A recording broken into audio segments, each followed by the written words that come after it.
that out of the way. I keep forgetting. I keep forgetting Mastodon makes sounds.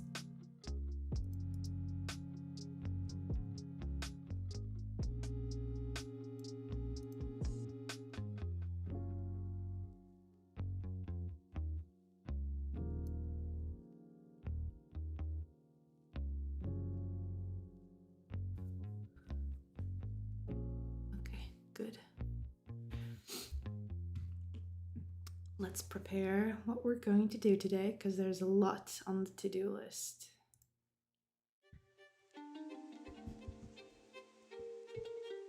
There's quite a lot on the to-do list.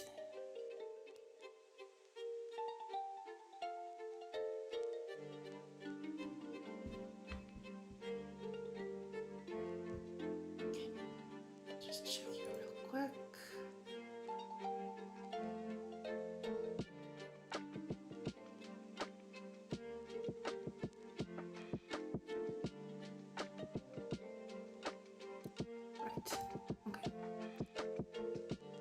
This will do. That's what I'm going to start working on first. I'm going to start working on the new window. Like the the substitute to this text box over here. We need to change that, otherwise it's not going to be. It's not going to be very nice. I think we can just prepare this for the moment because we'll just make something like this. So let's duplicate this.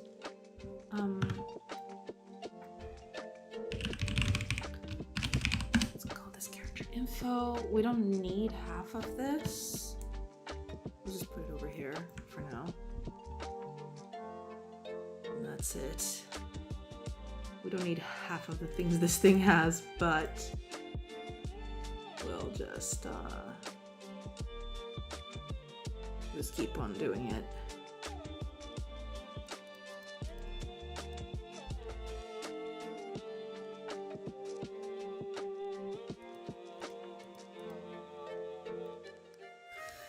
There is an ad start. I need to put these ads earlier. That's okay. We'll make a small pause here. I need to make the ads start right at the beginning.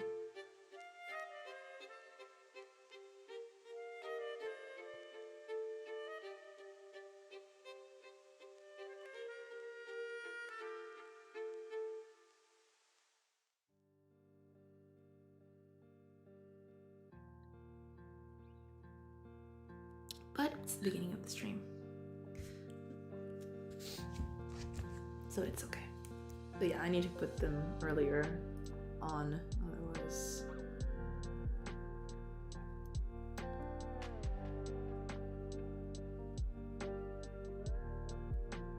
it's a thing.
I wonder if the ad counter resets when I change tabs.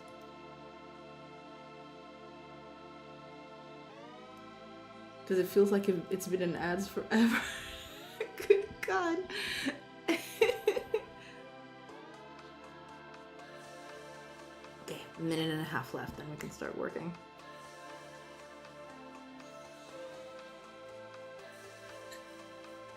Good God.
I swear time passes by slower when it's in ads. But okay, it's only 30 seconds left.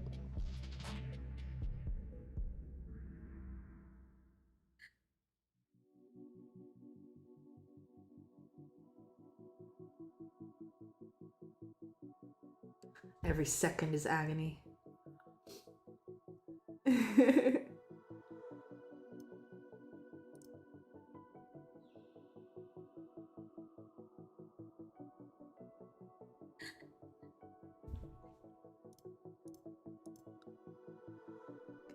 10 seconds.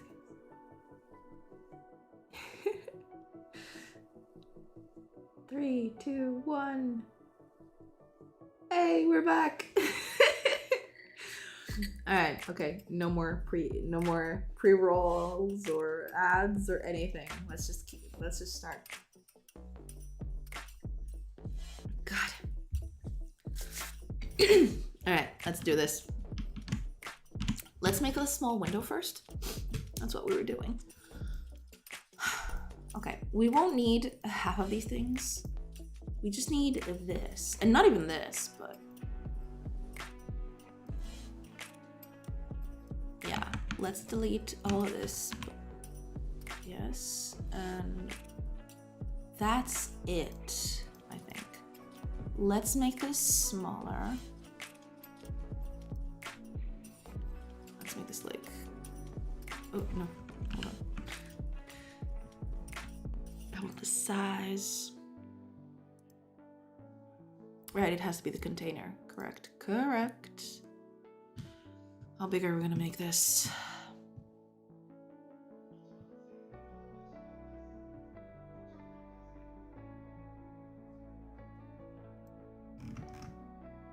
That's a little too small. Make it 120. Yeah, 120 seems good. All right, so we need, I don't know if I'm gonna keep all of this information. I'm gonna keep this. We're gonna change a few names of this, so duplicate. This is gonna be armor, health, and here health is going to have max. It's not gonna be like the other one.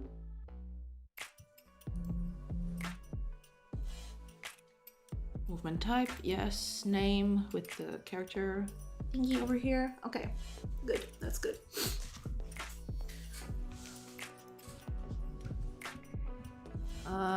What do we call that? Protection? Yeah, protection. And we're gonna have 1, and instead of test sword, I'm gonna make test armor. Actually, we don't need this distinction, now that I think about it. I think we're just making folders for the sake of making folders. I mean, not for the sake of making folders, of course, but yeah, we can just split them up by the name, I think. You know, keep it as is. But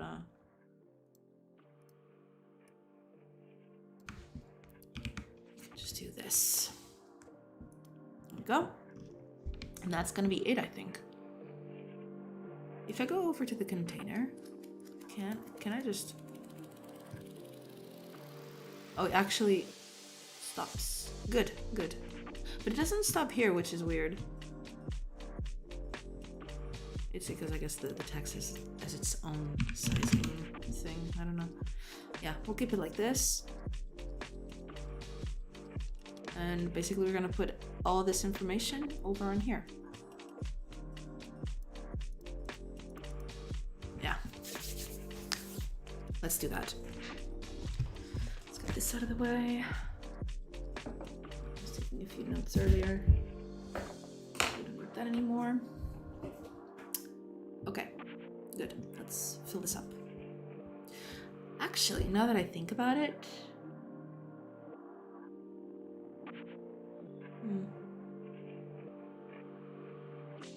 yeah, I might turn these into their own separate things, but for now, let's keep it as is.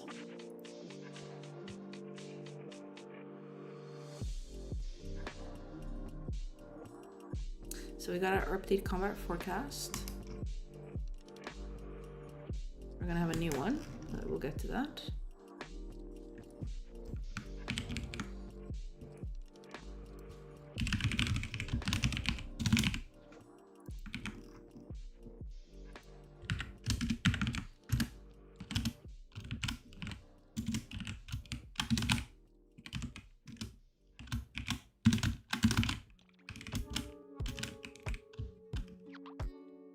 This is a control. I think they're all controls at the start.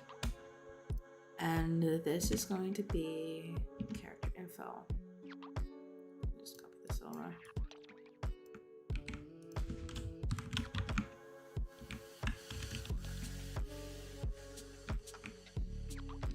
Let's make it invisible.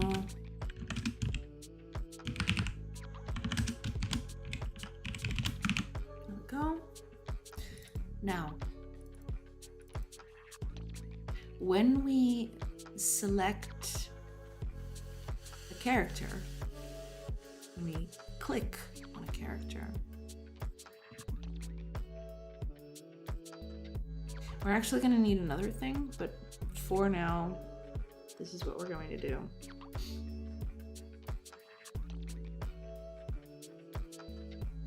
We need... So instead of update combat forecast, we're going to make something similar. Update character info.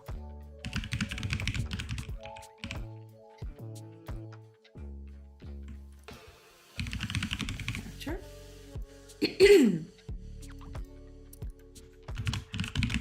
Character info is going to become visible.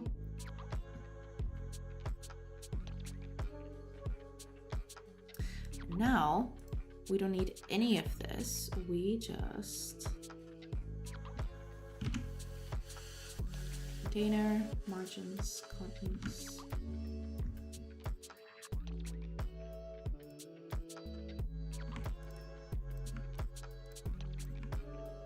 Movement type health. Oops.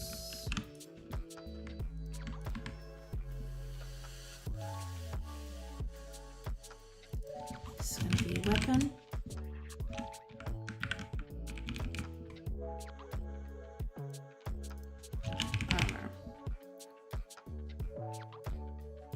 That is armor. Yes, it is. Okay. We're gonna delete all this. We don't need that. Delete all of this.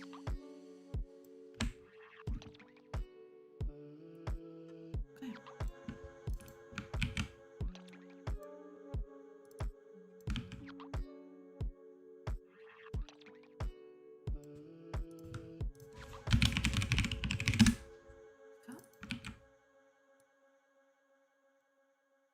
Hi, Thorny! How's the jam going?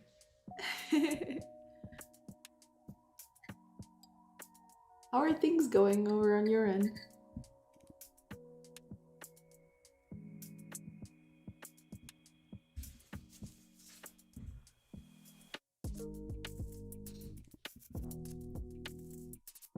Character name. Pretty chill. Nice, nice. Glad to hear it.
Ah, yeah, here we go. We need this now. Because we want to show max health when we select a character.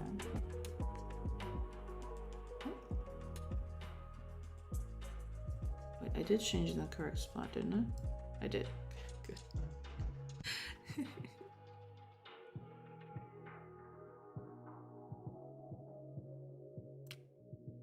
I do believe this is the first week, right?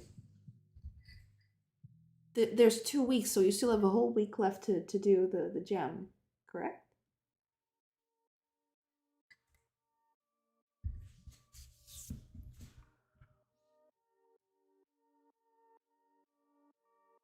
One more week left. Okay, got it.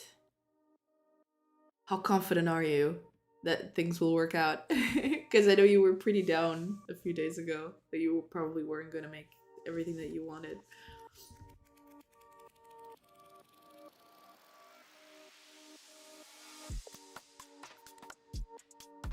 Okay, I think this should be good.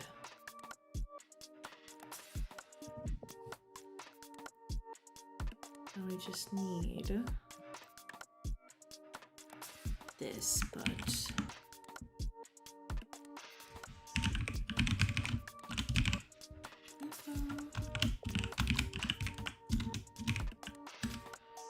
okay, good. Now we need to implement this in the here. So player choice. Here we go.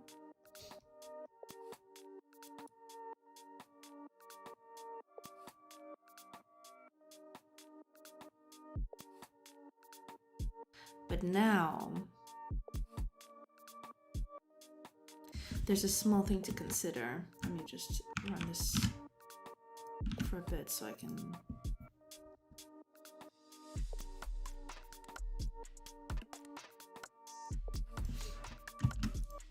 Because I'm here, and if I click someone, he'll think that I want to attack the person.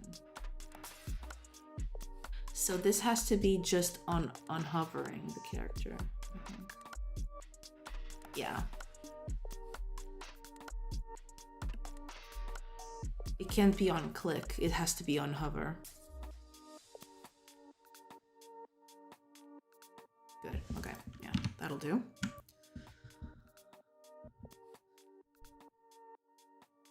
So, instead of this,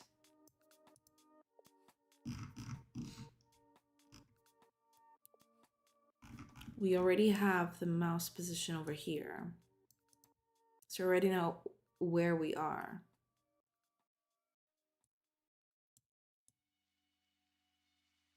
Yeah.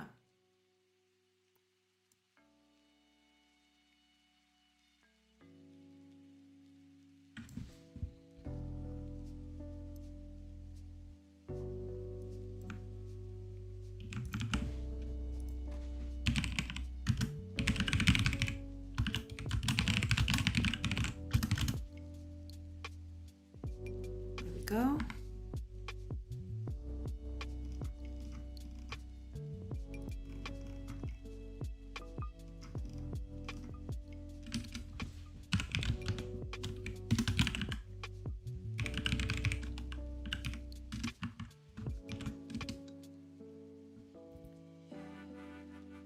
So this is gonna save. Character controller mouse. Yes, that'll do.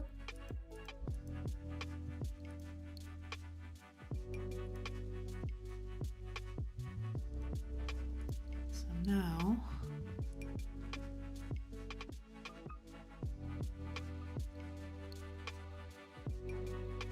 we just go over here. Update info. Get the character controller at the location, which comes from up here. Good. Okay.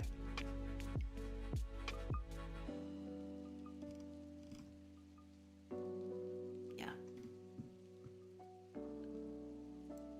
Else, we're gonna hide.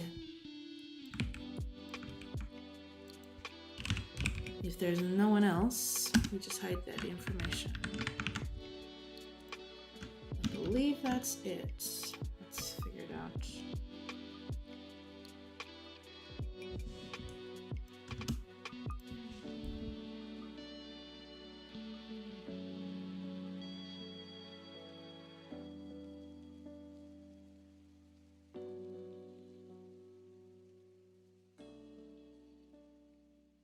Okay. It's not changing the things, but that's probably an error on my part. No, not found. Yeah, okay. Container margins. Container margins contents name. Doesn't have that. Oh, I know why. Yeah, I forgot to change a few things, but that's fine. It's easily solvable.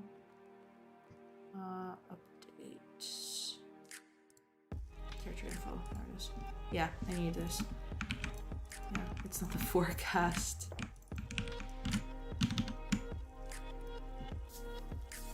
I'm not that worried, at least at this moment. The major thing left is to implement the upgrade portion between waves. Everything after that is polish. Yeah, polish is really important. So it's good that you're devoting time to it. Absolutely. But a week for polish is pretty good. If you manage to implement everything else like before that. As much polish as you can get.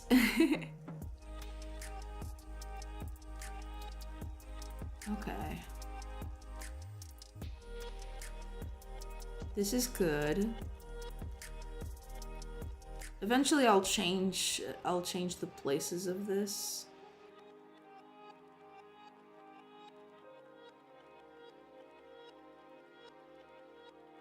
But for now this will do. I can put it over here or something. I don't know, next to the battlefield.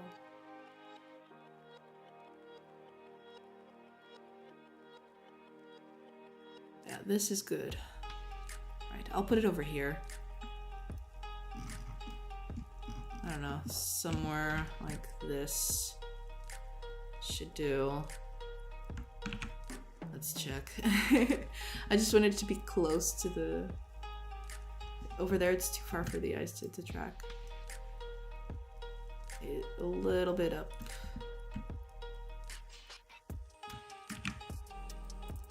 We should do it. Eventually I want this to be a little more dynamic than that, but yeah, I think this works for now.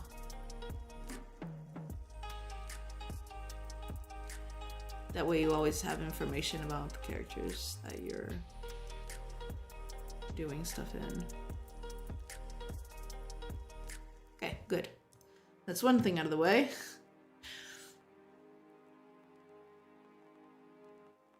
Yes, there is another thing I want to do. But that's gonna need a few more changes, so let's do that. So right now, you don't know how much the range of a certain character is. Like, you can feel it by knowing the type of character and their weapon and all, but it would be good if when you hover these characters, it would show their ranges, pretty much like it's happening here now to this character. It would be nice if I could do this for any character that I hover. So if I hover this guy, it would show me all the ranges that he can attack and stuff like that. This would still be here, so I probably need another color coding for the enemy characters. For now, it's gonna be the same, but yeah, being able to check ranges just by hovering on them would be pretty good. But that means, because right now what's happening is every character's pathfinding is governed by one pathfinding algorithm.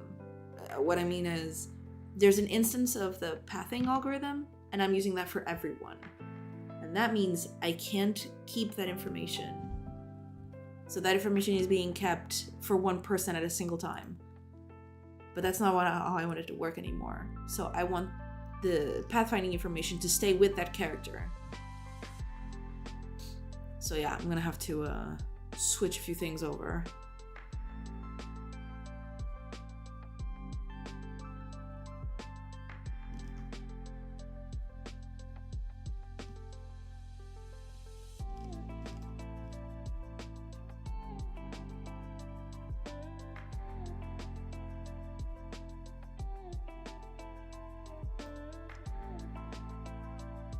Yeah, it's this guy.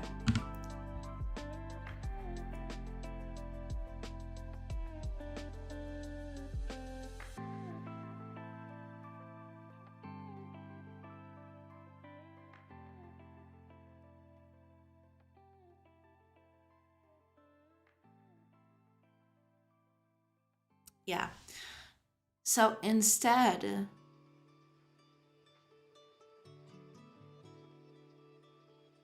of this being in the combat area, because right now the combat area is the thing that has information about what is attackable and what isn't and stuff like that. I want to move this over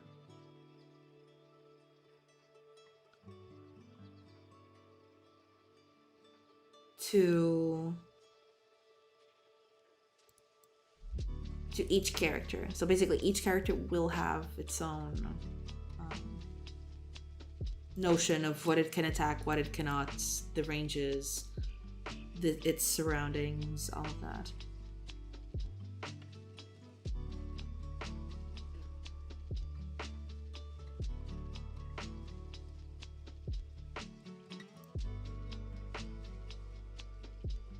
Yeah.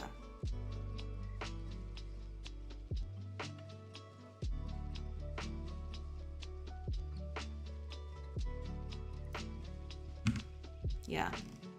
This. Yeah, I'm gonna keep this information over on each character instead of being on the combat area.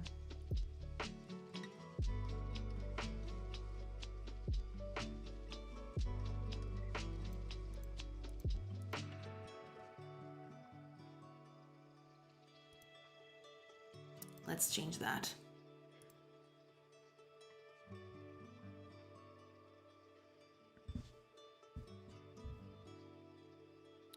So our character controller.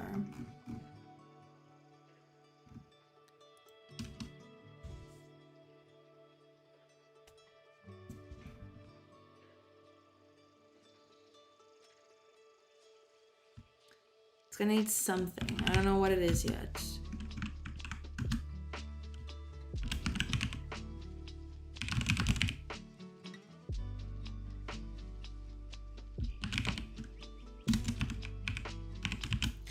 But we'll figure it out soon, because we need to start moving stuff around. It's gonna be a big one.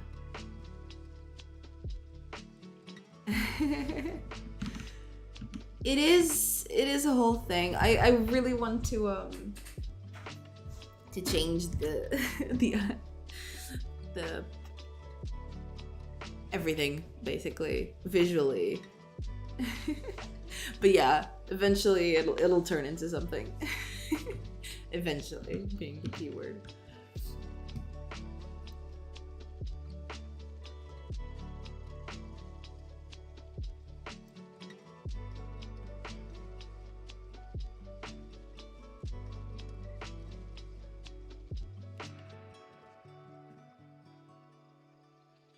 Okay.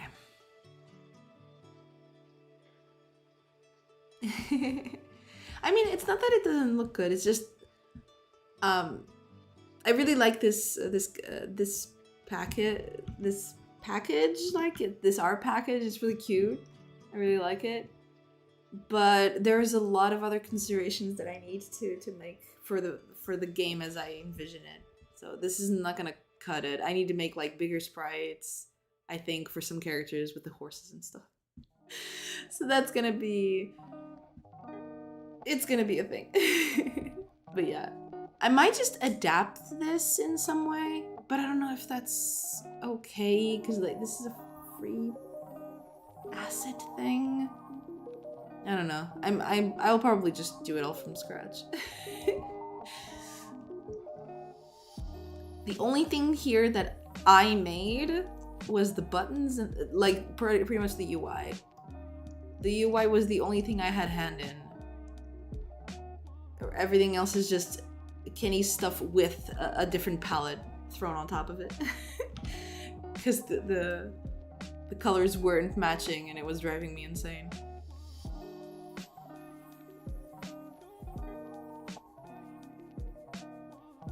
Okay, so we have the A-star search.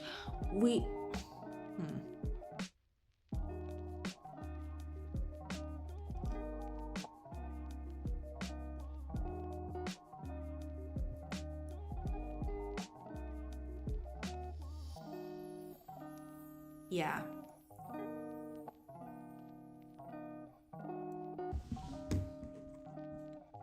Thank you for hopping by. I hope the stream goes well. Good luck with the Pirate Software Game Jam. You can do it. I believe in you. Thank you so much for stopping by.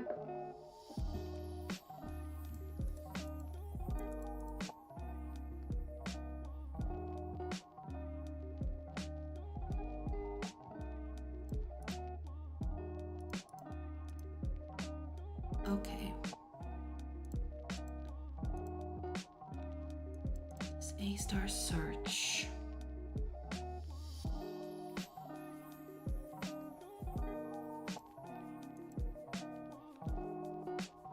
I don't need the A-star search itself on the character. I just need the information, because like I just need something like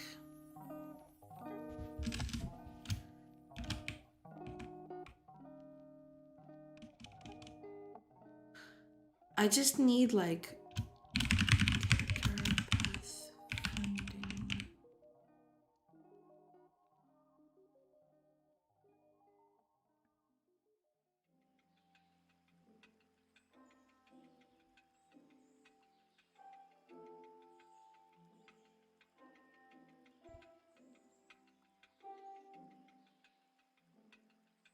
Yeah, it can be just that, actually. So where is... Hi, Prophets! Happy Friday! Happy Friday! Thank you! Welcome, welcome! Hello, hello! Fiddling with combat again today.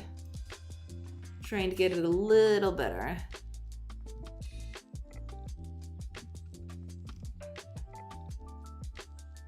here we go.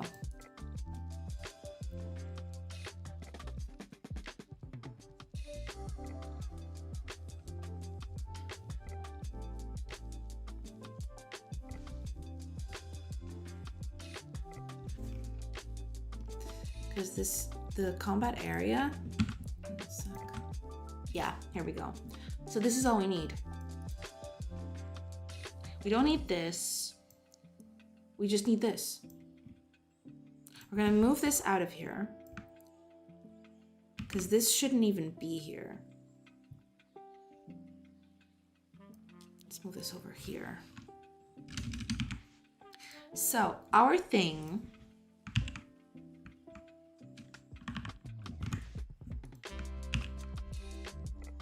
what? You don't know what system flags is? This is from system. Oh yeah, it's probably because of this. Yes, hopefully it will be, yes. I implemented something really quick. This little character window, I'll show you in a bit when the code is actually compiling.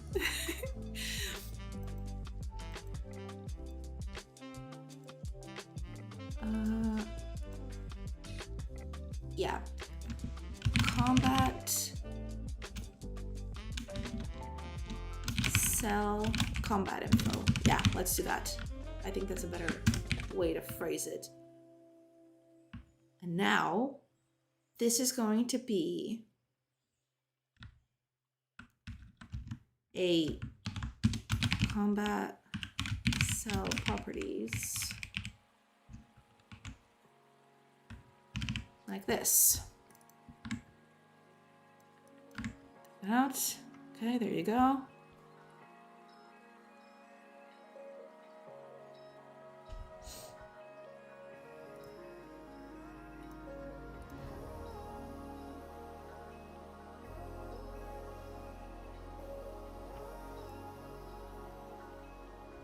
That should do. Because we're gonna keep this information per character. Like what we're doing is when we hover a character in the map, it should show us the range where he can attack. So that's why we need to move some of the things that we were doing, because the range checking was happening per character on their own turn. So as soon as a turn ended, it wouldn't keep that information for the other characters anymore. So we need to fix that.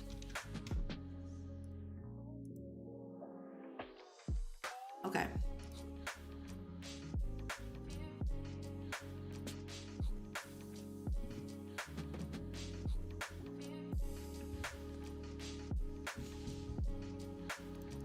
I don't know how, because if this is going to be reused,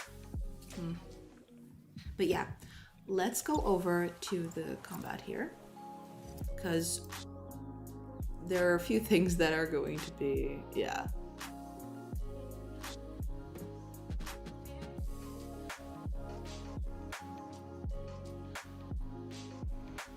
Yeah, all right.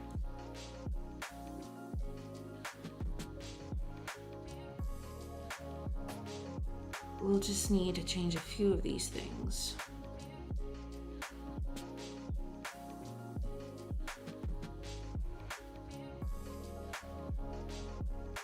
Yeah. Okay. Let's go to the combat area.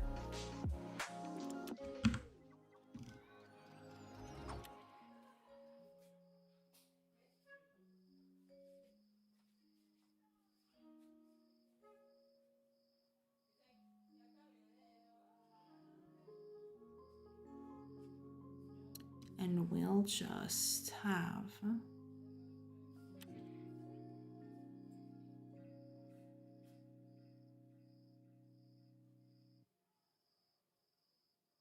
yeah, something like this.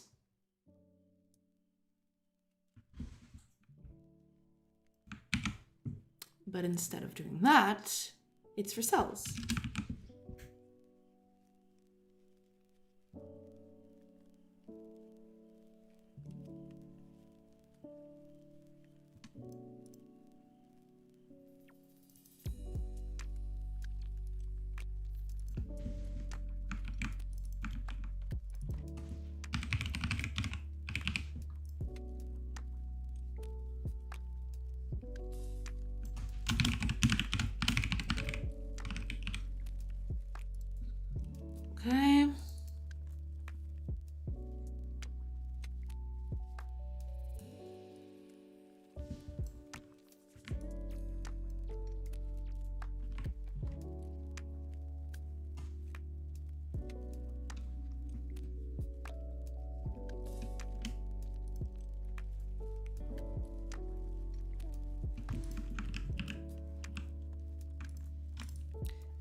There was a way, I believe. And I actually have that over here, I think.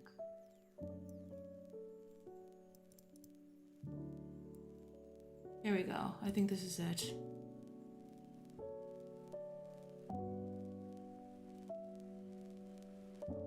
Right. Let me just check something real quick.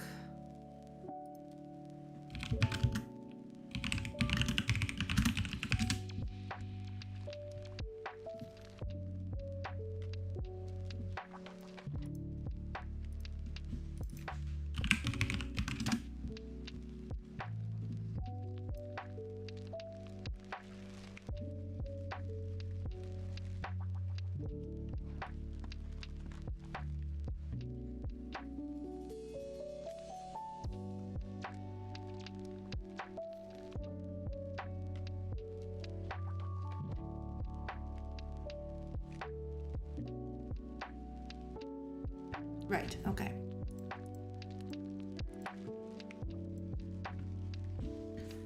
That's it. Emotes! All the emotes.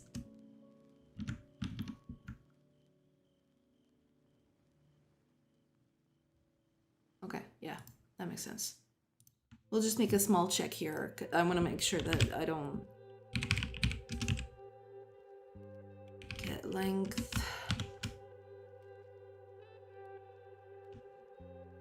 0.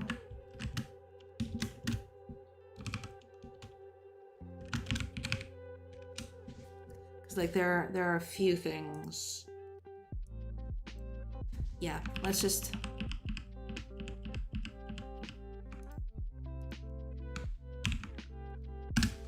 do this. And we'll just return.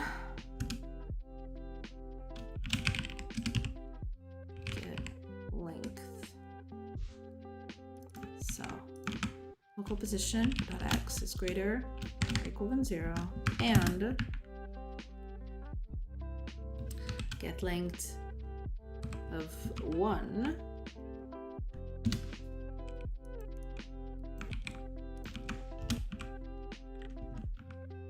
there we go. Now we just need to do this 2 more times.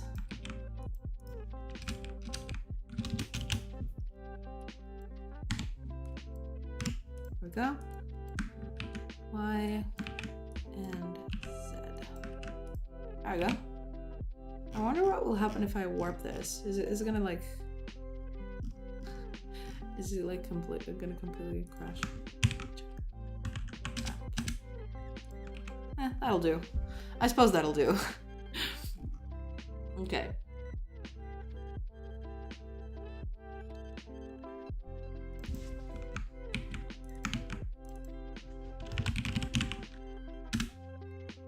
Go. Yes.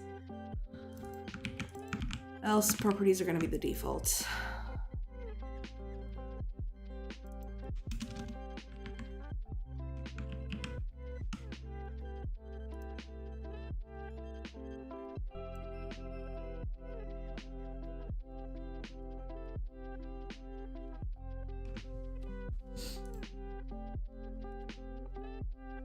This is not overridden, so no.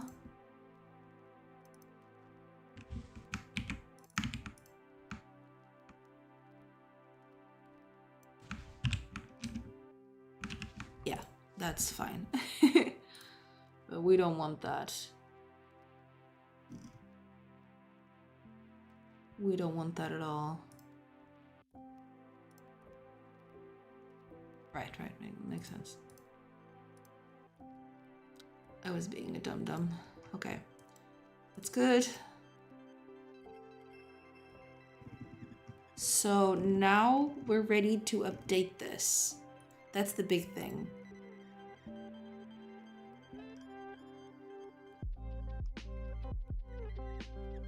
So when we start a map now, we need when you instance every character, it should be up here. Let me check. Enter. Where is it? Here it is. So when we instance this character,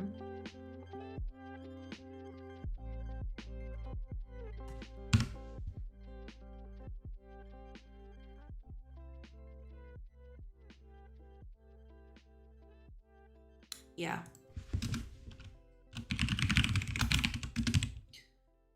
We need to give it a map. We need to give it information of the map so we can process it.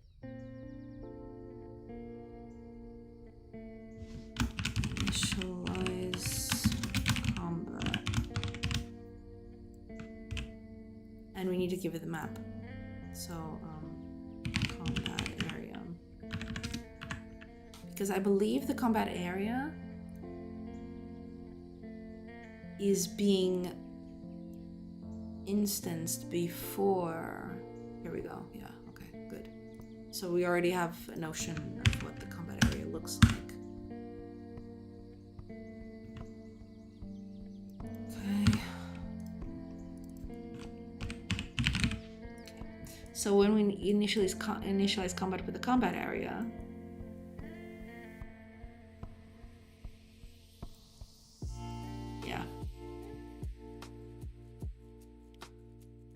we'll need, yeah, we can just do the thing that we do here. Yeah, pretty much this. Let's just copy this over. Character controller, go down, paste that there. But this is gonna be a little different. This is gonna be, so first of all, because on the combat area, we need to resize the thing. Yeah. Yeah, we just need this. We just need this. And hopefully that works. So these are going to be combat, cell combat info.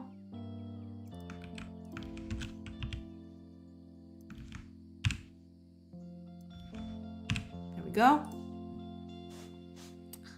That'll do. This is going to be combat cell properties.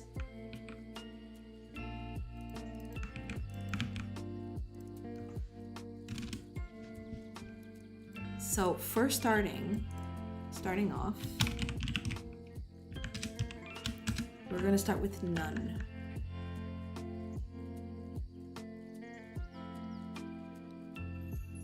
Well, actually, we don't need to start with none. We can actually, well, but then again,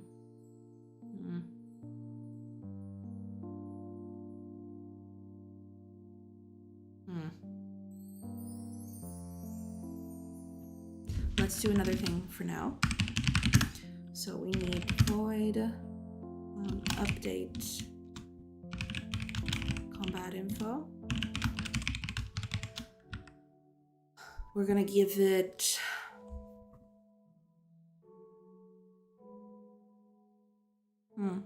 I wonder if each instance of this should have its own A-star thing. I wonder. Maybe yes, maybe that'll ease up. Maybe that's the way to go. But I probably do not need. Then again. Okay, let's do this one thing at a time. Otherwise it's gonna, cause like this is gonna calculate all. Is it?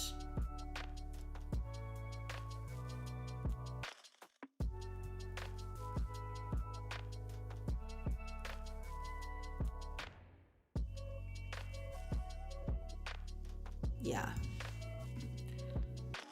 But given this,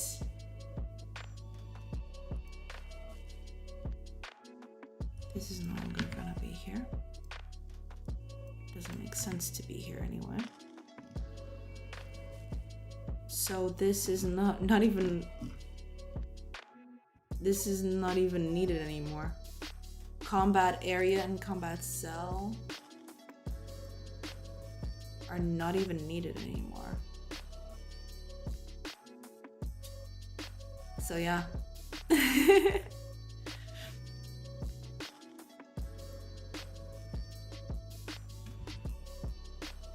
Yeah, we'll need to change that in a bit.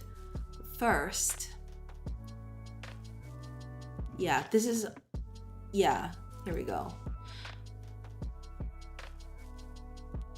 No, wait a minute, this is the wrong place. Okay, here we go. So when we're updating our A-star path,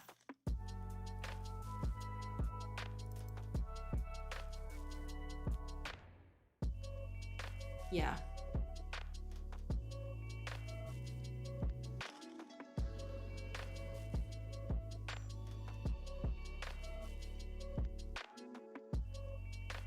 I might just do that, now that I think about it. Move all of this over. Like, each character has its own A-star pathfinding, and they all keep track of their own things instead of doing this all in a single class. But then that'll be a huge overload, I think. For not a lot of benefit. I mean, the cell properties we need because, well, we need to keep track of all the characters now that we can hover over them. But I don't see any. I don't think I'm gonna keep it as is, I think. Yeah. I might just do that. And now this is for targets. That's fine.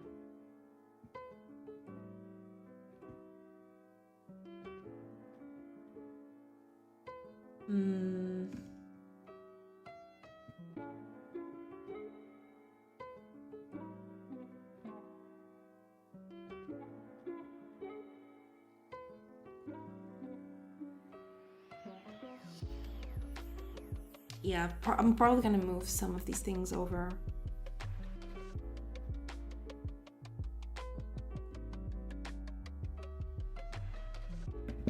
I'm probably gonna move probably most of these things over, now that I think about it. Ah, here we go. This is where yeah, this is the calculate all thing. For a certain actor. And then we get the cell and we update it. So we're gonna move all of this, because this is based on our A-star search. That's the thing. Yeah, I might just move the A-star search for each character. That'll have like,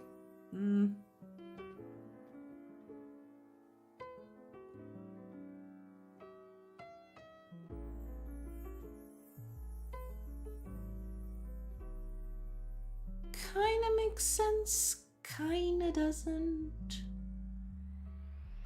I could see it being, I could see it going both ways.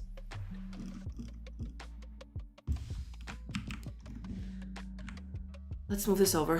Character controller, update combat info.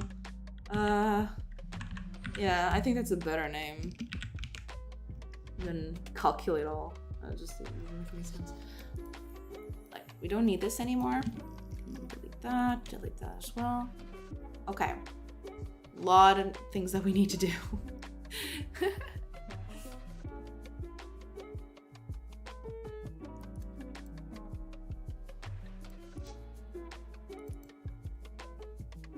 Instead of world position,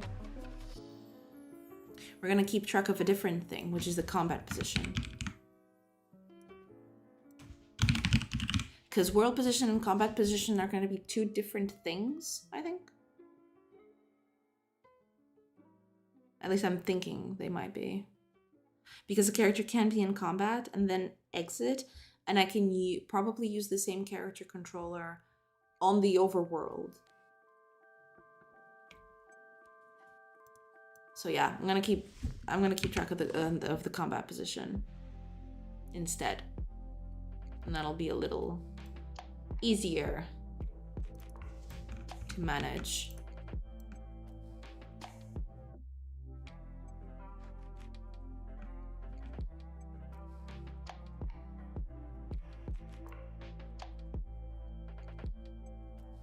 Okay.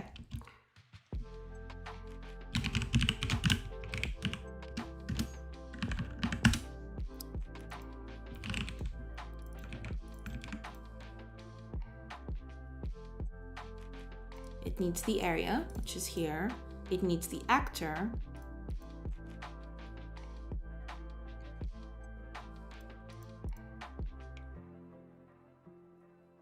Okay.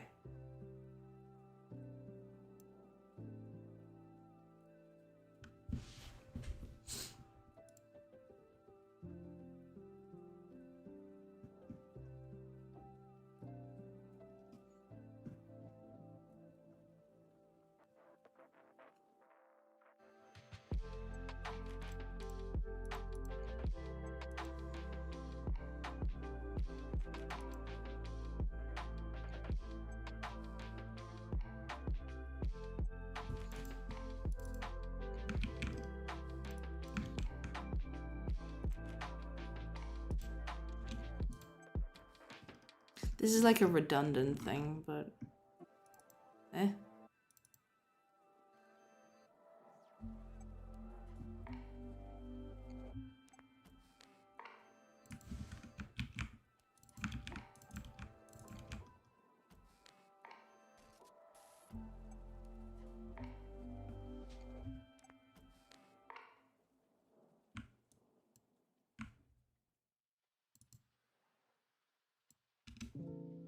So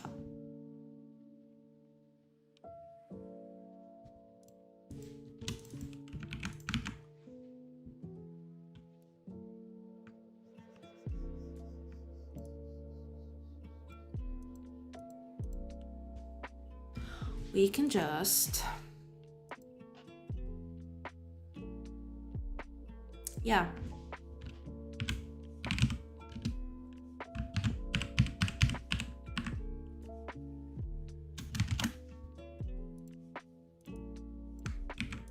I think this is doable. There we go. And we don't need to do that anymore because these are just flags. These are no longer structs. This is just a flag, so should be fine.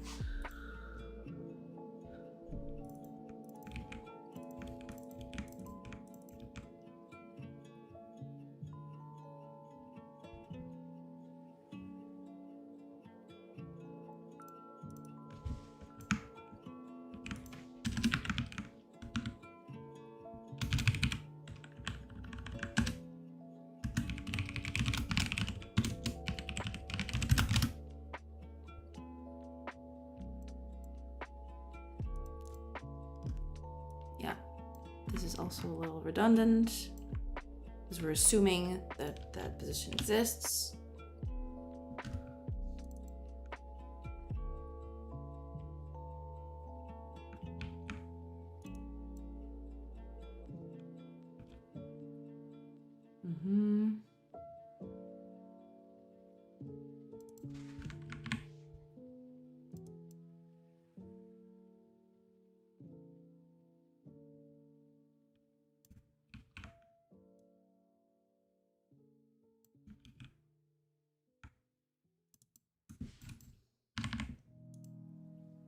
There we go. I don't even think we need this. Oh, we do for this, I suppose.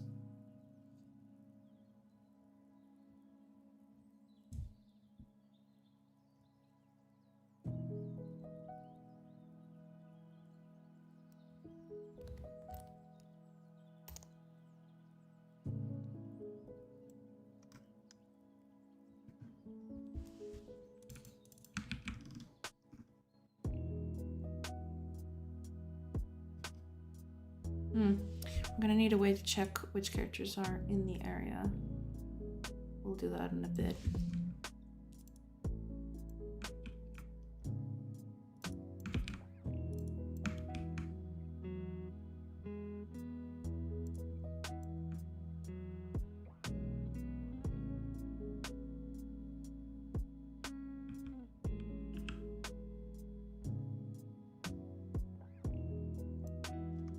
Yeah, that's fine.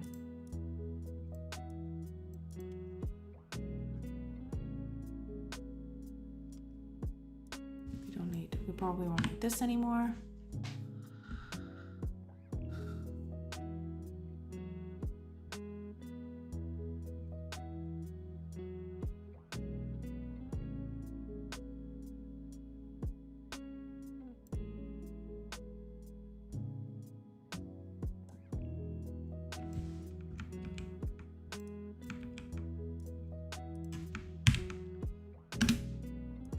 go.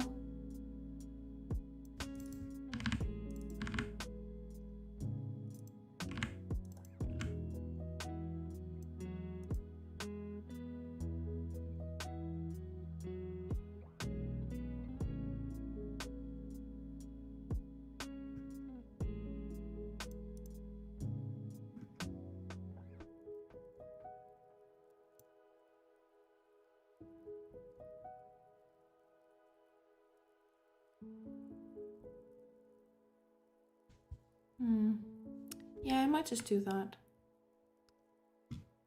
I might just move an A star for each character, although they might be a little too much.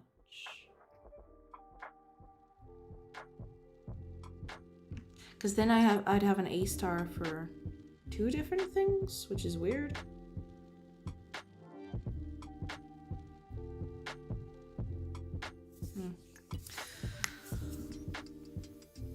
Oh, ads are in. Okay, I'm gonna make a small pause.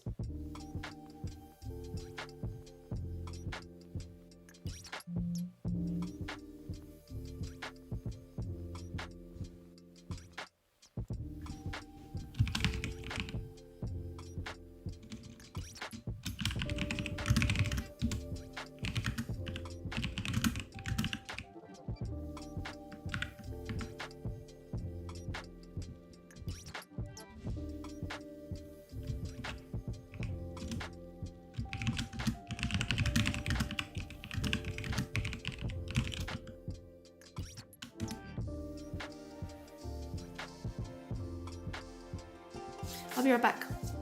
Just gonna let the ads roll. And I will be right back.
I'm back. I am back. Let's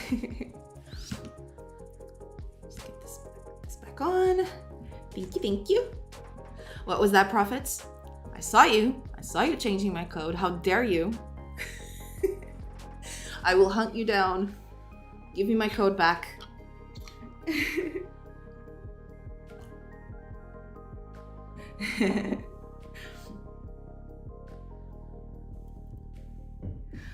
The weirdest thing about finally enabling ads on Twitch is like, it's been an hour. I feel like it's been like 10 minutes and it's been a whole hour I've been here. It's so weird.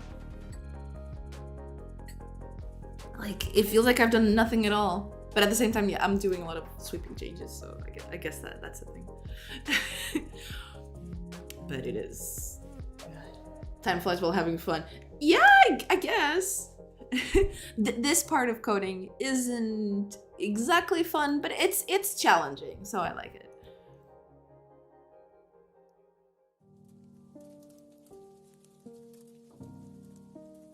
Okay, yes, I'm gonna need a way to do that.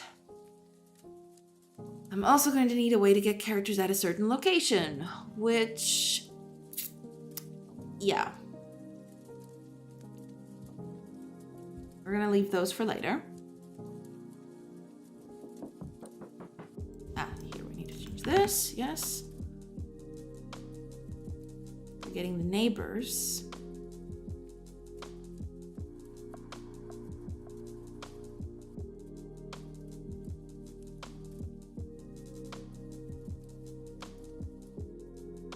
We're getting all the cells in range of our weapon.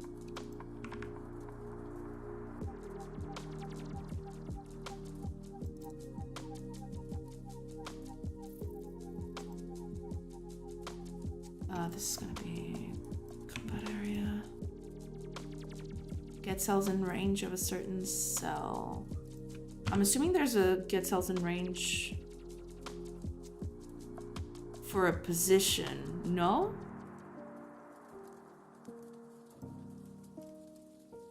What? I didn't do that?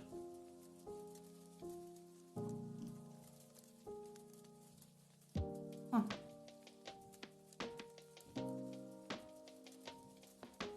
Interesting. Oh, I'll have to work on that then.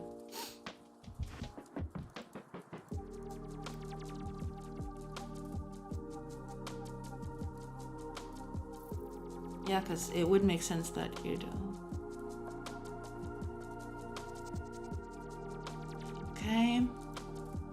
Let's do this. Yes, so this is our neighbors. And now...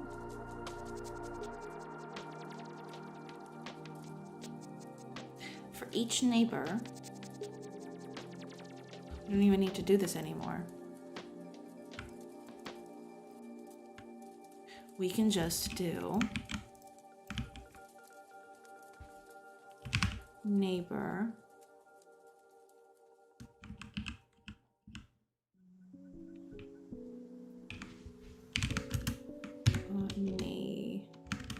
neighbor A neighbors A dot Z. What is neighbors? Oh, position. Well, position knows that. Yeah, okay. Then we do the same thing for the other things. X and Y.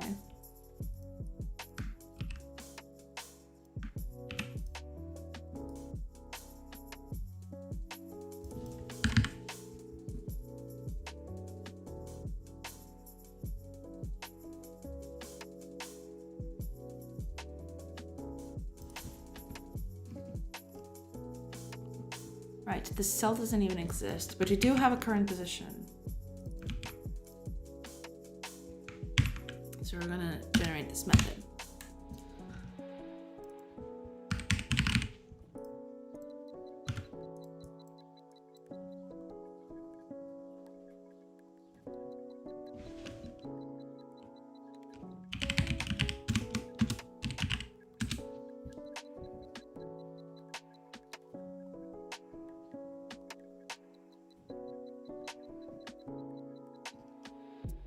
And this is not even going to be here. It's going to be on a square area directly.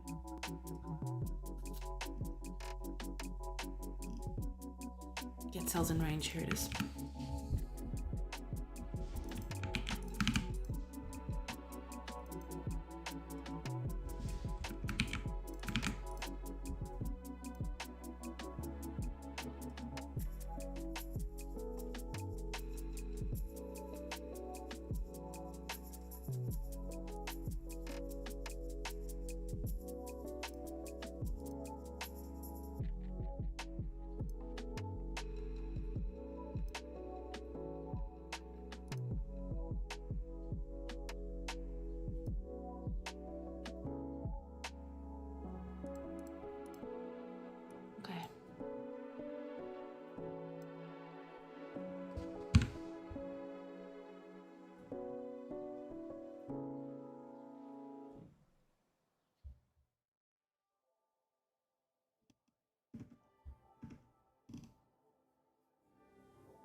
Right.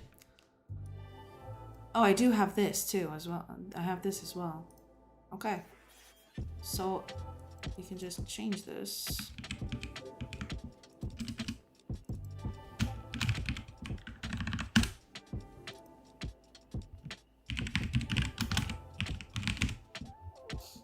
Okay.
Ooh, you know you're in the deep of it when you have 6 files left to change, left to save. That's when you know you're on the deep end.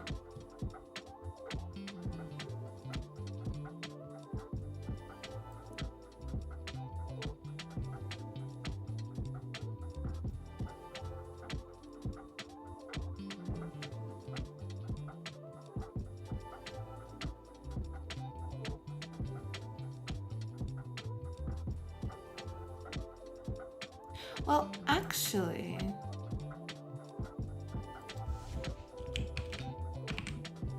I can just do get positions in range because I don't need anything else except the positions themselves.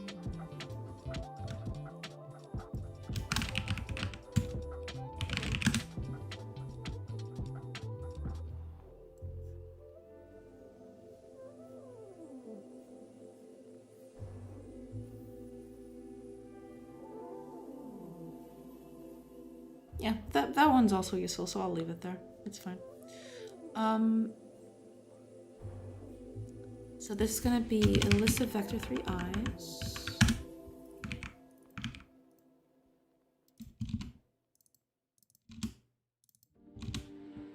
There we go. And this is actually not going to be neighbor positions. These are going to be attackable positions instead. This was incorrect. Yeah, this is just to see if we can attack these positions. Okay, now we just need a way to check if we are enemies.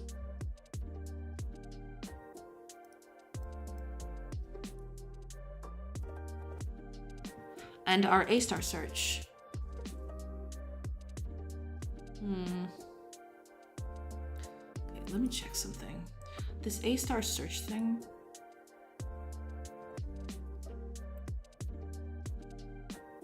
Where is it?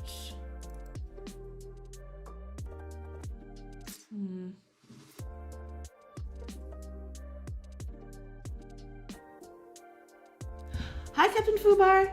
Welcome, welcome. Hello, hello. Welcome back to today's stream. How are you doing? A-star grid? I haven't had a look into it yet. I'm still using my own solution. But the biggest problem, it's not like it's not working. I'm just trying to figure out where I should put it because I'm changing a few things and I'm not sure if I should keep like one search for everything or one search for each character. That's what I'm trying to get at right now. But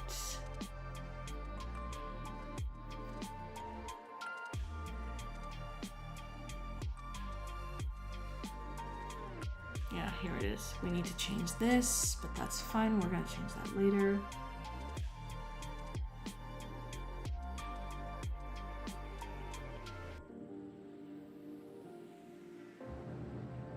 Right.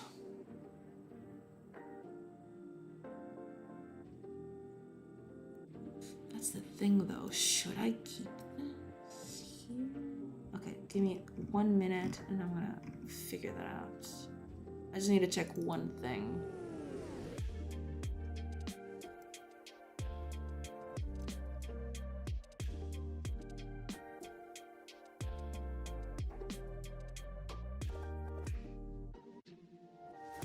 If I do this, because like I'm probably only going to need to calculate a path when it's the character's turn. Not any other time. For everything else, I just have the information updated. So that should be fine. Unless,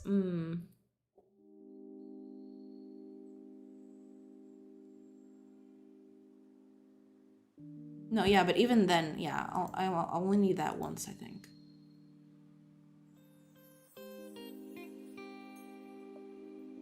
But then if you want to get costs, but do I want to get costs like in the middle? I only want to get costs for the person that is moving right now. I don't think I'll need costs for like other things. Because only one character is going to move at once. If all these characters were moving at the same time, then I'd probably need an A-star for each of them so they could keep track of their own stuff in real time. But since we're doing one character per turn, we only need one A-star search. So I'm going to keep this one over here and I'm going to update it as is, so it's fine. So we need to feed this to this. Yep.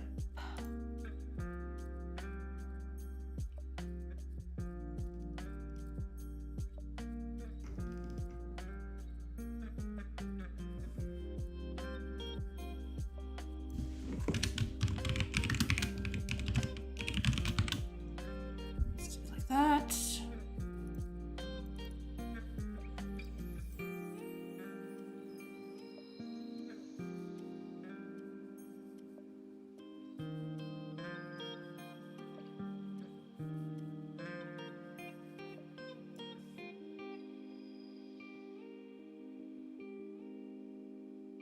Yeah. Because this is used like twice here. For the cost, yeah. And for the calculate all. But yeah, this only needs to be used here for this specific thing, and then it just leaves.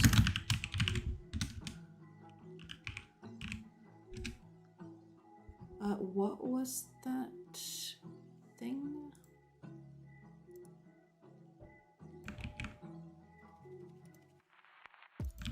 Yeah.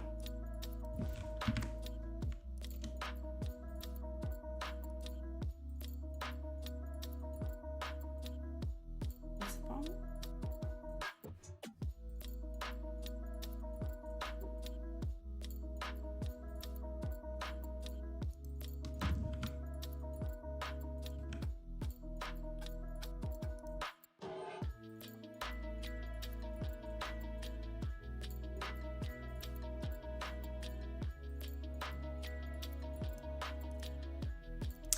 Ah, correct. Yes. It's not the combat area itself. It's the combat state that's doing it. Although that is really tacky.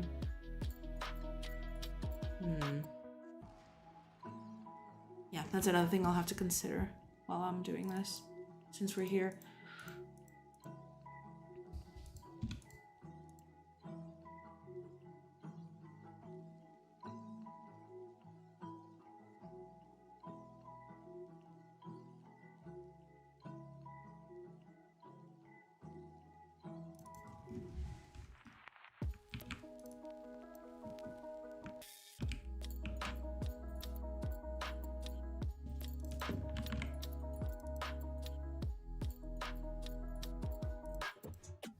This is the thing that is in the controller itself, so in the state itself, so I'll have to switch it over. That's fine.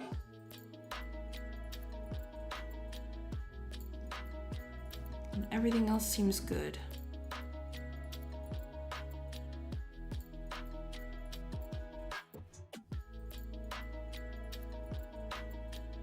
Okay.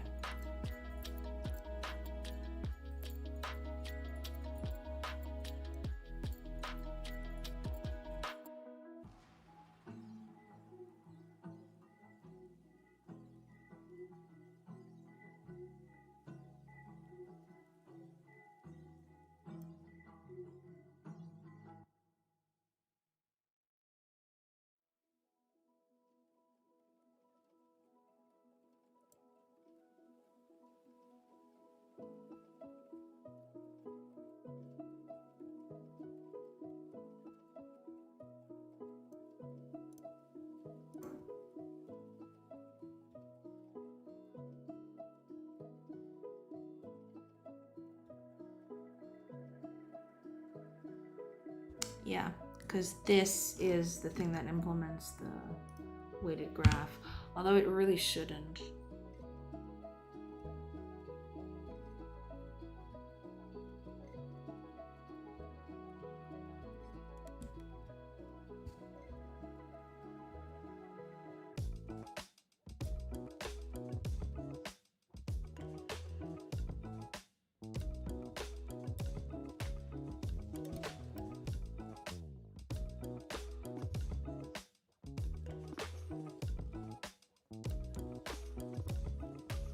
Yeah.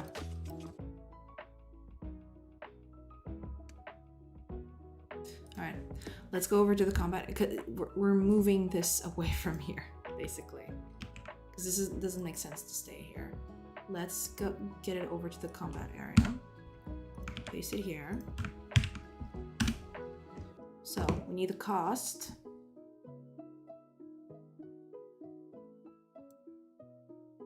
Which is this.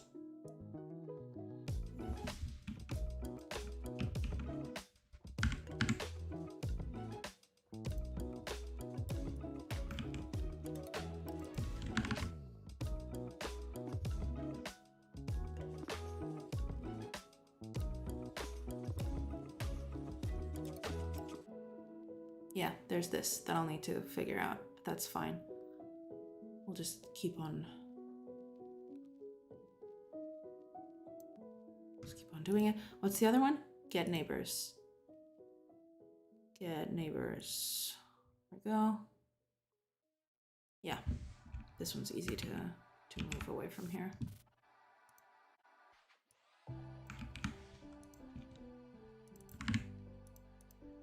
Yeah, there we go.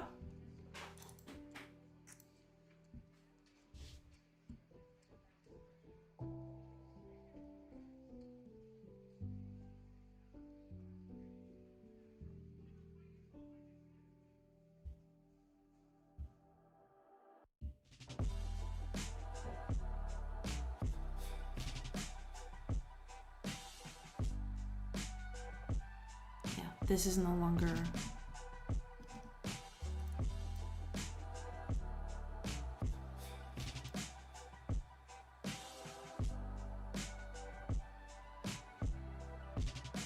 Yeah, this is gonna need to be moved over to the character controller.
Go.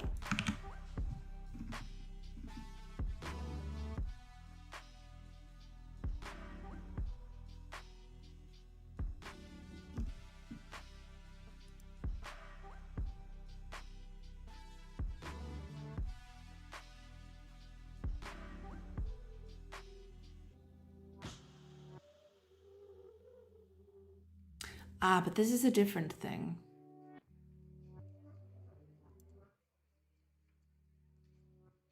Yeah, I'm gonna have to switch this a little bit.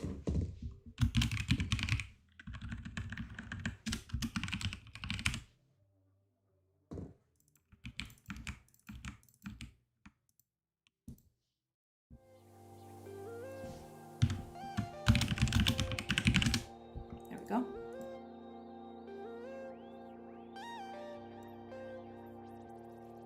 Yeah, that should do it. Now,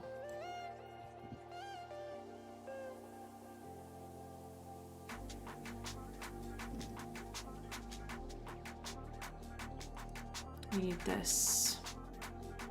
We need a way.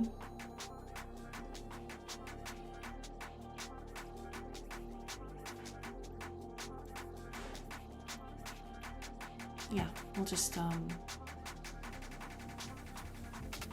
because the our enemies are, I believe it's from here.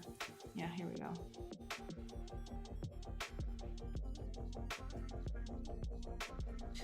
And this is a little wacky.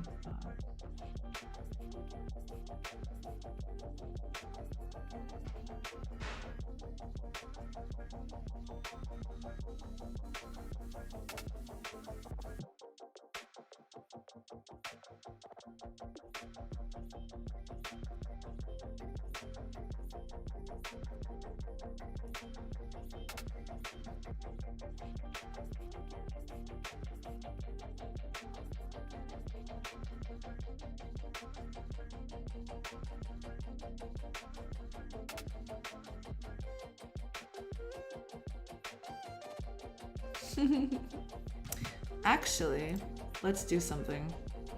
On our entity manager,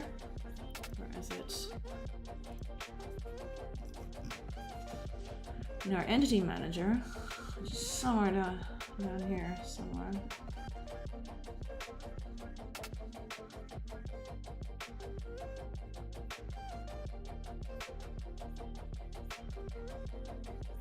Resource manager.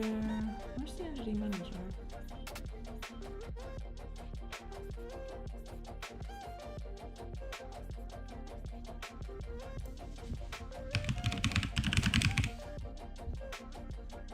Here we go.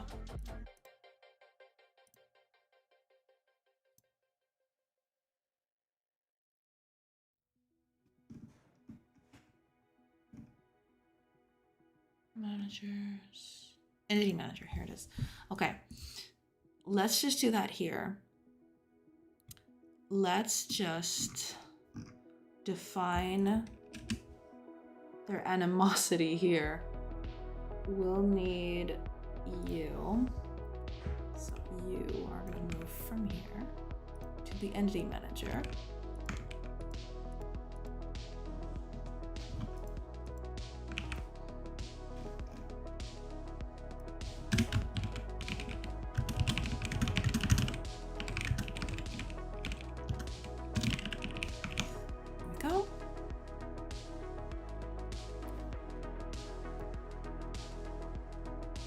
Yeah. And now what we can do, we can give it the entity manager.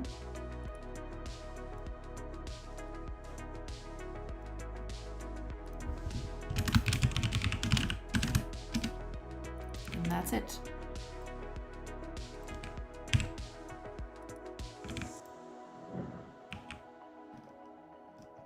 That fixes things over here, not everywhere, so we'll need to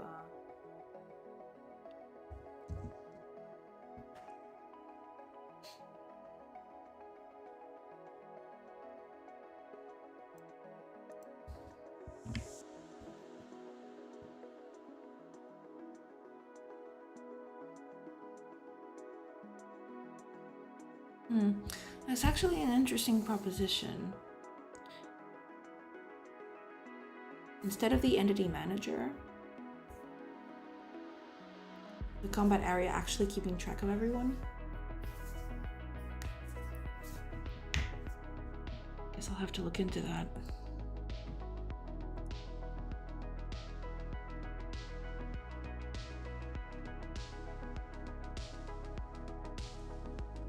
Yeah, that's fine.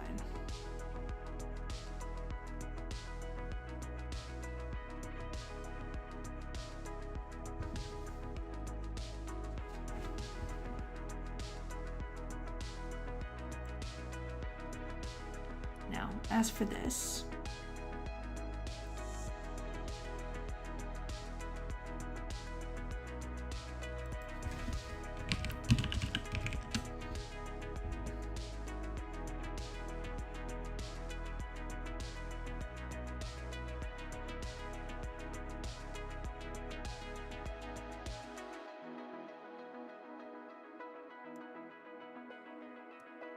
we're actually going to move all of these over to the character controller. Yeah. Instead of receiving the character controller, we're going to need the combat area.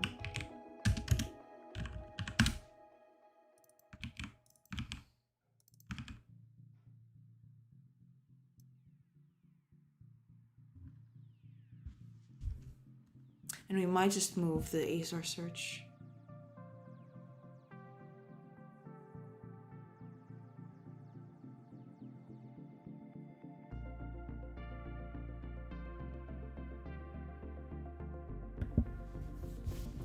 Or maybe the combat area as the A-star search embedded on it. That would also be a viable solution, I think. Possibly. We'll get to that in a bit. First, let's move all of this stuff out, because this is no longer good to be here. So here, or what is this? End turn?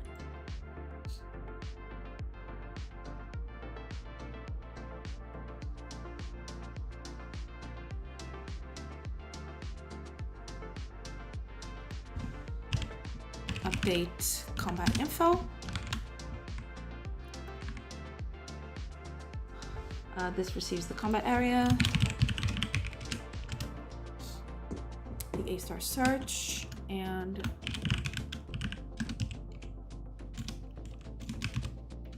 the entity manager.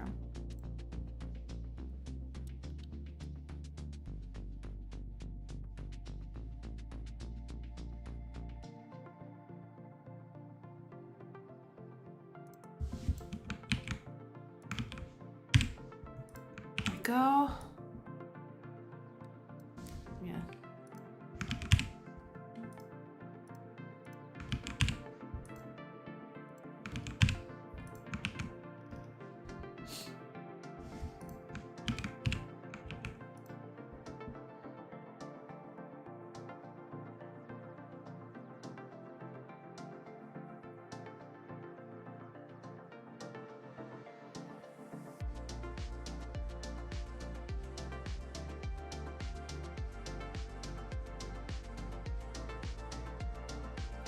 I see.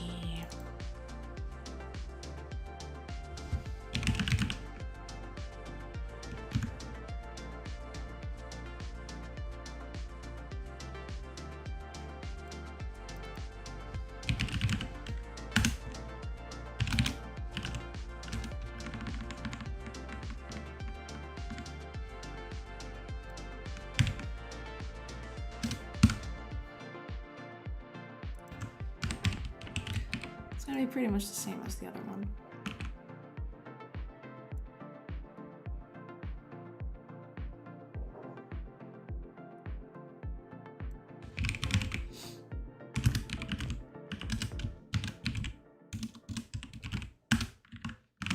There we go.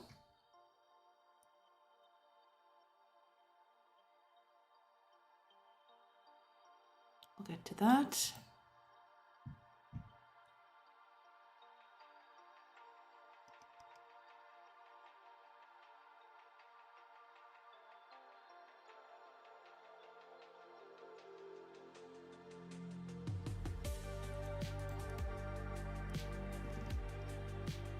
Right, I'm getting a feeling that most of these things are gonna move out of here.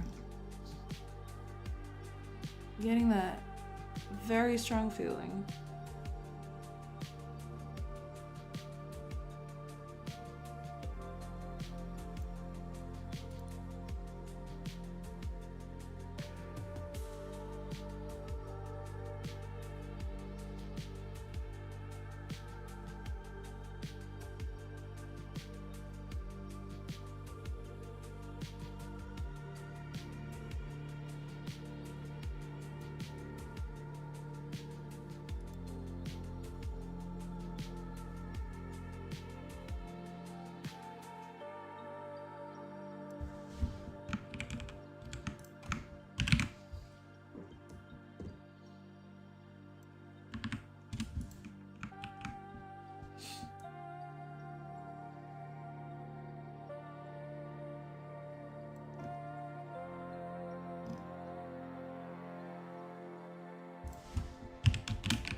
So that's the end of it.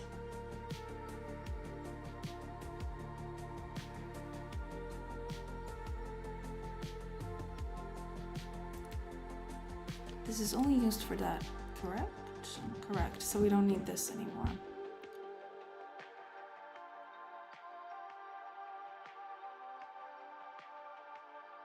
We're in combat. So all we need to do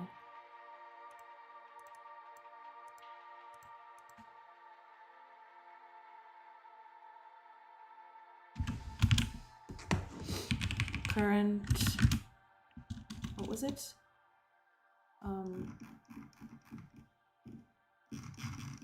Oh, wait a minute. Character control is up there. Okay.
We don't need this anymore. Yeah, just stop that.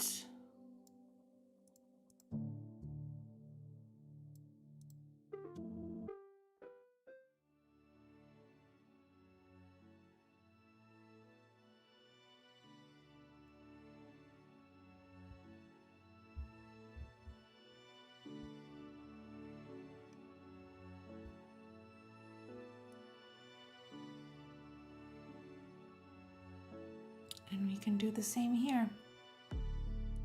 Because I don't believe we use this combat cell for anything else other than this. Yes, okay, let's just do the same thing here then. I may just move all of this out.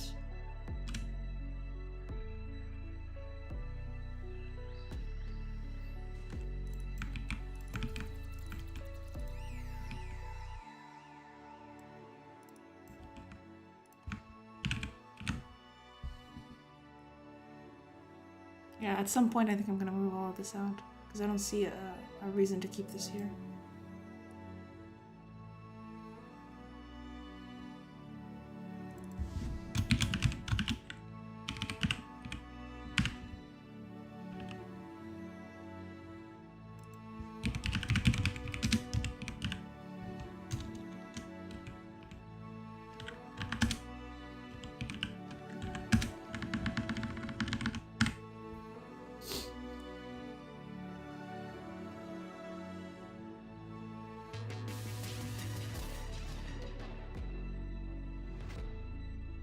Yeah, all of this.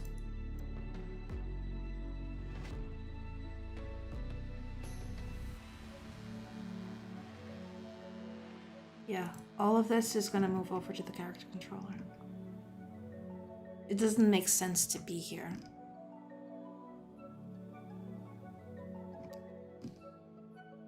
Actually.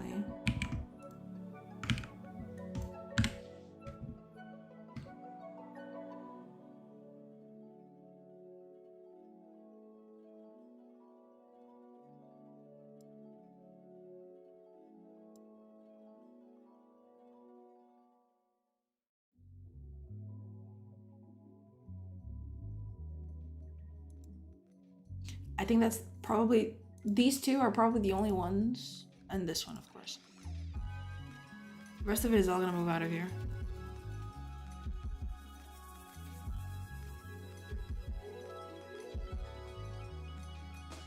Yeah, this is all gonna move out of here. It doesn't make sense to be here.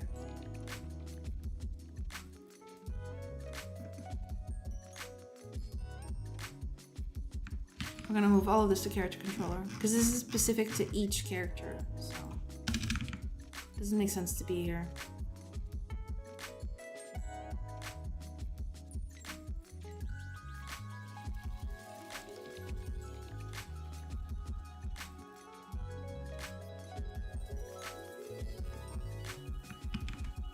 So we're gonna move all of this down here.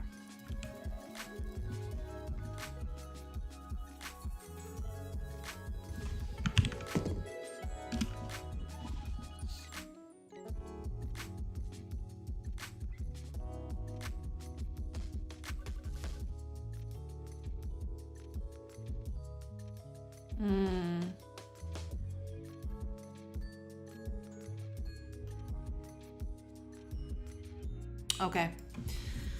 Suddenly, I got a very good reason to keep an A star in each character. So that's what I'm gonna do. Yeah, because if we want to make smart decisions for the AI, they'll need to know the cost to a certain cell at any point.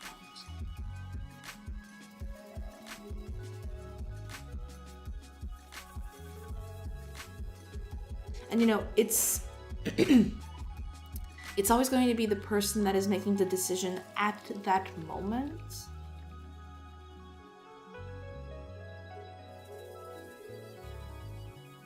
But if the AI wants to make decisions based on like who is around me or who can reach me at a certain point, then yeah, I'll have to keep an A star on each of them. And that's what I'm gonna do. I'm gonna move it over. I'm gonna have an A star on each character. And that means, yeah.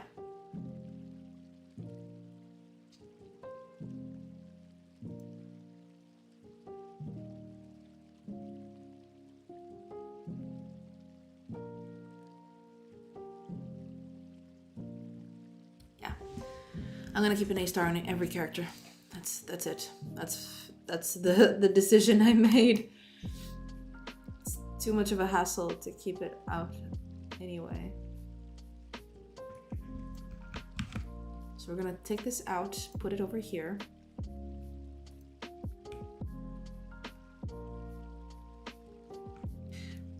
We're going to give it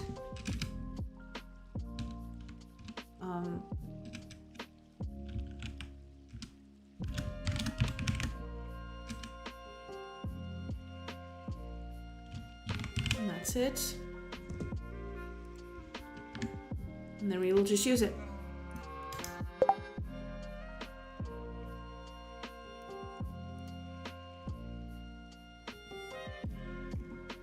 Why is this thing still making sounds? Stop. I think I opened a tab by mistake.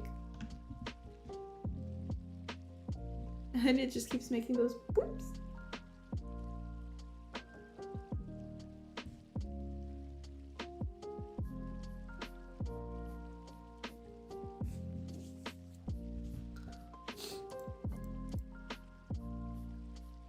So yeah, everywhere we use the A-star Pathfinder, because from what I believe, it's just you create the A-star search and then you use it. This is no longer a thing. So this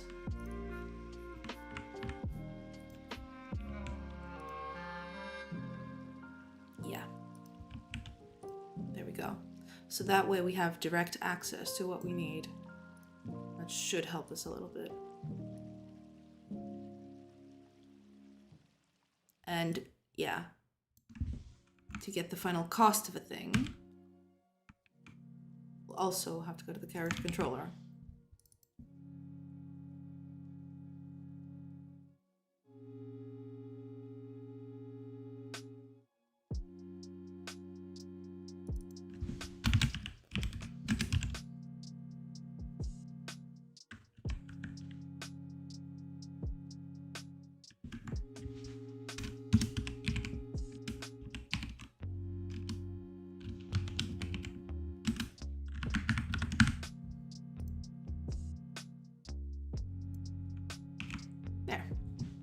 easier that way. Oh god, it moved everything? No. Okay. Alright. That's cool. That's fine.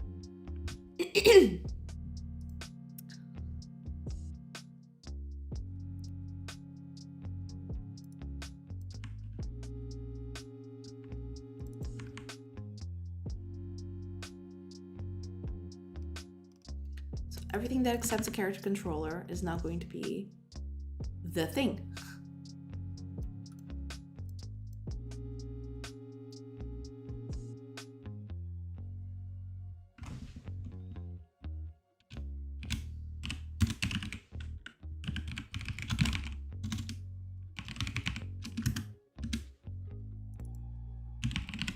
We're just gonna change some of these.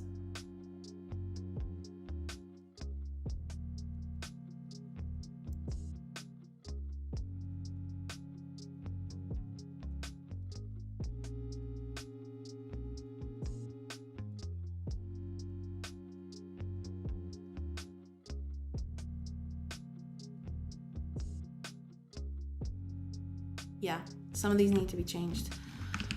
I'll actually change them later. For now, we'll keep them like this, but then we'll change them because like some of these might just get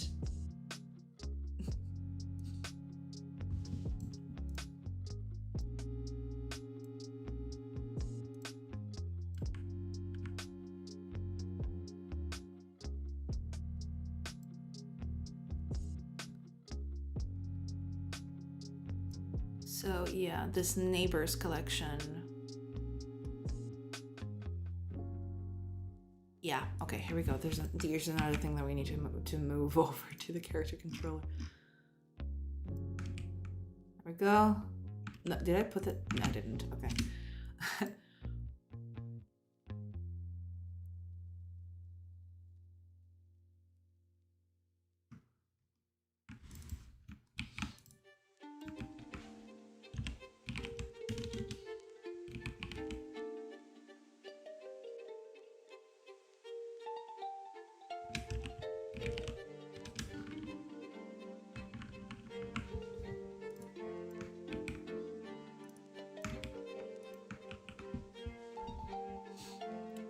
Go.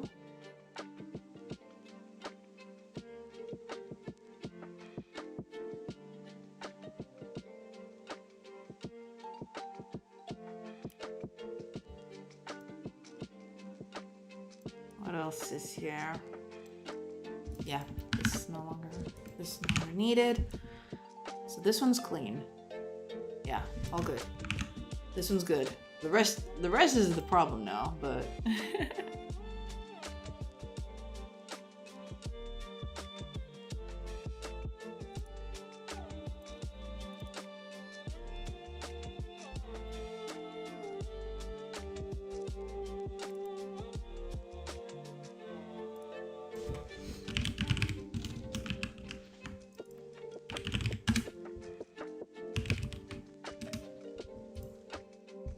go.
Go.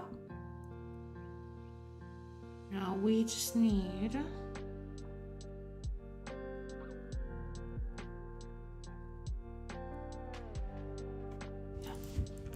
this.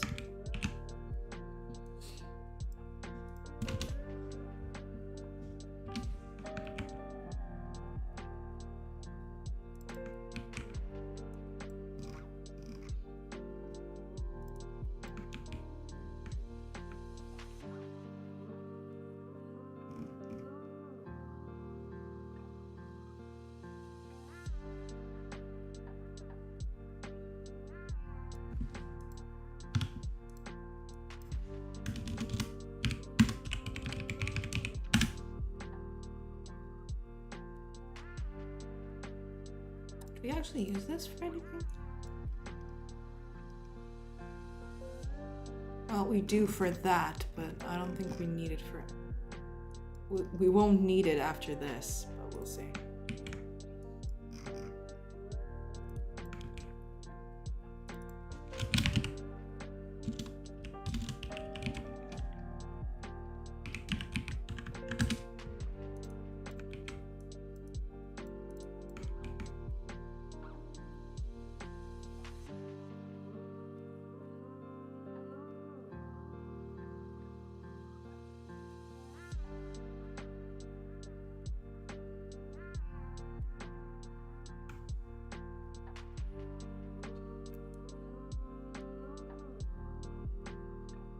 I believe this now is over on character controller. Yeah, here it is. It's over here.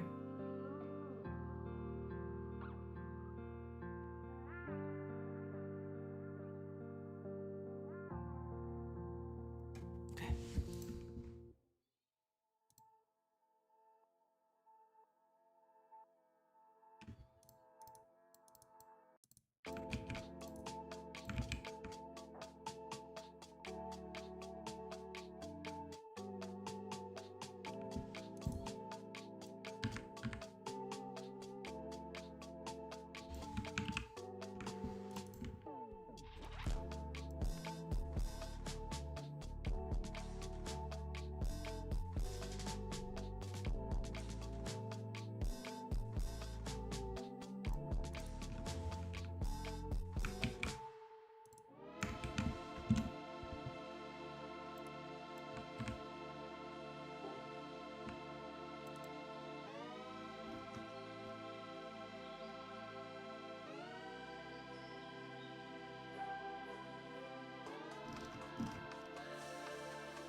Okay.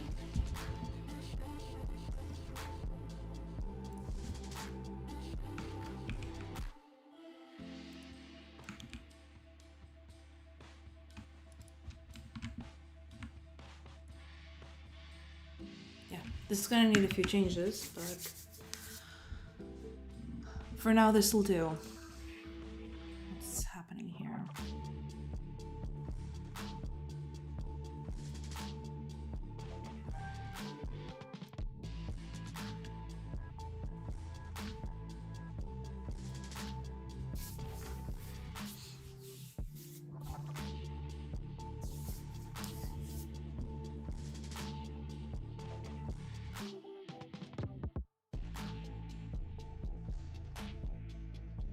Oh, ads are starting.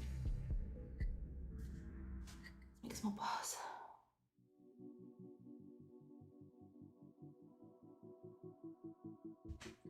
I keep forgetting to check.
Oh!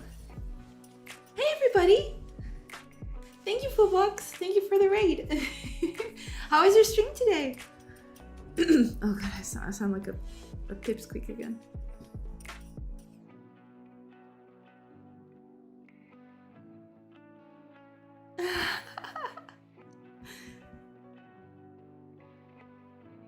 I'm so sorry! Oh god! You guys caught me at a bad time. Okay, give me a sec.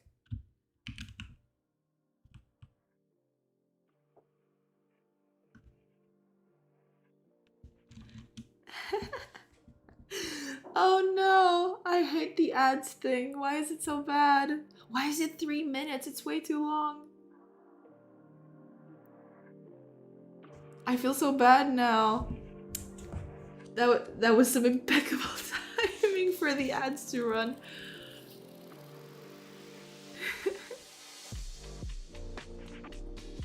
But give it like 10 seconds and I should be over. Oh god. The timer looks like it takes on forever. Just get it over with. Come on. I want to talk to people. You didn't? Okay. Hey, hello everybody. Thank you Fullbox for the raid. I'm so sorry about that. Like, you all caught me at a bad time. The ads were rolling. I'm still a little shaky on the ads thing. But thank you. Thank you for the raid and thank you for being here. Welcome everybody. Reworked part of your input system? Cool, awesome. Very nice. We love reworks. That's exactly what I'm doing and you know, just deleting everything. Not deleting everything, but you know, nothing works right now. I'm so sorry, y'all. It's a thing. Yeah. That's what I was mentioning a while ago. Like, the whole ads thing is surreal to me because, like, what do you mean an hour's already passed? I've only worked for like a little bit. What do you mean it's been an hour? God, I hate time tracking. It's so bad. I'm so bad at time. But yeah. Currently working on a thing. Trying to make, it's like, I guess I can't show you because everything is broken right now. But, I'm trying to make, when a character, hovers another character, you can see their attack ranges and their stats. The stats is already done. It's this little window here. It already appears when you hover over a character. That was the easy part. But then I started thinking, you know, I also want to check their ranges, right? Like you hover over a character and oh, you can go to all of these places. And I thought, you know,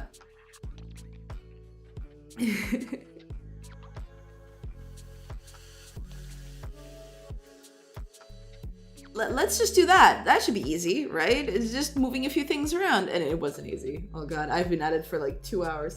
I have to get some work done, but I'll stay lurking. Thank you, Sockhouse. Feel free to get work done. Don't worry about it. And thank you.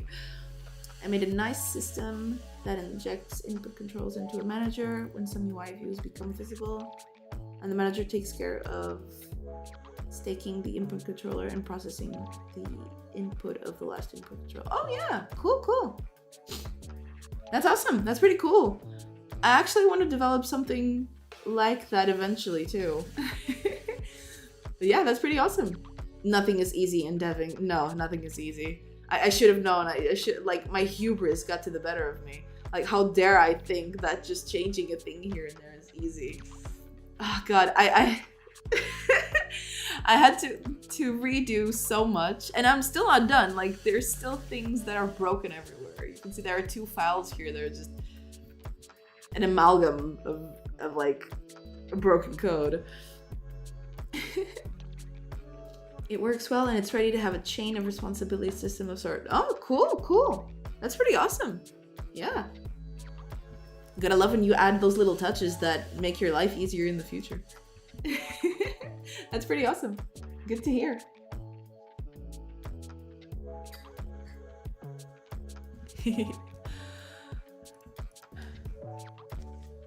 Oh man, this thing is never ending. Look at all this. Good god.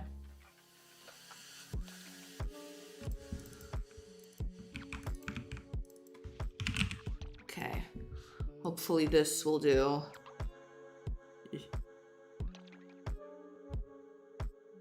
Like checking if the input controller allows the input under it to also process its input. Oh, that's pretty nice. Yeah. That is pretty cool. Yeah, eventually I'd like to do something like that for here as well, for this game. Because that is really useful. Good to hear you're making good progress.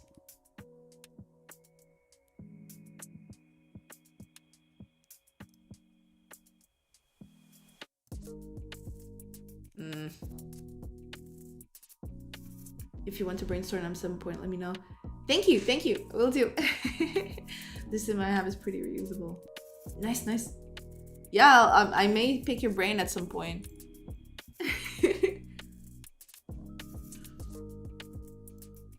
But right now, these errors are just killing me. Everything is broken because I thought it would be just a simple change. Turns out I was wrong. I hate everything. Okay, so neighbor path, neighbors collection. These two, I don't think this one is even used. Okay, neighbors collection, I know for a fact that I need to bring back over here because this is a reusable list that I have just to not always have to create new lists. So this I know for a fact that I have to move over here. And then I just do this. Huh. Neighbor path is there as well. Okay, I'll move both over and then we'll see. Because I think that neighbor path is not even being used anymore. Is it? Oh, I'll have to check. I mean, if it complains at some point, then I'll know. Also, this should be private, I think. Yeah, okay.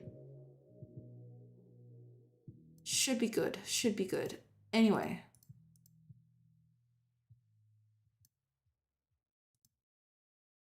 Yeah, I have to fix that, but let's fix this first. Okay.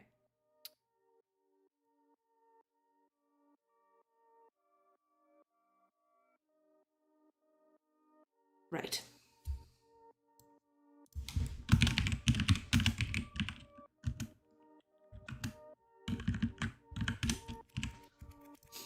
Go.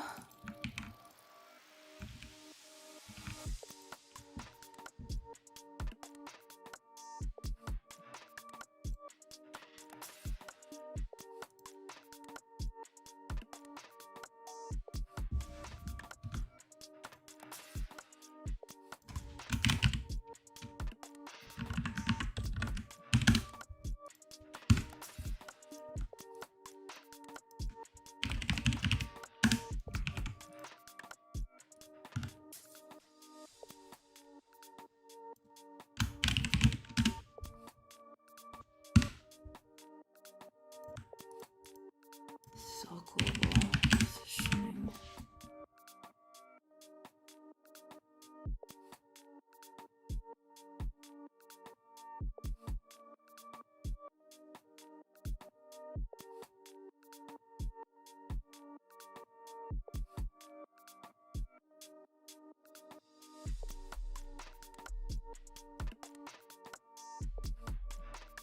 Okay.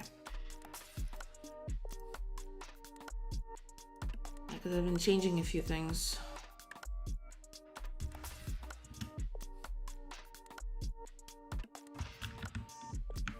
Okay, before that, let's just finish. Let's finish this file first.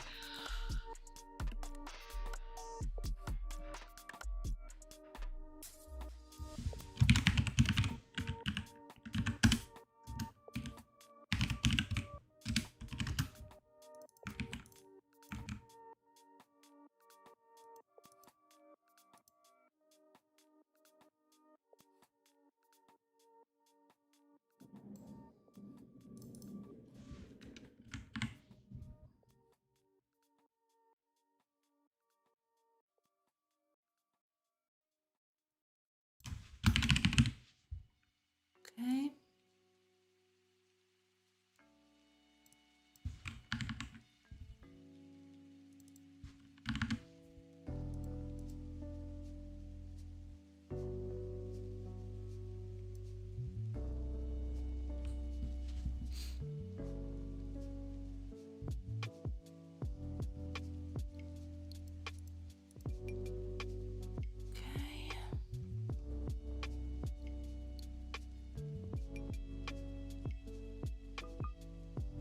Wait a minute. I don't have any more errors? Oh, okay. Well, I have here now. Okay, let's see. I'll need to give the combat area. So,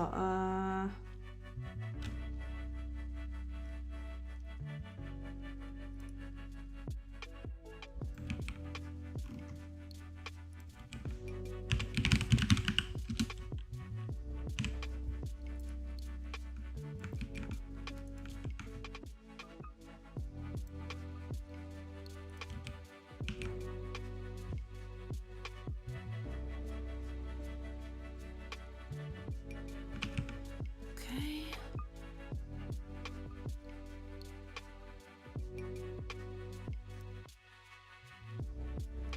Right, so here is the best / worst part. It's this. How am I going to do this?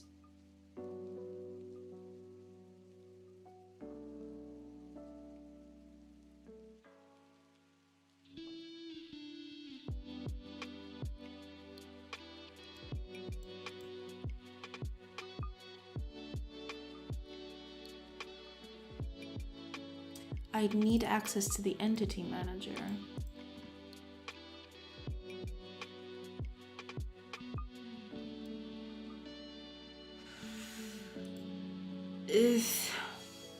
Hmm.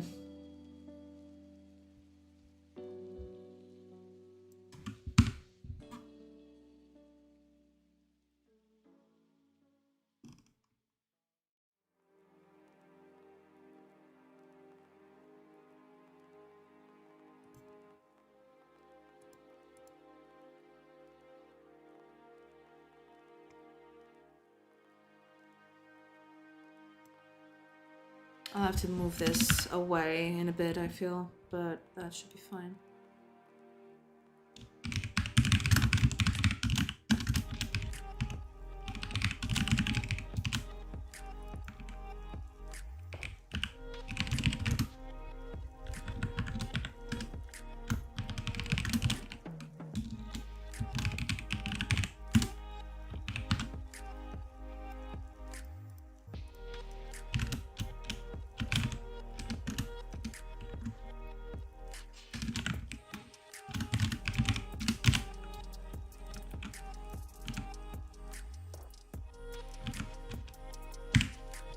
There. I don't particularly like this solution, but I'll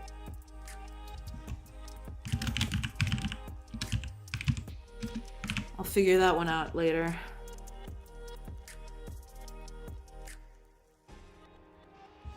Do I really have no errors? That can't be it. Is it? Yeah, okay. What is it?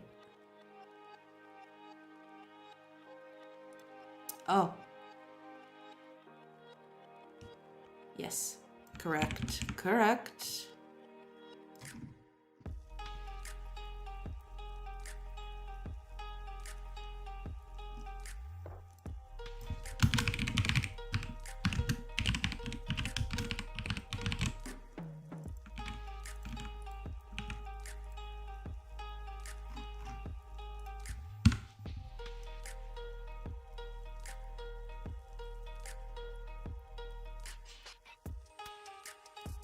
Good.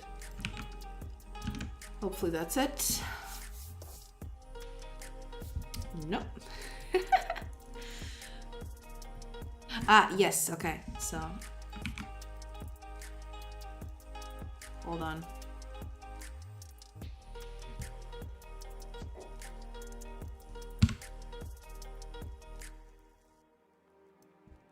Right. So action. Actor, get path.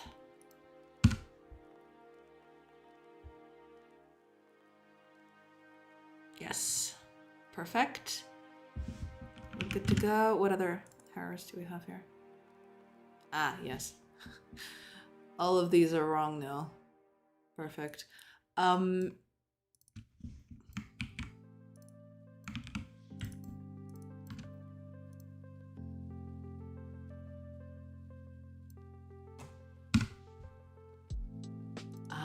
Yeah, I knew that it was too good to be true. I'll have to delete these. Okay. I think that's it.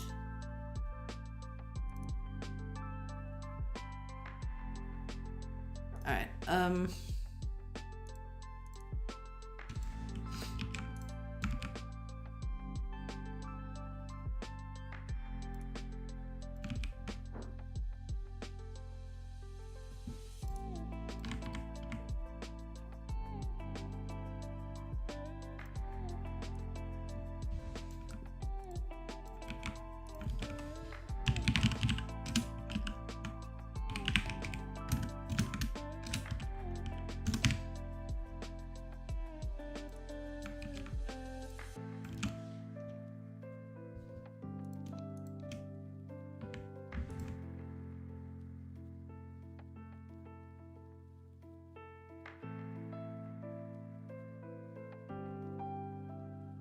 Right, I'll need a combat area on this thing.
should be it.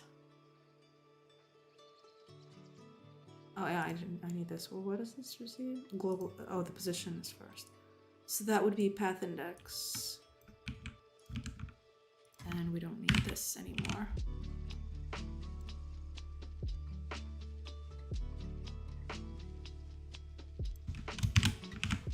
Go. Okay.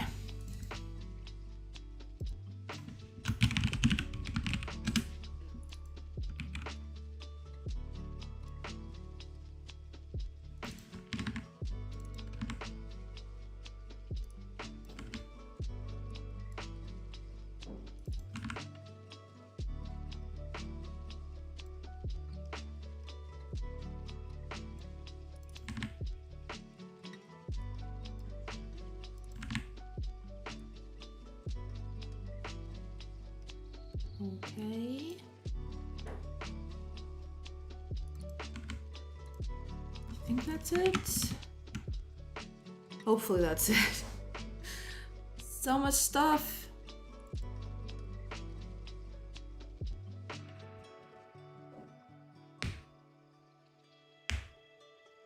Ah, yes. Need to fix this too. Okay.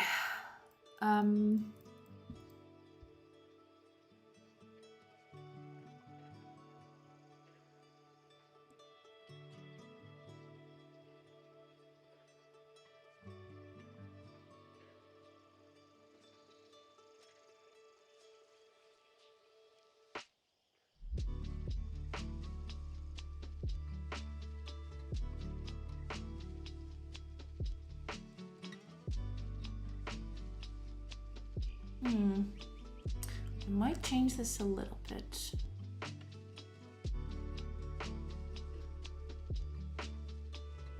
Yeah, that's okay.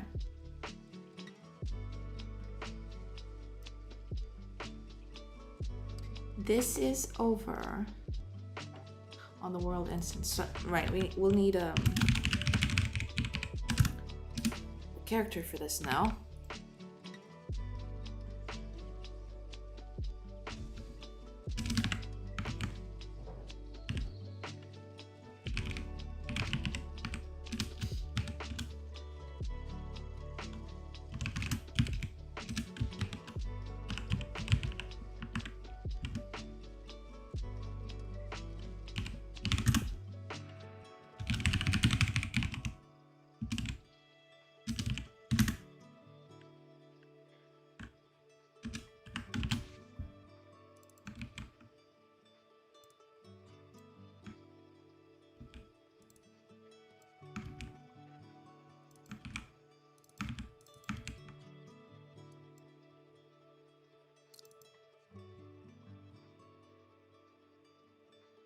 We don't even need the combat area, actually. Well, kinda.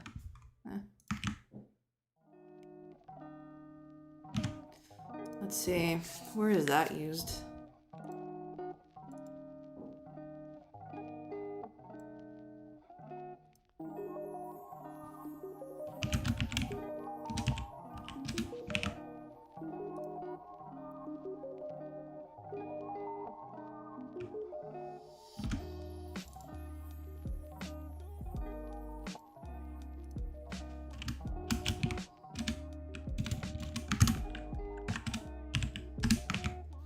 Go. Will we finally be able to see the game running? Oh god, it's gonna run. Not sure if it's gonna work correctly, but it is gonna run. So that's exciting. Okay, immediately there's something. What is it? What's the problem here?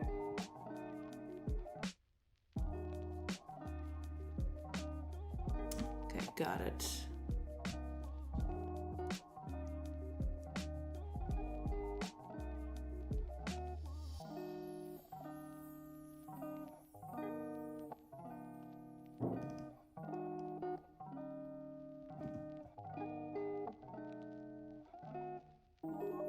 Really?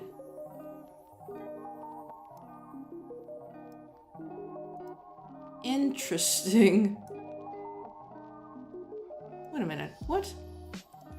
Hold on. State manager. Oh, state manager.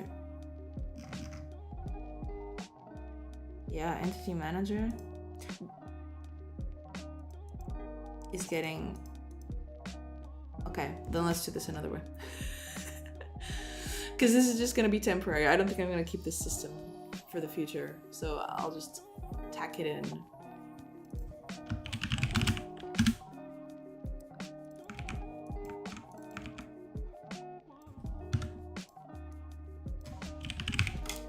So we'll just keep it like this. Until we fix this. Because that's probably what I'm going to do during the weekend, is that I'm going to clean up all of this. Because, good God, there is a lot to clean over here. There's a lot I wanna clean up. That's okay. So we'll just do this. That's easier to manage anyway. Okay.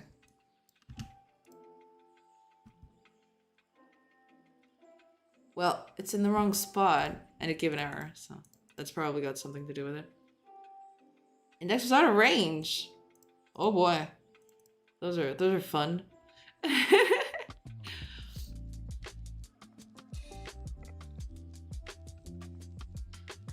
Wait a minute, what was out of range?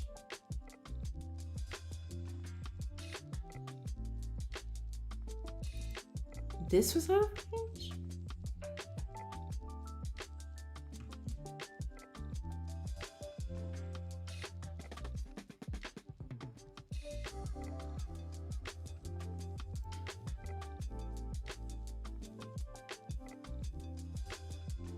I didn't change anything about this one.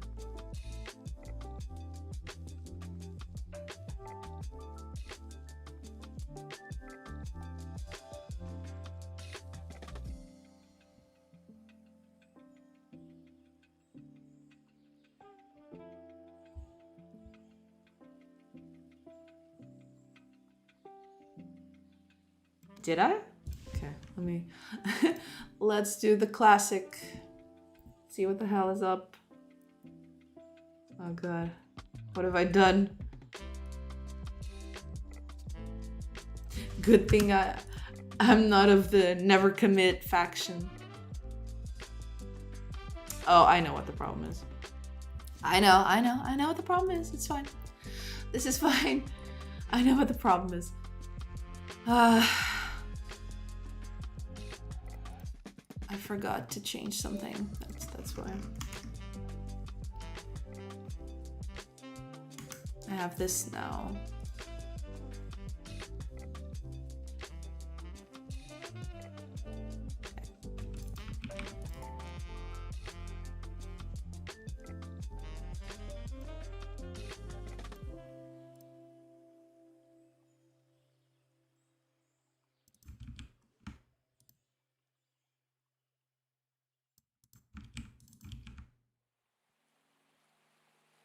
Well,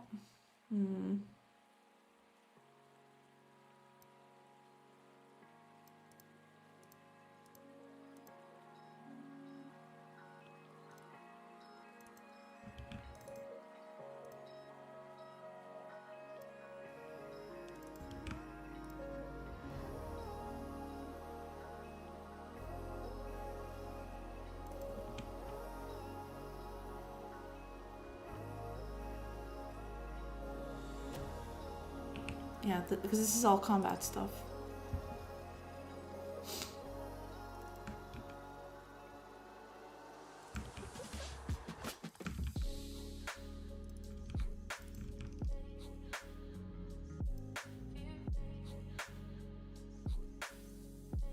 Well, to be fair, given what I'm thinking of,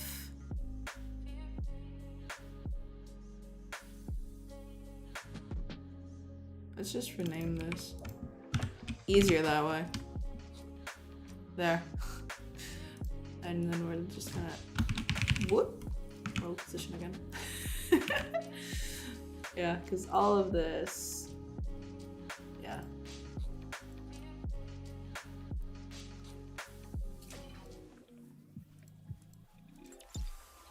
We're gonna need a different thing for this, but it's fine. We'll manage. I'm gonna need 2 different things, is basically the deal. Okay, that should be it. Okay, everything is still working. Everything is still being attached correctly. This is no longer working for some reason. We need to fix that. The little window is not popping open. Why not? Oh, hold up.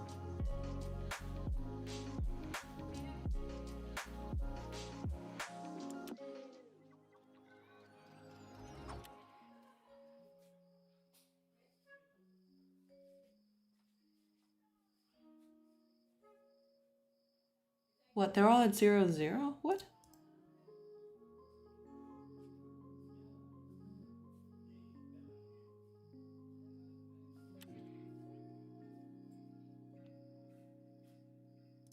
Something is up with that.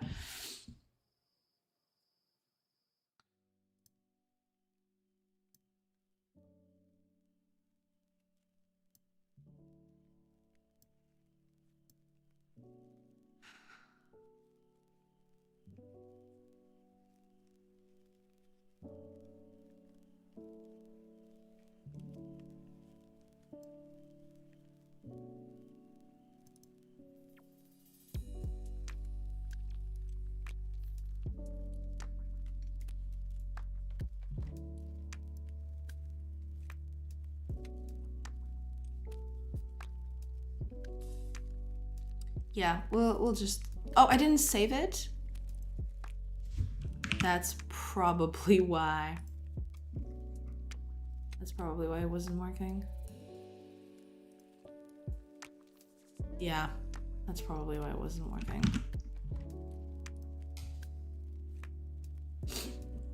Let's see if that's the case. Please let that be the case.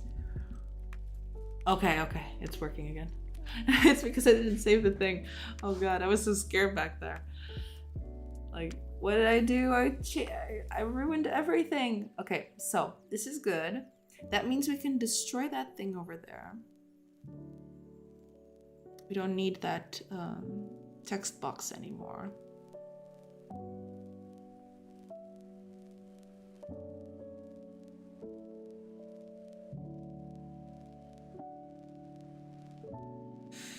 So now all we need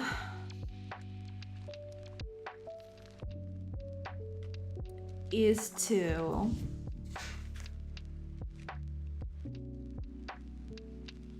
we're going to need like a certain range for these characters. I'm gonna have to mark them out with a different color. It's probably gonna be some yellowish thing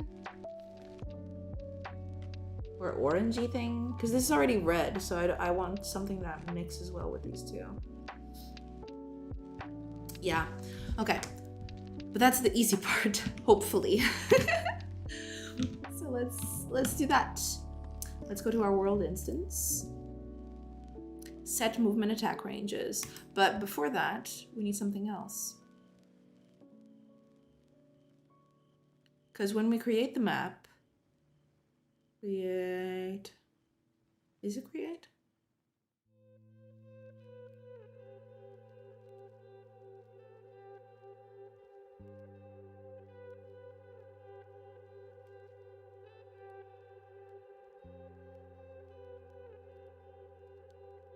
I do have a combat world instance specifically for this, don't I?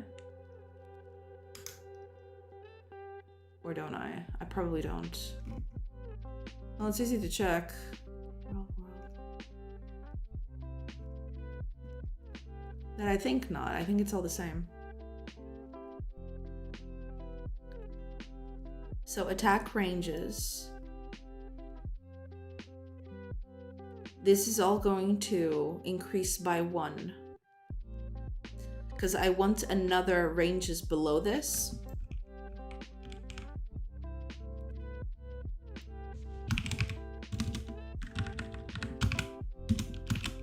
Self and other. And the other is going to be 3, 4, 5.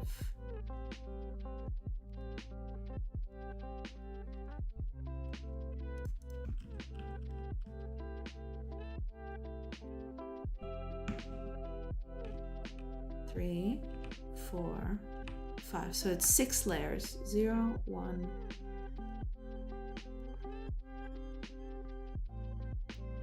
Yeah, I probably need to change to change the names of these things later. Actually, let me just mark it here. There. Yeah, but we need this. So now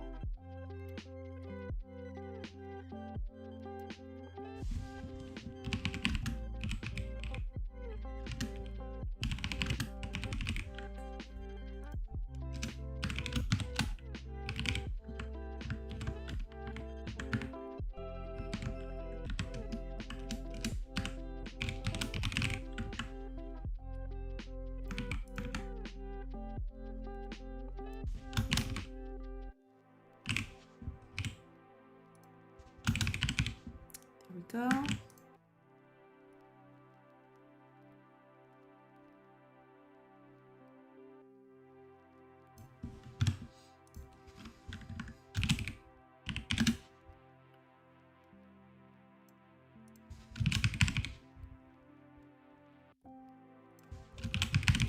And we'll need something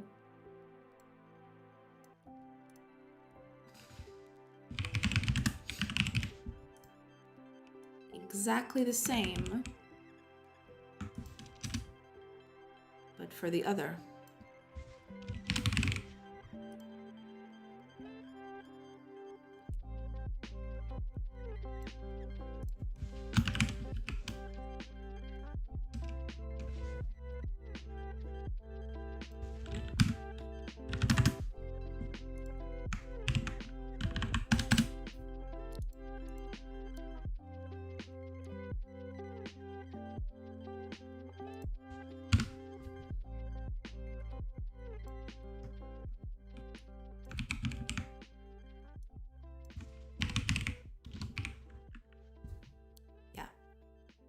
Let's go to Sprite real quick. Where is it? It's this.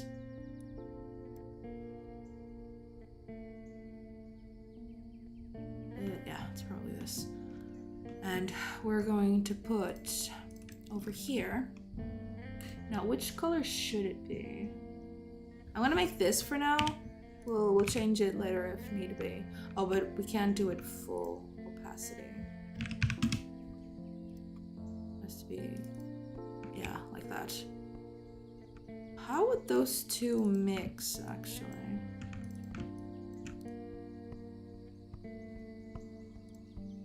It's fine. Need for that anymore. Oh, actually.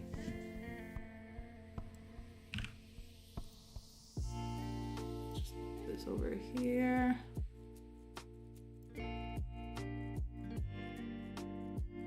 I might need it later.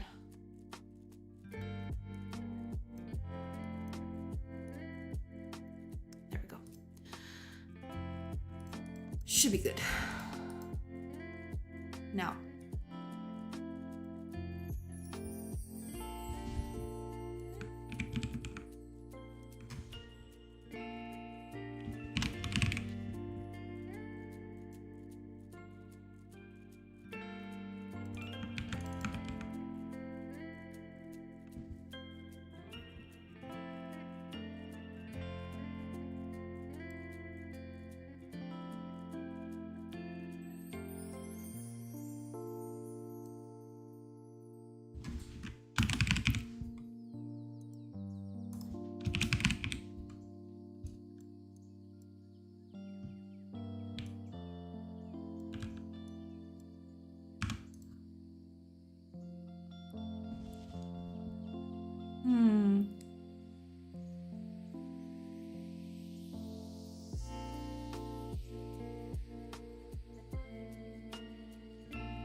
Other comes first, then the self on top. Yes. We just need to change one last thing, which I believe is here in the character controller. And the update sprite. This is still 2, correct? This is 7 now. Because 6 is taken, I believe. Over where we were? Yeah, 6 is already taken, so we need that. Yeah, we'll need to define Z-axis for stuff later.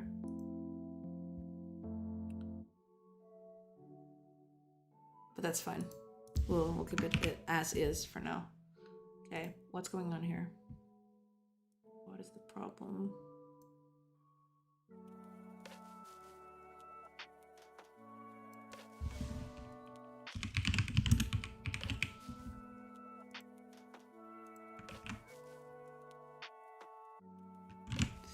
There's probably more to come because there's a lot of stuff I changed as per usual.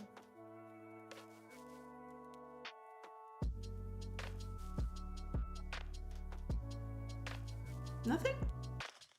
Really? Interesting.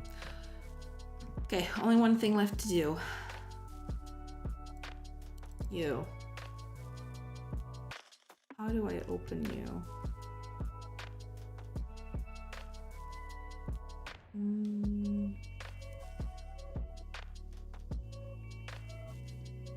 Oh, it has to be here. Right, I forgot.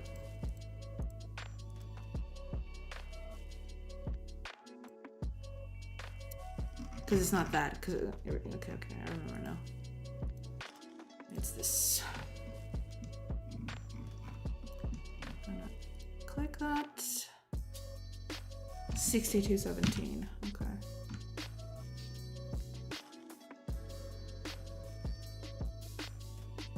$62.17.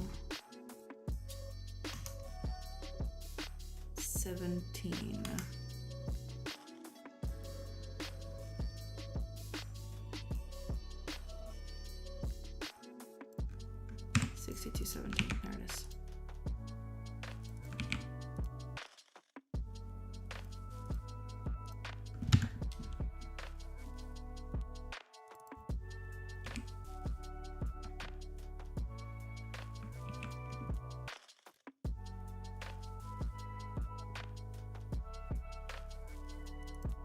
Right, so when we hover a character,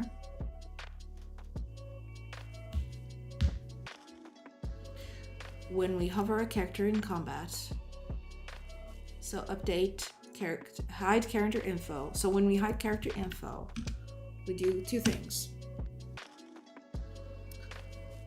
We of course hide the little blurb, but also we want our world instance. Where is it?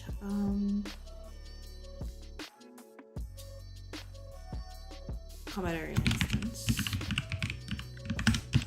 Dot.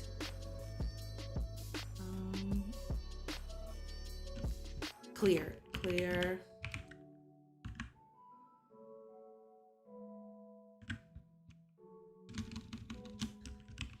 What was it?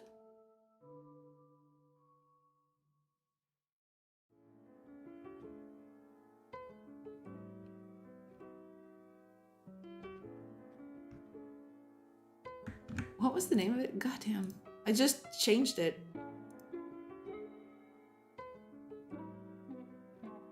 Ah, here we go.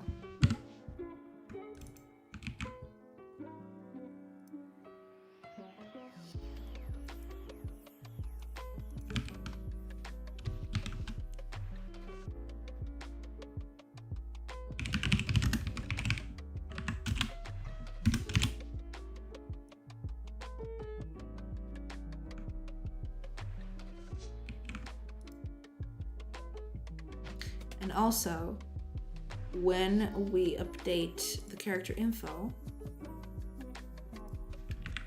we also want to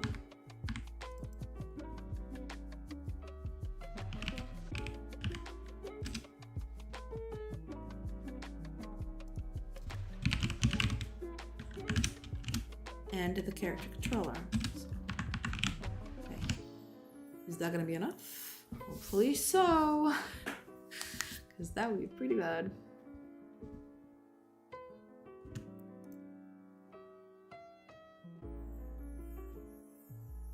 Okay, so it's not working as intended. Let's see why not. Ah, yes. This is false and this is true.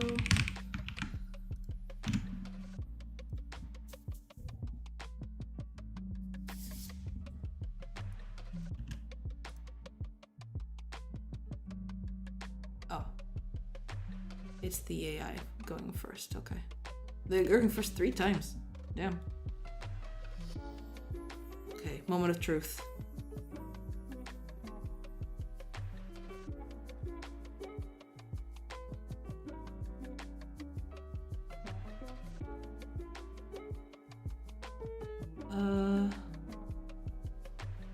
Huh.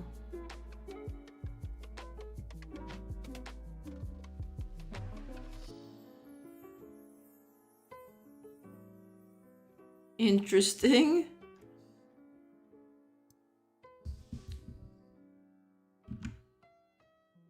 There is something we need to do.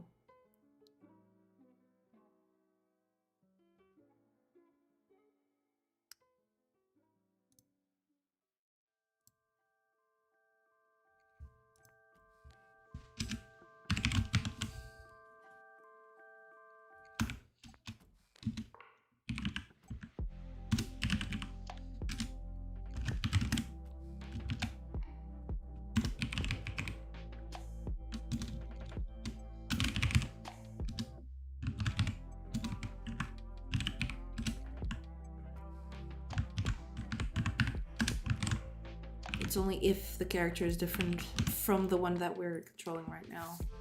Because otherwise it'll override the whole thing and it's not very useful.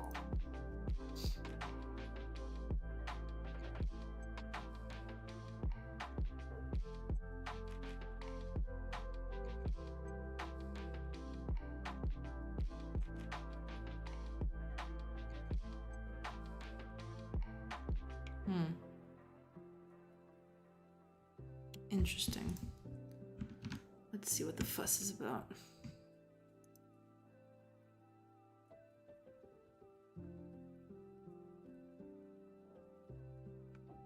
Everything is saved.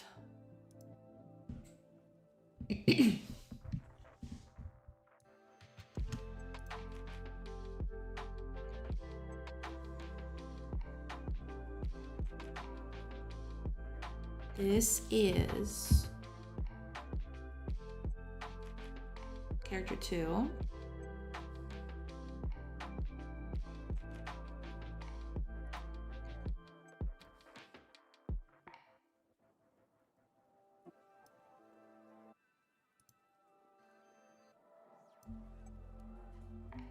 Okay, so that should go.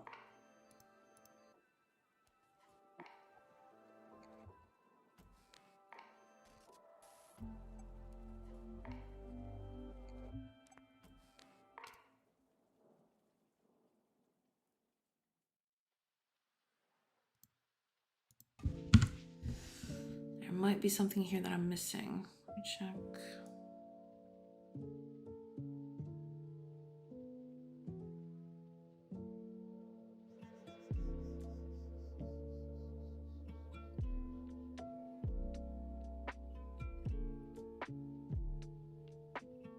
Right.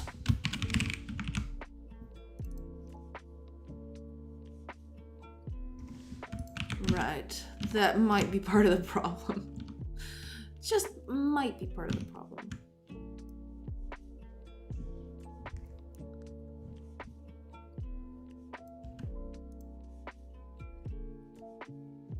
Oh, it's not my turn. Okay. I'll have to wait for them.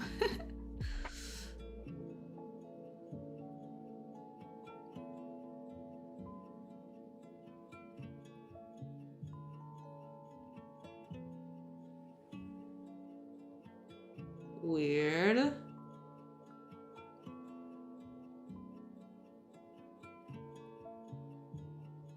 Very weird, but okay.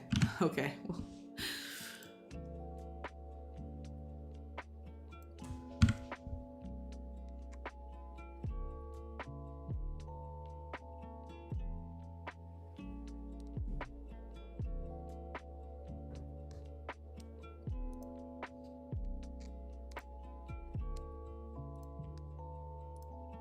Let's see what the fuss is about.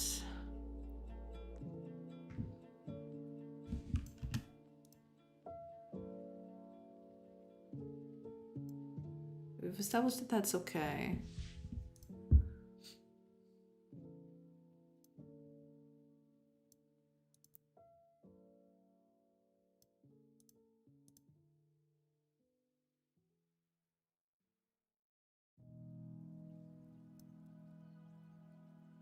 Ah, yes, correct. Okay.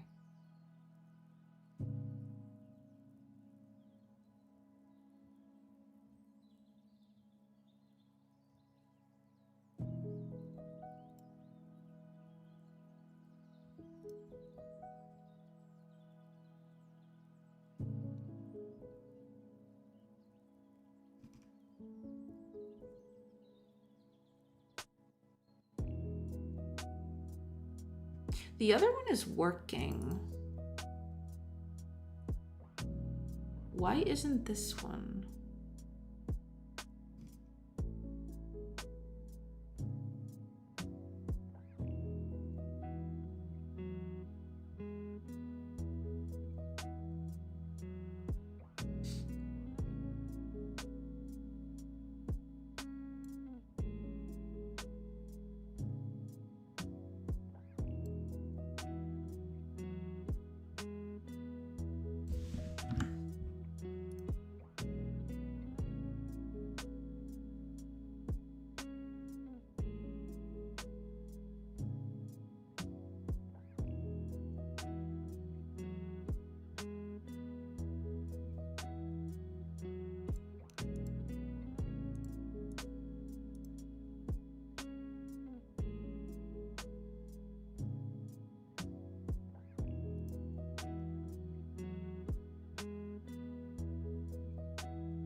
Interesting. I wonder why that's happened.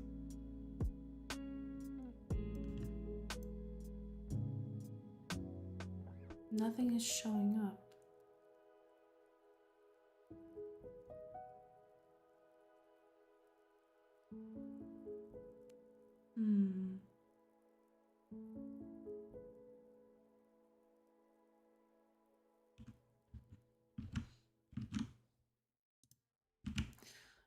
Let's make the ultimate test.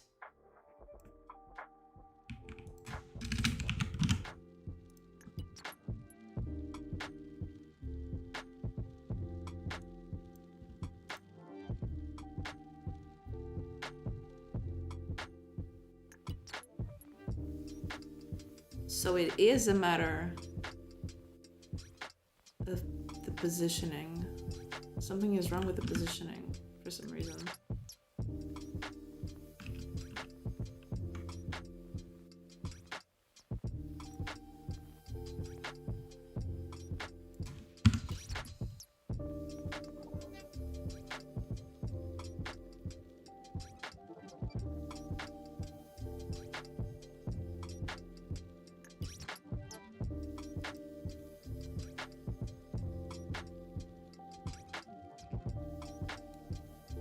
Interesting.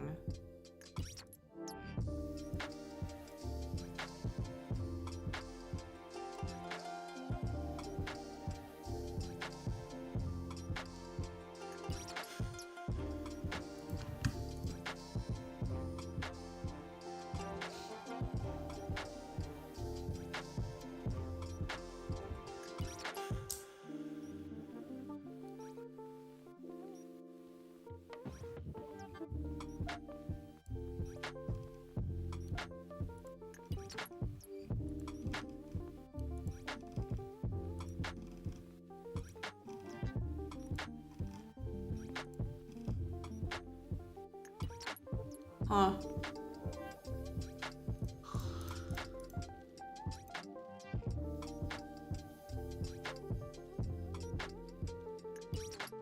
Oh, that's right. When we okay, I think I might have found the problem. So when we initialize the characters, when we start the characters, instantiate, I mean.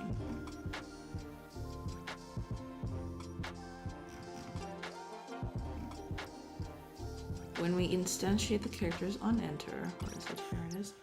When we instantiate these characters, when we initialize combat, we do that, but we have to immediately update it.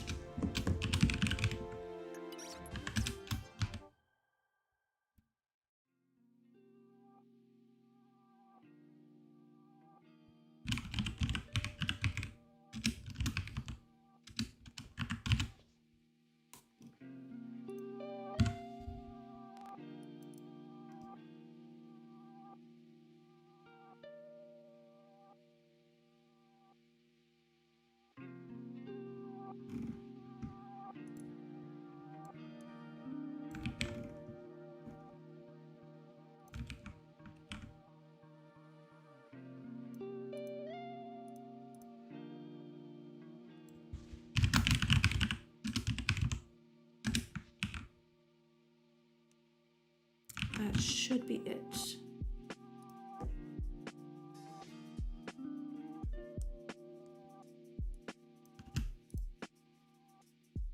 Okay, there we go. Yeah. This was what I needed. I needed to update right at the beginning, so they'd have the information. This one doesn't do anything, which is good. This is exactly what we want. But we do now have a bigger... We have now more information about who can attack us like this. But this is their full range. Their range of movement, their range of attack. Everything is set up here.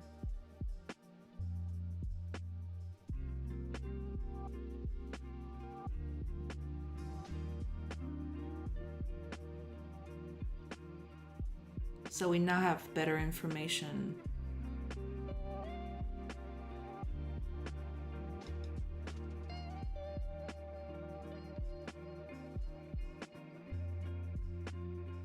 Yeah, this is good.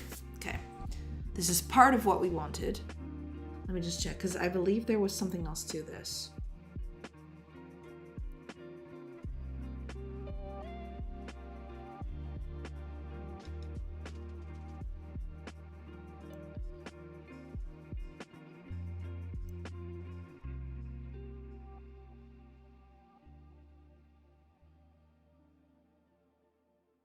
Oh, ads are starting. Man, I need it to be... I need to check, like, a better way to get these rolling. Or, like, a better way to see if they're close by, because I always forget to check. I guess it's because I'm not used to it. Eventually, if I get used to it, I'll keep checking. Well, the good thing is I catch them on time and I stop anything I'm doing. So I guess that's good.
I'm ready to battle in those grassy fields. Yes. We need to battle in those grassy fields. But yeah, we've done quite a bit so far. I don't even know if you're are you guys seeing ads? I have no idea. I'm so sorry. I have no idea what I'm doing today. I'm just all over the place. Hopefully it should be over in like 40 seconds.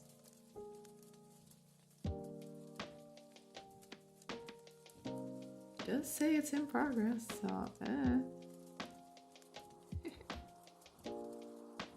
I see. You have Twitch Turbo. Yes. Okay. Makes sense. Makes sense. Gotcha. Gotcha. But yeah, we're almost feature complete. I'll need a lot of juice for this. But yeah, we're almost feature complete. The juice comes afterwards, but yeah. We're mostly like building the systems below.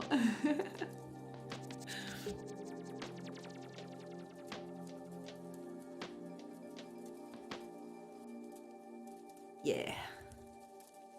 We've done it. We've got this going. So now let's just do a little battling.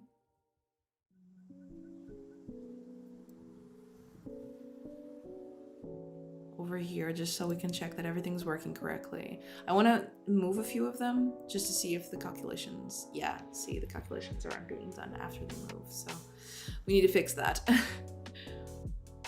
Yeah, they're not being recalculated after they move. And that is a problem because, you know, we need to keep this updated.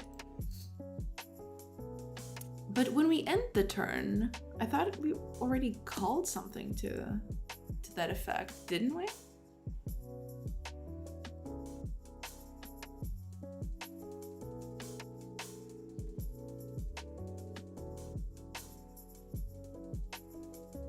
Ah, I think I see now. Yeah.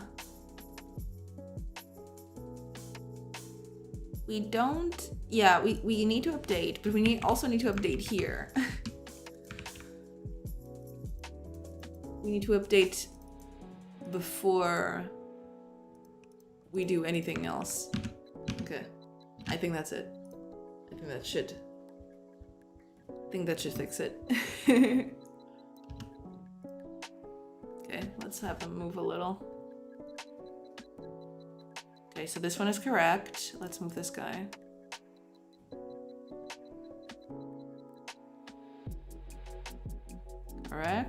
Correct. Okay. Seems to be good. Seems to be working.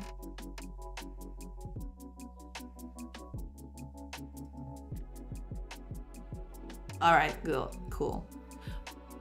Wow, damn, cavalry covers like almost all of the map. Look at this. It's disgusting. If they start in the middle position, they can go anywhere, do whatever they want. Disgusting. I'll need some actual combat data to test this further, but yeah.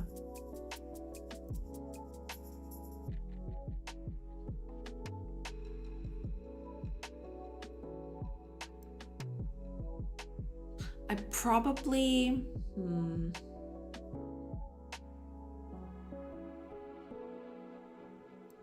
I don't know. I'll keep it as is like this for now, but yeah, eventually I'd like to make this a little clearer. Because like, when I'm clicking to attack someone, the range shouldn't matter anymore. I mean, kind of... No, I guess it kind of does matter, because you're attacking and you can still check, like, everything, I suppose.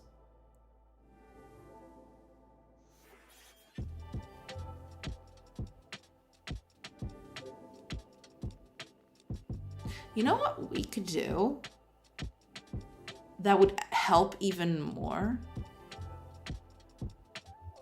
We could change these colors based on if it was an ally or an enemy. I think that would help out a bunch to see like who's what. Because like right now I click this and I have no information if like this is good or bad for me. Okay. Let's open up Ace Pride again.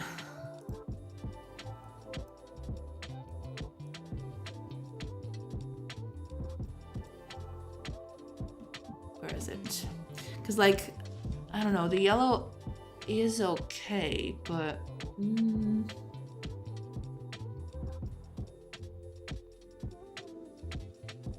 maybe I'll make it like a slightly light orange for enemies.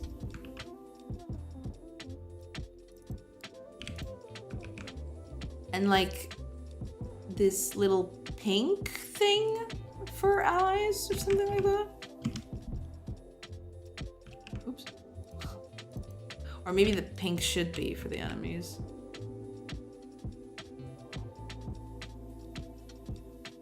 I can decide the colors later. Let's just get it working. So, let's... Where's the instance? Here it is.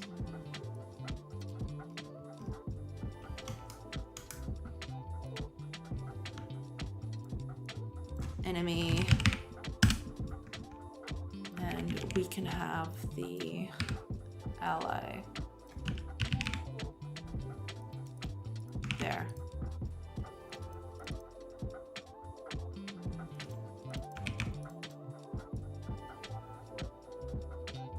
There.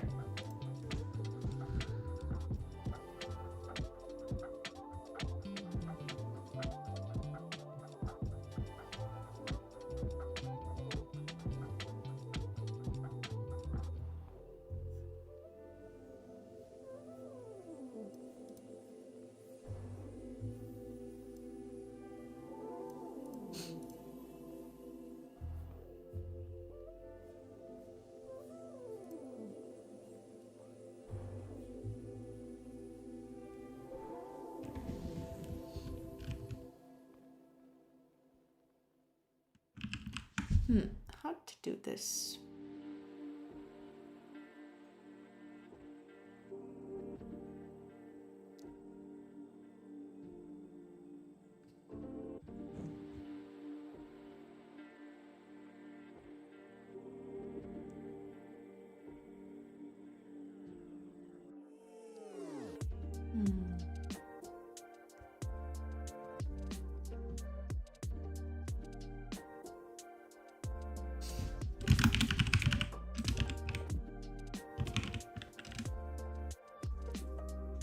You know what? That's fine.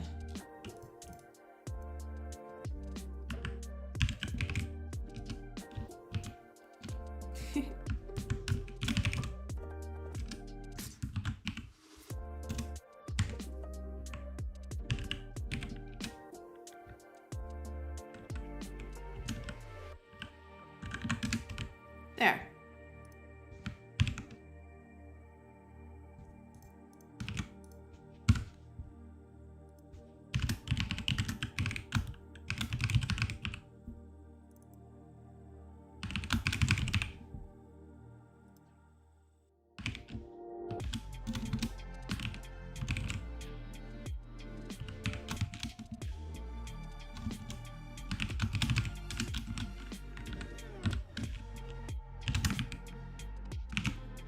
There.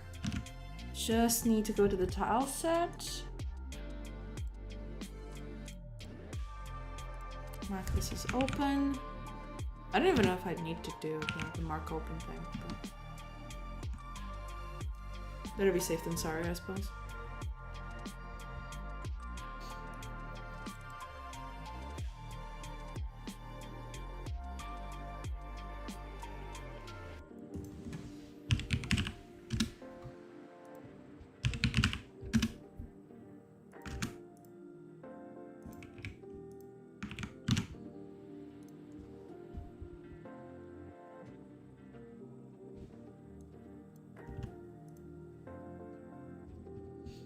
Oh, three enemies are gonna go first. So that's anything. Isn't it crazy that all those lines end up being something playable? Yes! Like, I've been writing code for like 3 hours. It's just for a small itty bitty thing. It's crazy. Yeah, it's barely perceptible, but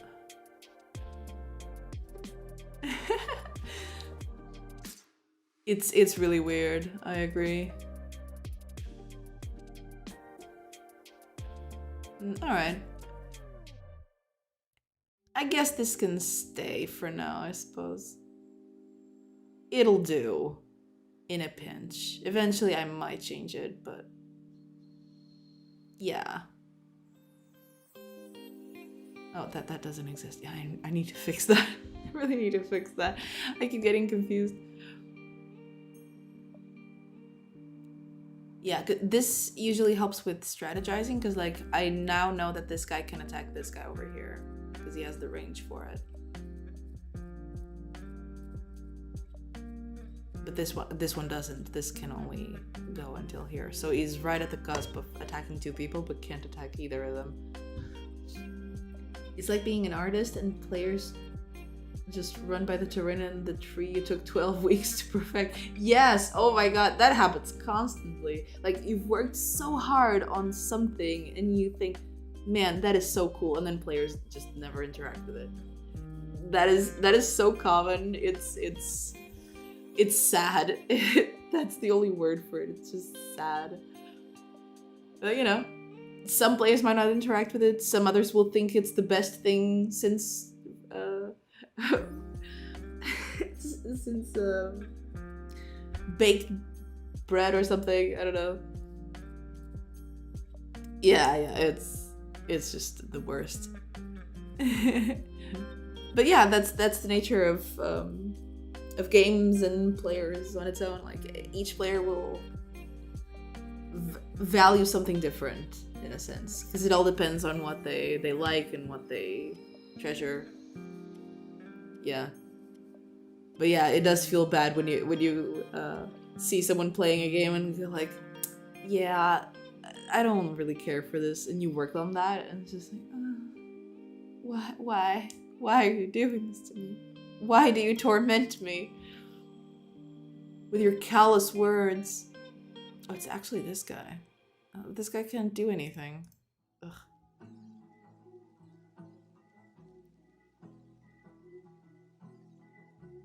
Okay, let's attack this guy from here.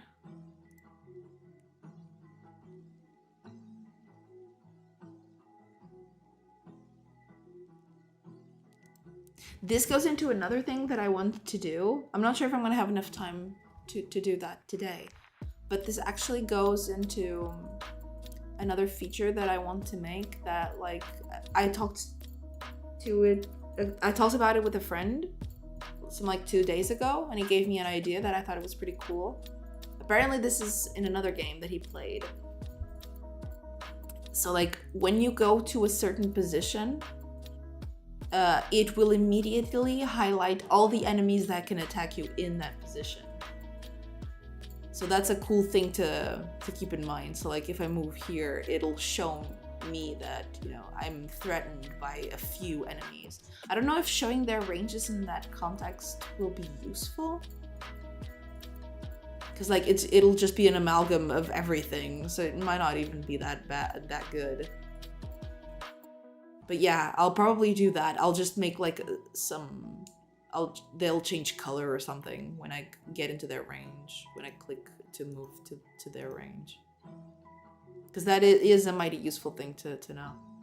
Oh, this guy's just dead. Hell yeah. Get over here and die.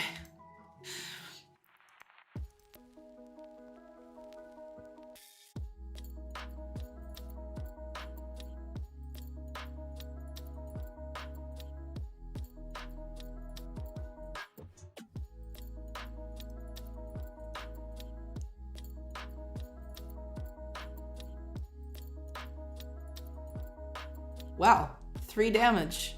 Exact lethal. Let's go. We're winning. Get him. Oh yeah, I also changed this thing up here. Like the whole health thing, it wasn't just working very well. Like it had too many numbers. It was really hard to parse. So now it just shows the current health they have. Doesn't matter the max health. Cool. Okay. I think that's good enough for now. It'll need a lot of tweaking later, of course.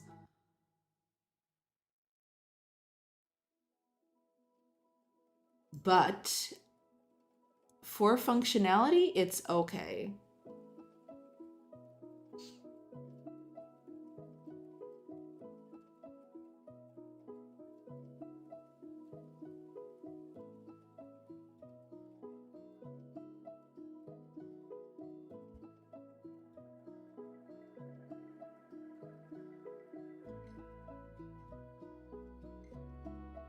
Okay. Yeah, let's do that then. Now that we've finished like the big, like I thought I was going to finish this in like, I don't know, an hour. It's been like 3 hours and a half. Oh god. And this code is not up to snuff by any sort of the stretch of the imagination. Like I need to change a lot about this code because this code is like horrible right now. I need to change it, but I'm gonna do that off stream so I don't bore everyone to death. But I am going to do that little thingy, like highlighting the characters that can attack you when you move to a certain position. So let's go over here.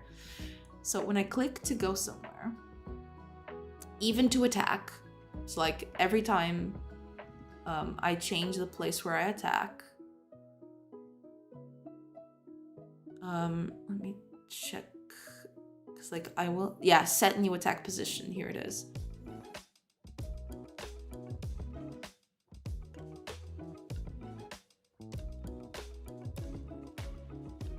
Yeah, here we go. So every time we either do one of these two things, let's actually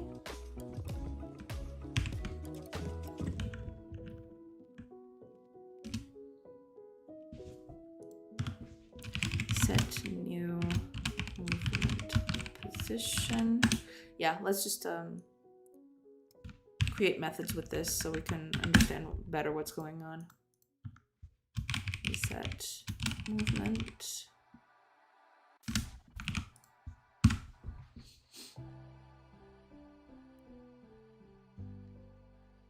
Yeah, so once we do a new movement position, and after we do that, we want to highlight which characters can attack us. To do that,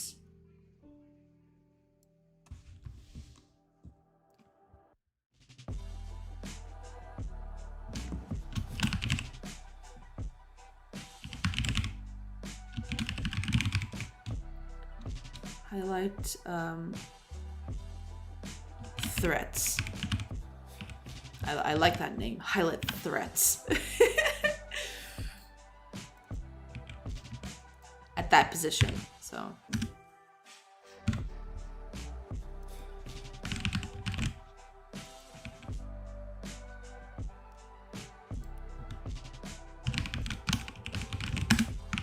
There we go.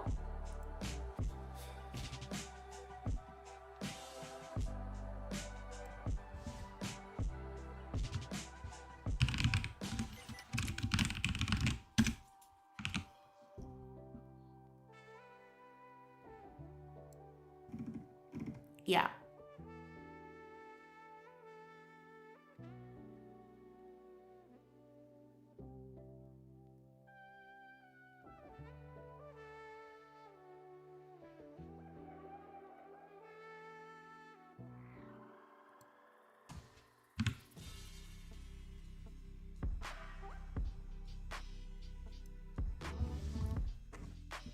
After we do all this, we will always highlight threats after all of these. So after every set new attack position, we'll just highlight those threats at that position.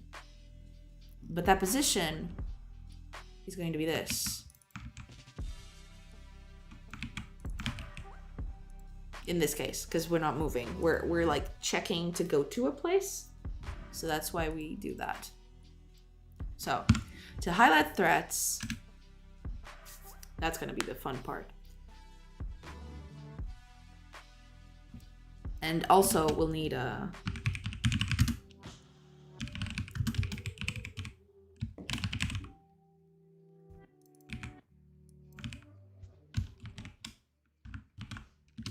yeah, we'll need that too, which is actually going to happen when we exit.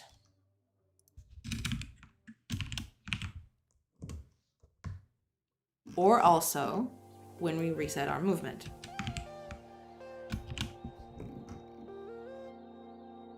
When we reset our movement, we also reset the threat highlight. Okay, so highlighting threats is as simple as going through all characters and see which ones can attack the position that I'm in. So hopefully that now that we've made a lot of changes to the system, it'll be easier for us to check. So like now that we can do this, we can check the characters that can attack on a certain position. We now have an accurate way to tell who can attack us. So we're gonna do that.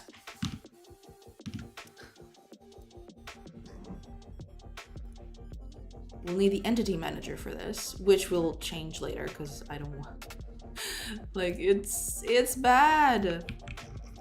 Okay.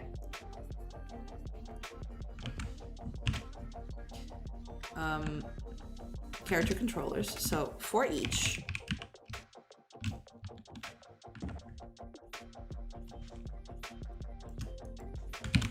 character controller in all character controllers. If it's me,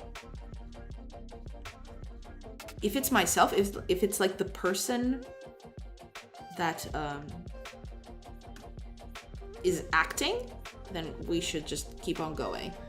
Same thing with, no, we could actually highlight allies too. Allies that could go to your position, that could interact with you.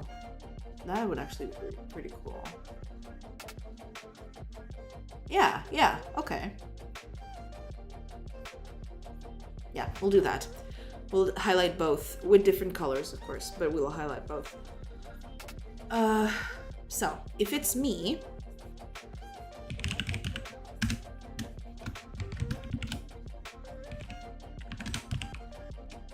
if it's the person acting at the moment, then we continue, because we don't want that. If not, that means it's not us. So it's either an ally or an enemy. So we need to check which it is first and then color that person.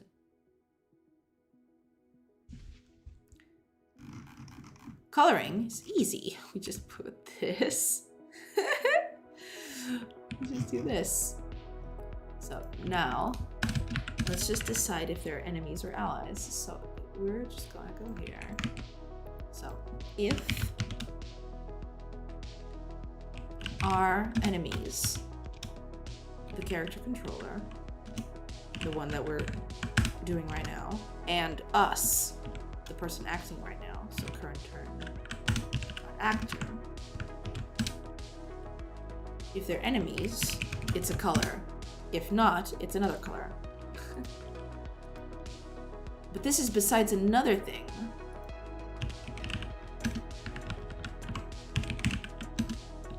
There's another thing that we need to take into account before doing this.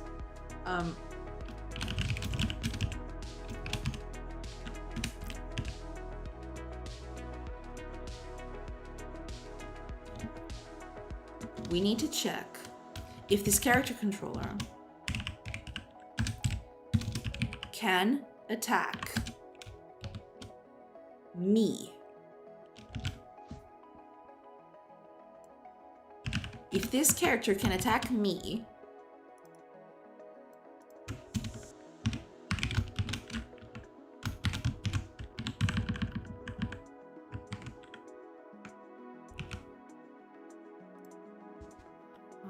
there's a missing here. Bracket missing. Okay, so if it's an enemy, we're just gonna color it red. Like pure red. This is just for testing, so it's fine. If it's an ally, we'll clear it green. We'll color it green. Hopefully this doesn't reset the color.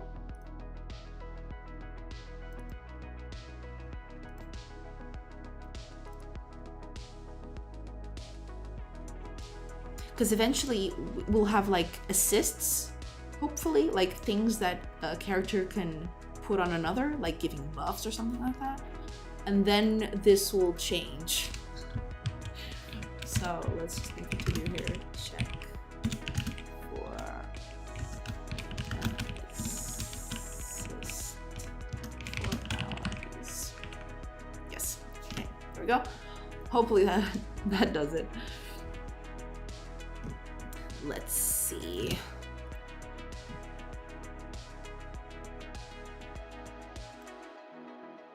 Okay, it's highlighting itself, so that's pretty bad.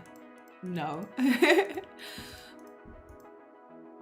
Wait a minute, I think I know why that is happening. Yes, okay. Yeah, makes sense.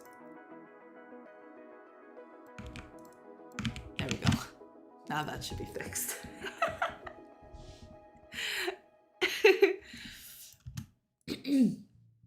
Okay. If I move here, this guy can attack me.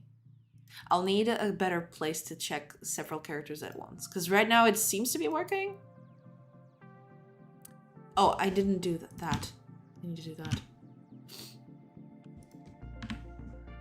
Let's do that real quick.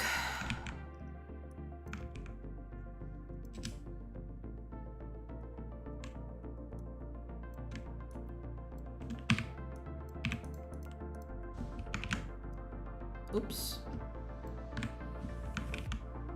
There we go.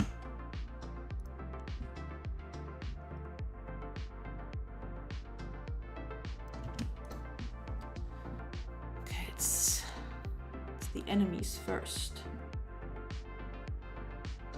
Okay. If I move here, these two can attack me. But if I move to this cell, this guy shouldn't be... Oh, hold on. Yeah, I know why that's happening. If it can attack me, if it can't attack me, then we'll just we'll just reset its color. Right, okay. Hopefully less thing. I keep forgetting like edge cases. Okay, it's the enemy first, that's fine. Okay. This guy can attack pretty much. This guy can attack me from anywhere, so I'll just do this.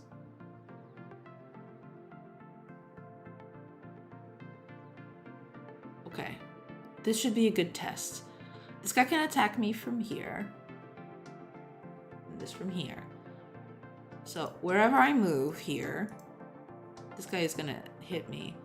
This guy should also hit me, but he's not doing that for some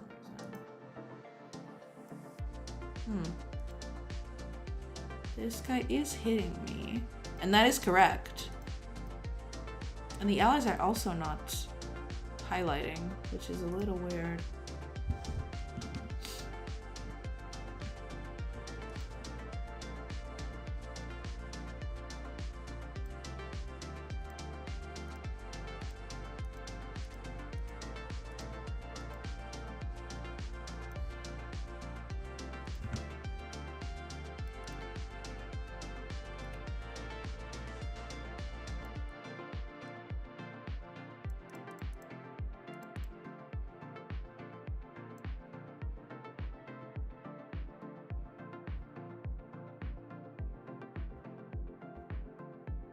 My guess is probably this.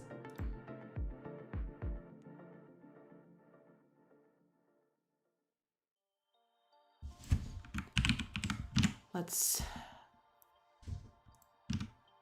Because that should be a one-time thing. Anyway.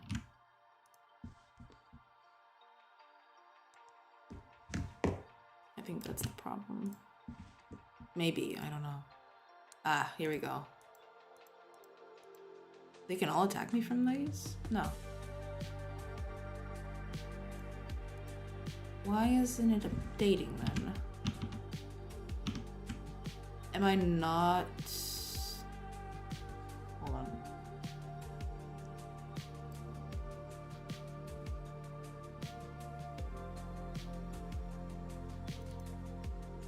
Oh, no, I'm being silly. If they can attack this position, the position I'm moving to, yeah, that's the thing. Okay, so what enemies do we have here? If I move here, this guy can attack me, but my ally can get to where I am. This guy can attack me from here. They both can attack from here.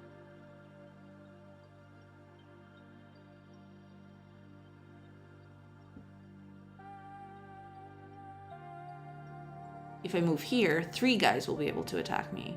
2 will be able to assist me if I get into trouble.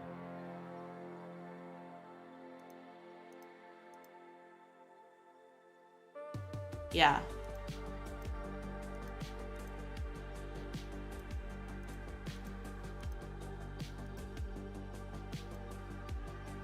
Perfect. Yes, this is exactly what I wanted. I think we're good. So yeah, just by clicking,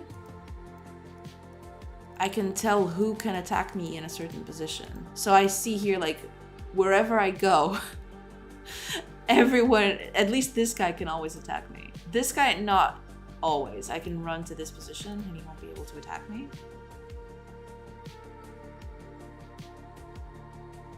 But now I want to make the other test. Let's see.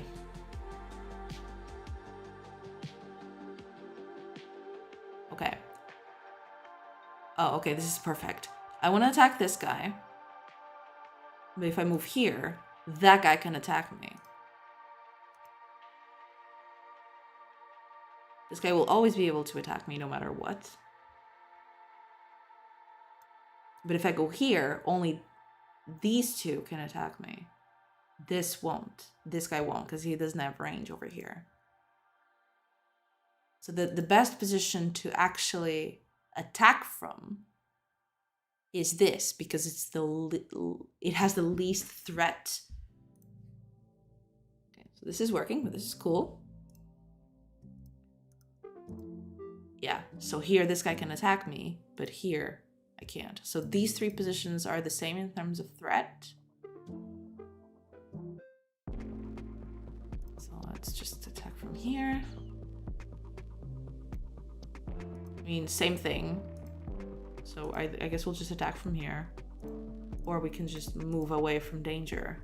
This guy will always be able to attack us because he's in range. But not this one. This one only attacks it at a certain point.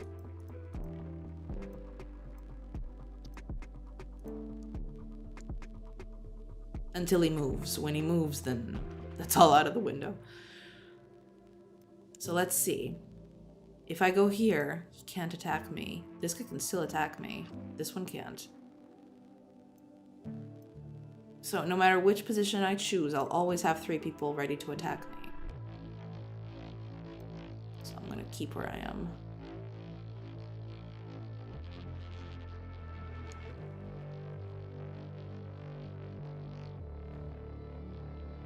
Yeah, this actually opens a very big way to make decisions for the AI. So like I can now test based on threat instead of like, oh, the closest or like the weakest in health.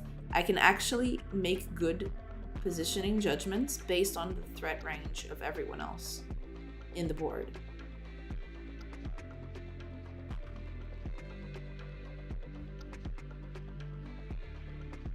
Pretty nice. Wait, no one has damaged this guy? What? I've been attacking him for like 3 turns. What the hell are you guys doing? They're killing us and no damage. None of them are dealing damage. No, that's bad. What are you doing? This guy is like a beast. He's immortal. He doesn't die.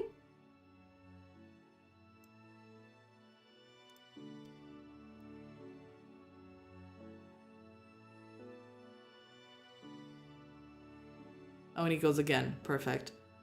Well, good thing I'm actually taking no damage either. Well, yeah, until I do, and I die. Great. Yeah, this combat went very poorly. But I did test what I wanted, so I'm happy with that.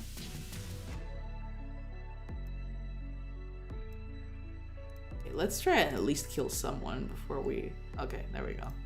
We did it.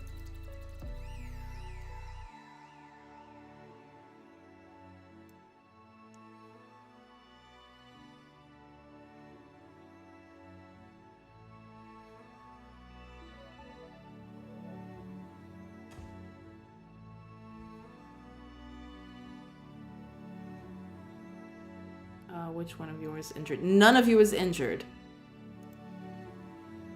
Oh, wait a minute. That's not supposed to happen. They're getting highlighted when they're dead. No.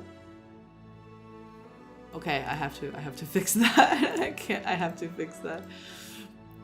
They can't be highlighted when they're dead. God. Kill someone! There you go.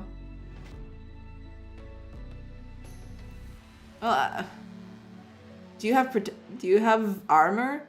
If you do have armor, then there might be a chance. You don't have armor. Get out of here. You're dead. You're so dead. It's not even funny how dead you are.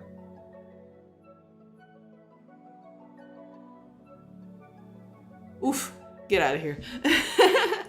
So yeah, I can't highlight them if they're, you know.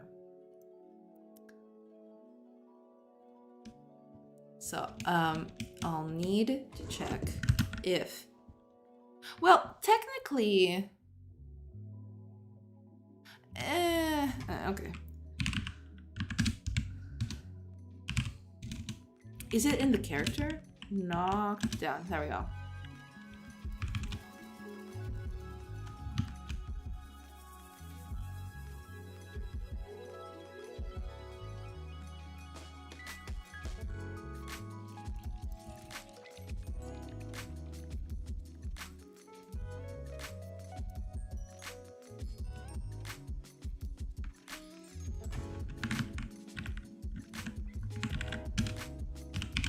Let's just put it over here.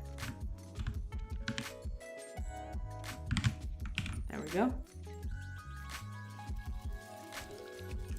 That should be it. There we go. That should do the trick. So now people that are dead can't be highlighted. Oh. Oh, this guy actually doesn't reach me, but this guy does. Yeah, because he's cavalry and this guy is infantry. Okay, makes sense. Okay, let's see if I can make a test out of this. Because I can move over here. None of them can attack me from here. Yeah, they can attack me from here. Well, this isn't exactly accurate because he can't attack me from here because I'm here. This character is here, so if the character moves, this is gonna change. But I mean,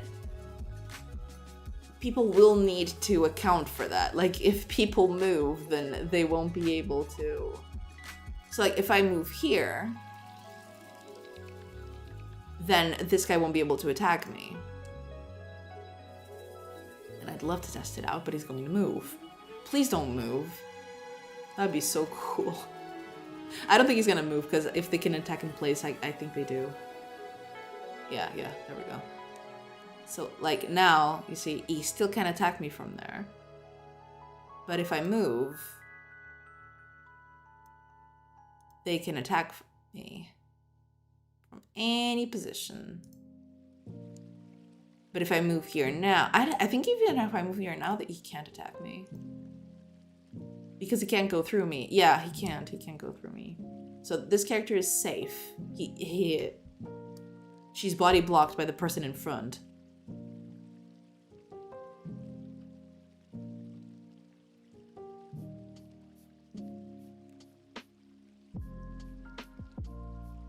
Oh, I can't attack that guy. I have to attack from here. Oh, it's me again.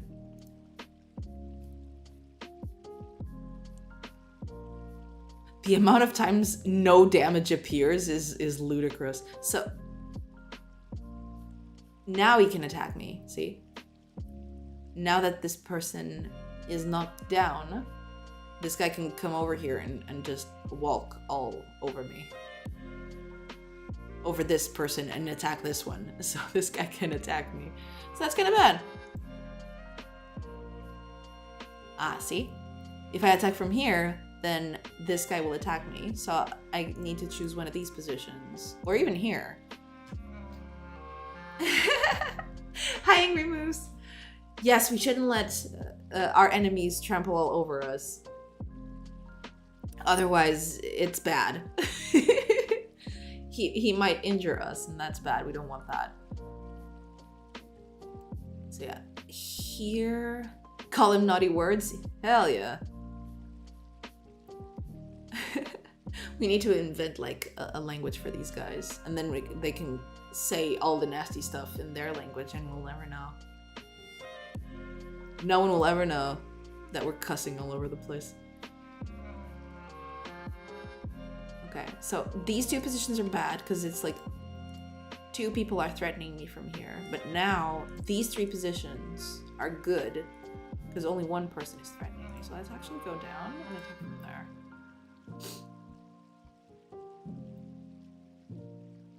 Oh, that's actually a good interaction. I didn't check. Okay, let me check. So these guys can all attack me. If I go here, then this ally can help me.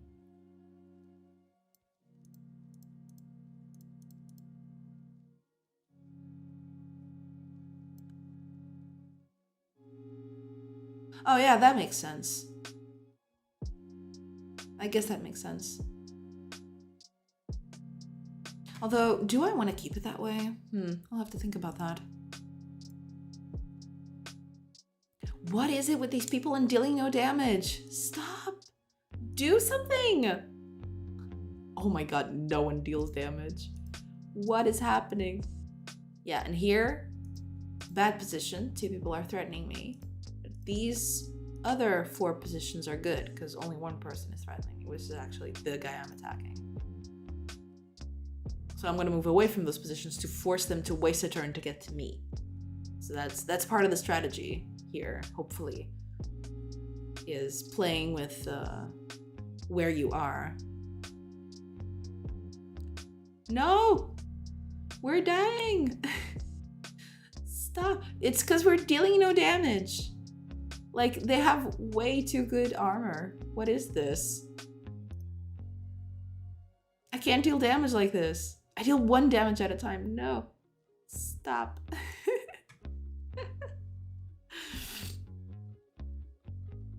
And this is also another cool thing that can happen. Because now I can have a visual aid. So for example, let me start this over because like everyone died. That's bad, I guess. So a good thing about this is now I can toggle I guess an underlay under all of this that tells me exactly who can attack me and when.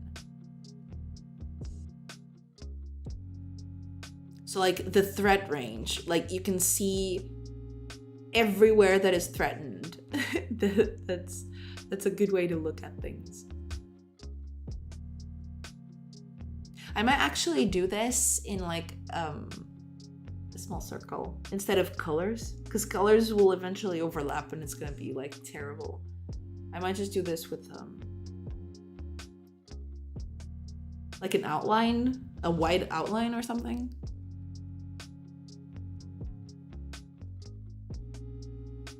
Hi, Pumpkin Parda. Hello, hello. Good afternoon. How do you do? How are you doing?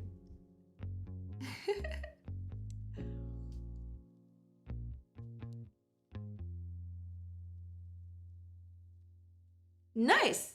Awesome to hear it. Good to hear it. Good to hear.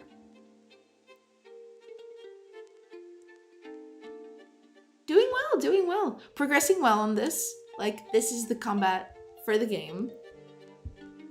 So we're making like a turn-based RPG thing, kind of like, I don't know, Fire Emblem and Final Fantasy Tactics and stuff like that. Where I'm from? Portugal.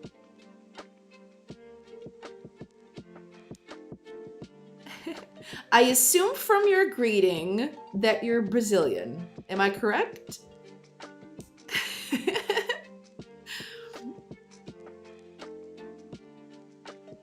I might be assuming wrong though. Yeah. Chat might not get it, but I do.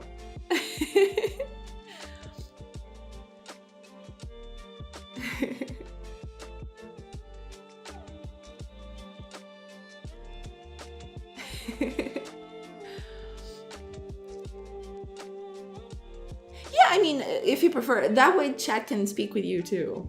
That's the only reason why I speak English instead of Portuguese, because like then everyone can understand it.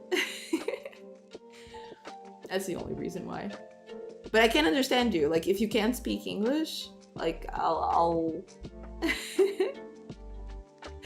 Oh, thank you. Thank you. But yeah, that's the only reason why I speak in English. Cuz like, you know, it's a little more inclusive for everybody. That way everybody gets to hear me ramble in whatever topic of the day it is. Yeah. Single language is better just because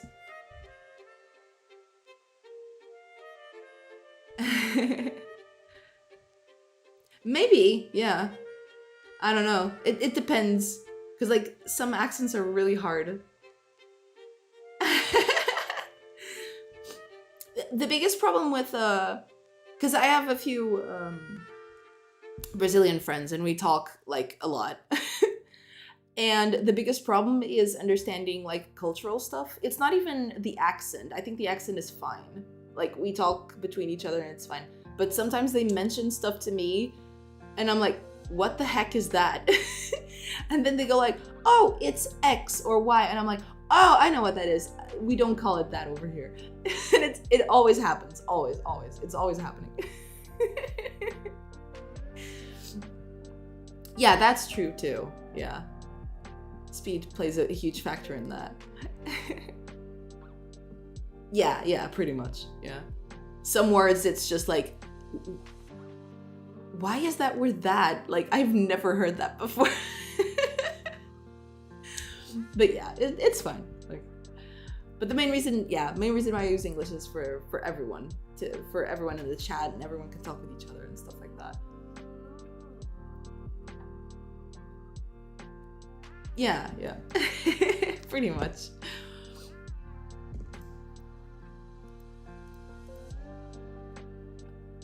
Okay.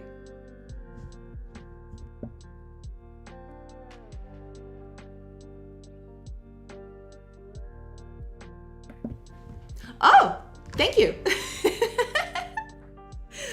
Thank you. I mean, game dev artist. Well, okay, so disclaimer. Technically, this art isn't mine, at least not yet. Hopefully, sometime in the future, this game will have my art, but right now it's not my art. Ah, I see. Okay, in that respect, okay. How long I've been a game dev? I've been a game dev, I'm gonna say like, with all the, I'm gonna say like 11, 12 years. That's how long I've been developing. Part of it as an indie by myself, part of it as an indie with others, part of it professionally at several companies. And yeah. But yeah, I've been making games for like 12-ish, 11, 12-ish years. Yes, this is a turn-based strategy game. This is like kind of like Final Fantasy Tactics, Fire Emblem, that sort of stuff. The other component of it is like base building. So eventually, it's not done yet. That part's not done yet. But you have a whole part of base building. So you can like build your own base, decide what to do, your production. Because the main idea is your base is gonna get attacked frequently. And the idea is you need to trade with other settlements nearby. So you get resources to upgrade your base. So it improves. And the other part of it is like you have a group of heroes that, helps protect these caravans and your base. And that's where the whole combat system comes from. The whole, RPG system comes from. It's from that. Not during the battle. That would be in the downtimes. Kind of like Age of Empires. Yeah, I guess. I guess a bit like Age of Empires. Yeah. Kind of like that. Yeah. Wait a minute, cause I think I missed some stuff. I've been one for like 12 minutes. No, you haven't. You liar. You filthy liar. I'm on to you. I'm on to you.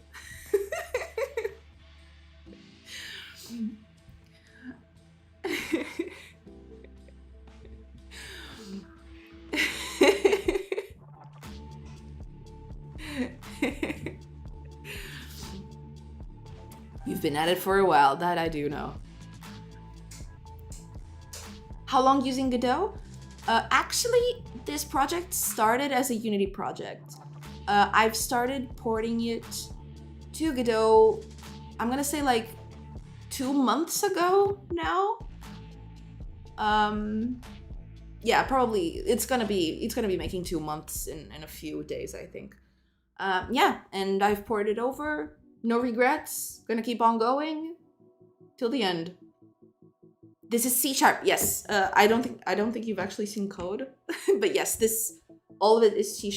Because most of the code I ported over from Unity. Because yeah, I ported over all of the code from Unity to this. It was kinda. It wasn't that hard because mostly I used Unity. I'm gonna say, like, I didn't use Unity very deeply. Like, I used its systems and everything like that, but I try to make most of my code if I can afford it. So, like, I only use the stuff that I really need to. So, like, drawing sprites to the screen and everything like that. So yeah, porting to Godot was really easy because like it uses a very similar system, so I was able to port it really easily. I believe most of Unity-based users would choose Godot to run. Oh, Unity. Yeah, Unity has been a little cheeky boy lately. Is it too different from Unity C#? I don't think so. I didn't have to change much of my code. I mean, but to be fair, like this is like a big caveat, so please bear that in mind. Like, I didn't use a lot of mono behaviors. This is a roguelike, kind of a roguelike. It's all procedurally generated, or it's supposed to be. Not yet, but it's supposed to be. So I don't have a lot of mono behaviors, which in Unity are like nodes. So here, so like most of my code runs independent of the platform. So like I moved it really quickly because of that. Because I wasn't tied to mono behaviors and stuff like that. I'm using Godot like I was using Unity. Like kind of like a library almost. And because I create everything on the fly, The only thing I had to change was like, instead of a sprite renderer, I use a sprite 2D in Godot. So like that was mostly the stuff that I had to change. So the porting was pretty easy for me. But for people who use mono behavior extensively, it might take a little more work, because like you have to, you know, make them all nodes, make them work differently. The process is not exactly the same as update, because it takes doubles instead of floats and all of that. Till now, you're kind of making a port work more than anything developing. You come to the same place you were when you were using it. Yeah, so like I finished the port in like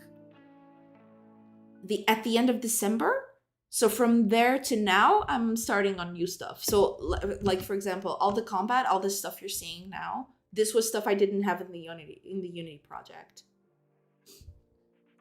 This is all stuff that I started making in January, and we're still working at it because combat is like super complicated and it takes like a bajillion stuff to work through. Will it be a PC game?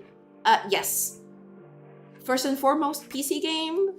Everything else will depend on what I can or cannot do. But yes, I'd love to make this simple enough to run on a mobile phone.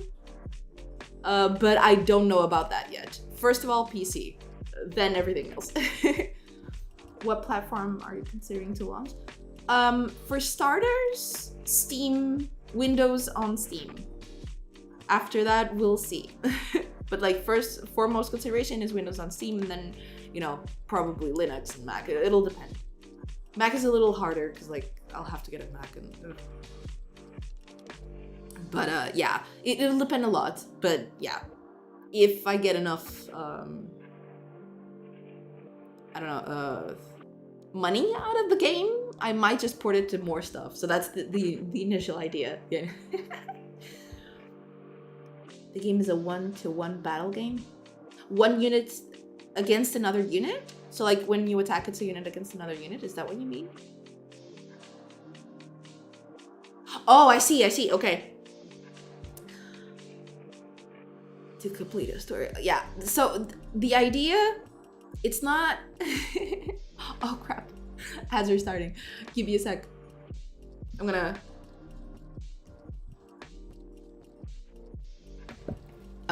stop for a bit. It's like, oh man, I totally forgot about ads. Why do I do this? I keep not seeing it.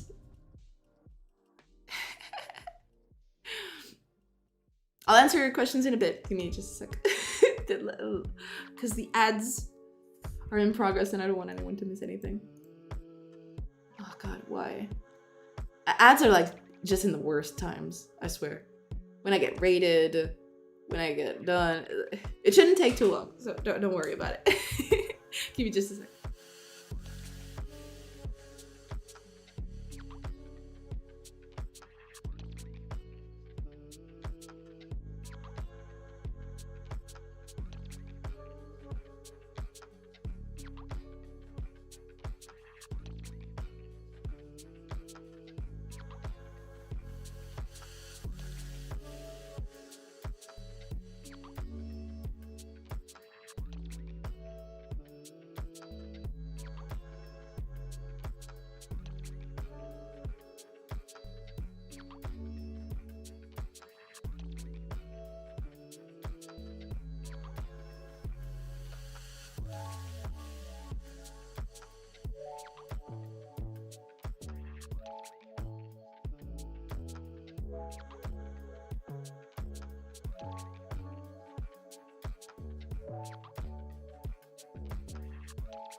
All right, cool. Is Jeff Bezos gone? Please tell me he's gone. Jeff Bezos, why do you do this to me? So, I'm so sorry, Pokemon, but I'll keep on. So, you were asking, the game is a one-to-one battle game, lore-based to complete a story. So, the game is going to be about completing a story, pretty much. I'm not gonna share a lot of details about the story right now because it's still in flux. I do have a strong idea for it, but I want to make sure I don't, you know, shoot myself in the foot or anything. But yeah, it's supposed to be completing a story. And yeah, you'll have to, you know, explore and do all that sort of stuff to finish the story, basically. And deadline, I mean, I wanted this to be playable by the end of, or in March, or by the end of March. I'm still not sure. It depends, because like there's a thing coming up, and I wanted the game to be ready before that, but I don't think that's gonna happen because combat is taking way too long. So that's why. But yeah, that's the gist of it. That's the thing. Hopefully that answers it. But if you have any other questions, let me know.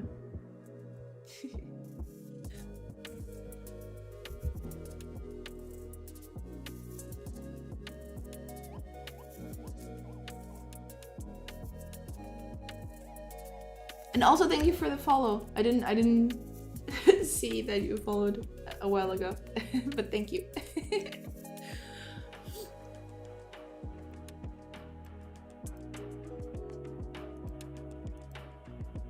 Okay, good. Okay, this is all working, and this is pretty good. So let's put this here. Ooh, okay.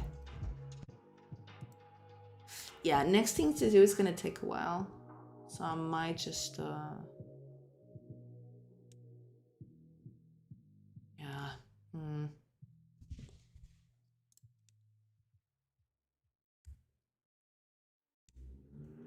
And the other one, I don't know about that. Because like I have a few tasks here, but I don't know if I'm gonna do any of them. And not any of them. Like there's one that is debatable whether I'm gonna implement or not. I just put it here because like it might be a thing.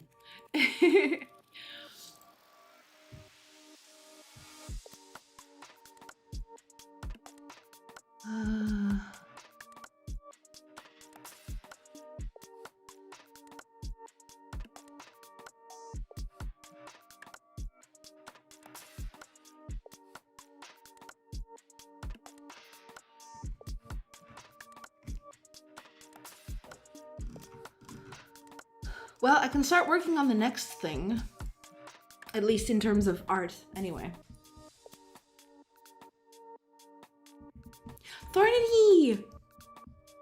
Thank you for the raid. Hi everybody, and hi Thornity.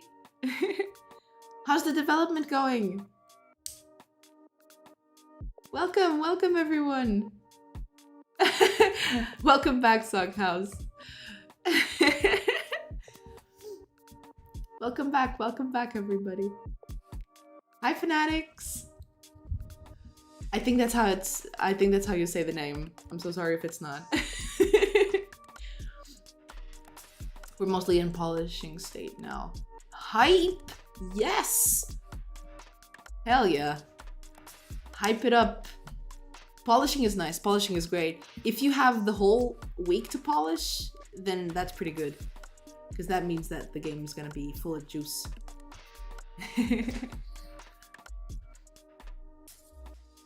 Yay. So you caught me at a pretty weird time. Because like, I had a few features to work through. But I don't know if I'm gonna do them because I don't have time to finish them on stream. So I'm not even gonna start them. But there is something I can start. So that's what I was going to do now. So, thing is, we need... Okay, let me show off how the game is right now for anyone who's not in the loop, because like might not be in the loop. So I made a few changes to combat. I'll have to get in my turn. Okay, so now you can check when you hover a character, you check their stats over on the right and their attack range. So that means that when I move somewhere, the game now tells me if moving there puts me in a threat range of a certain character. So like they turn red when I am in their threat range, and you know, not red when I'm not. I was worried I was going to raid and you were just wrapping up. I considered it, but yeah, there's still some stuff I can do, so I'm gonna keep on going. So no worries there, it's fine. So now, the hovering on the character and showing their stats over there on the right side is a replacement to that thing I have on the left side. If you can, I think you can see it. It's like, it has the names, but it doesn't have like a window or anything like that. It's just really scuffed. So what I want to do now is a turn order that's actually, you know, pretty. It's not just like a name of a person and just a color. I want it to be like small, like rectangles that, you know, go in and go out depending on where they roll. So yeah, that's what I'm gonna do now. I'm gonna try and start up the UI for this sort of stuff.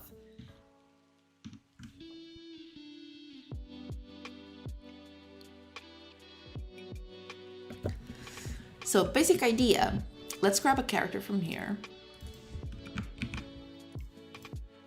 Let's make this like what? 320? Yeah, let's put the character over here. This is just an example character.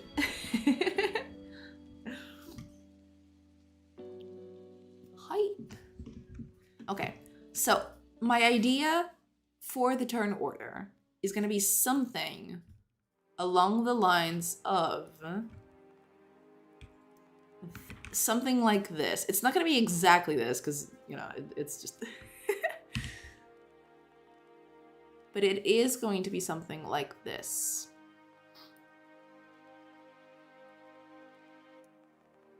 Oh my god. I need to use the line tool.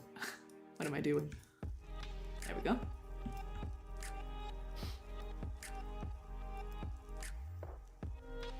These colors are terrible.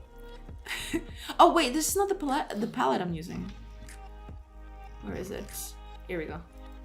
Yeah, I had a feeling like, I mean, where's all the stuff that I was using? And yeah, this is the one I want. Okay, here we go. Okay. Ah, much better. Much more pastel. I love it. Okay, so this is what we have for each character. So the idea is to have something like this.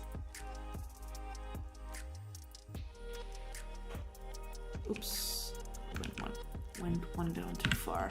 Yeah, and this one, when it's an enemy, like it should change the color based on what the person is. So if it's an enemy, it should be like this.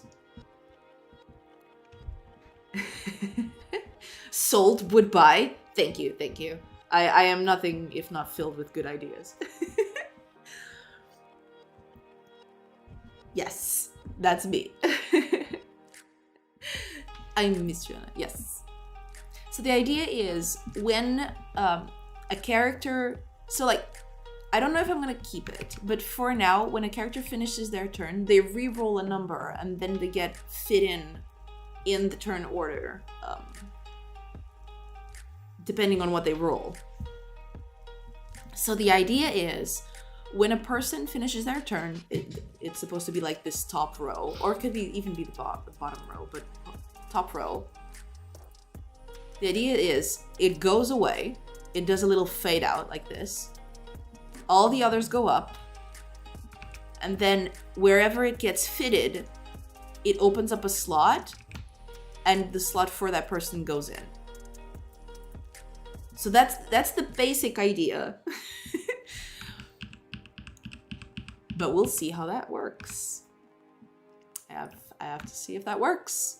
Because if that doesn't work, then it's failure. Failure all around. We don't want that. That would be bad. I'm actually gonna make this a little bigger. Now that I think about it. There you go. This is some next gen UX UI game dev. Yeah, I mean, that's the biggest problem is like I always have these cool ideas about stuff I want to do. But then like I have a good vision for the kind of stuff I want to do. But then I always don't manage for some reason or another. But hopefully I get to make this one real. Hopefully. We'll see. We'll see how that goes.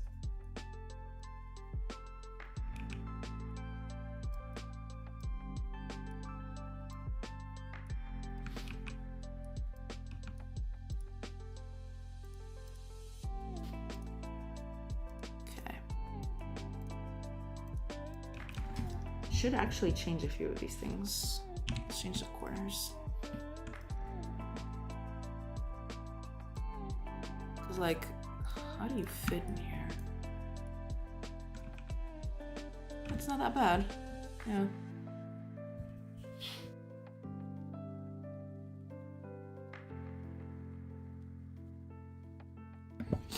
I'll have to put their names here, so this needs to be a little bigger, but for now this will do. Any plans to try a 3D game in Godot in the future? Funny you should ask. I got approached by two big friends of mine, and one of them is a really kick-ass 3D artist. And they were like, do you want to do something? So yeah, that might just be in the cards. It's gonna be something really small. I don't know what it's gonna be yet. We're still working through that. We're discussing it. But yeah, I might just dabble in 3D in Godot in the future. Can I see his art? Well, yeah. He is a pretty kick-ass 3D artist. You've, like, most of you probably have seen his art somewhere or another. I can, what do I link, his art station? I guess I can link his art station. It's actually gonna be, like, two artists. Well, it's not Kenny. It's not Kenny. Authority, stop. It's not Kenny. Okay. I haven't worked it through with them yet. I don't know if they want me to shout it out from the rooftops. So yeah, let's keep it a secret for now. But yeah, let's just say that it's a pretty good 2D artist, pretty good 3D artist. So yeah, we're in the works. It's happening. Something is happening. It's Authority, stop. It's not Kenny. It's not Kenny. Trust. I'm already doing a game with Kenny. This is it. Like, this is the thing. But yeah, a 3D game might be in the works. I don't know if I'm gonna stream it.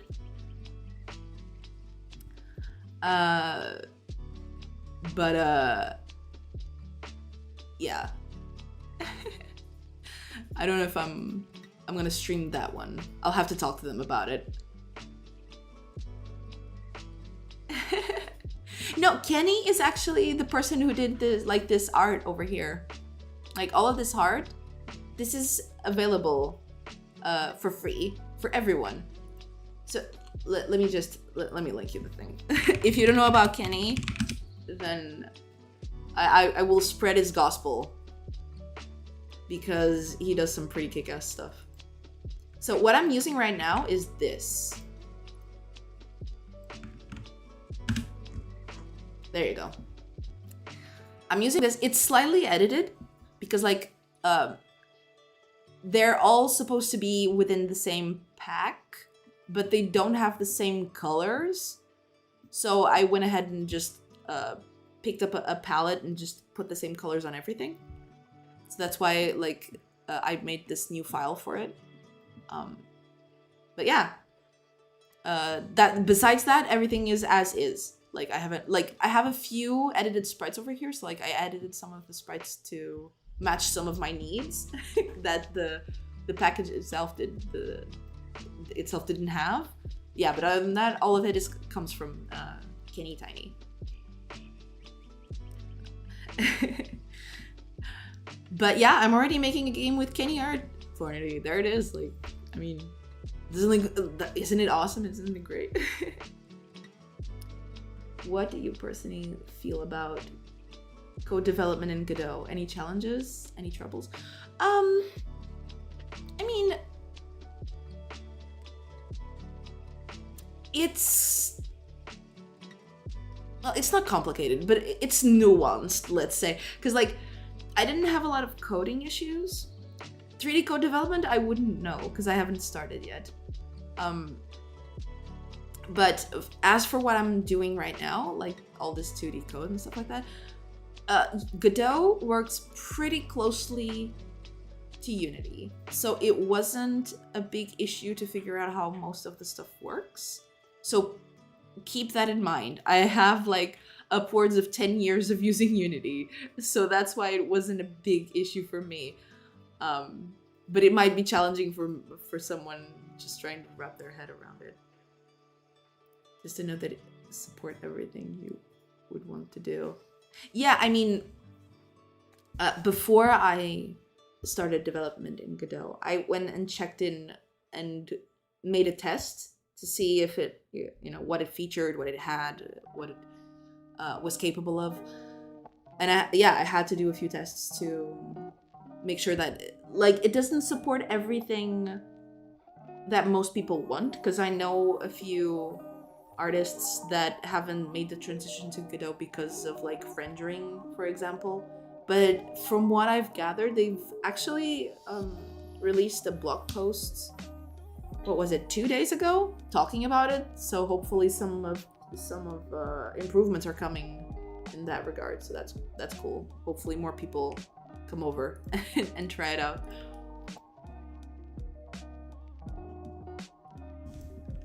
It's pretty nice. No, but I'm pretty happy with Godot. Yeah. Pretty happy. Let's...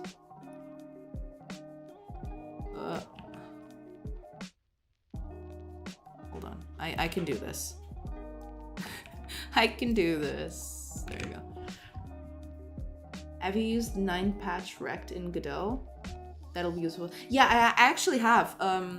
All of these panels here, like, I can't point with the mouse because I'm hovering over a thing. But yeah, this window that pops up over here, and most of like others that I have over on the.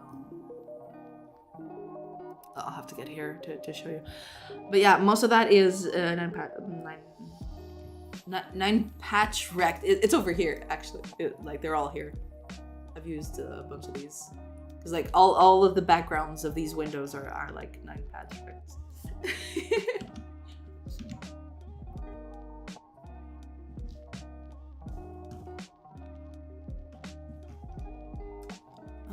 I still don't think that fits a name.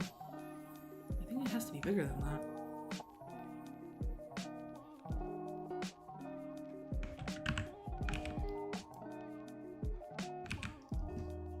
That might do. Let's do the same for...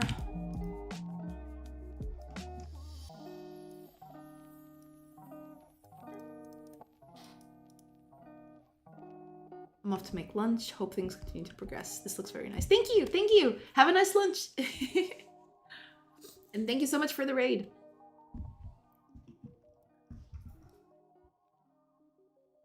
I actually want to turn divider as well. I think. I don't know. It all depends on how turns are gonna work, but yeah. I'll just move that down here.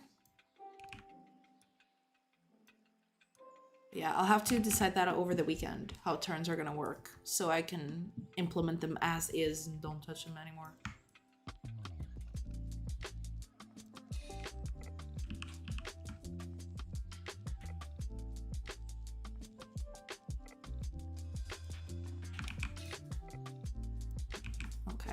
need to move these a little bit. There you go.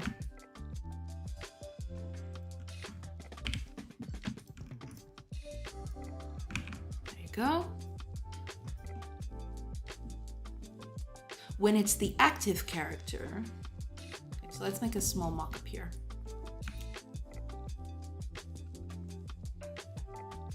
When it's the active character, I want it to stand out a little. Like that. So like it's this person. What color is it going to be? I wonder.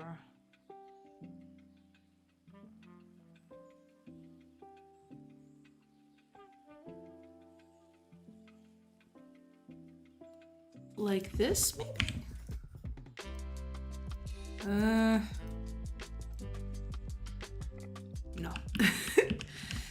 No, it's not gonna be that.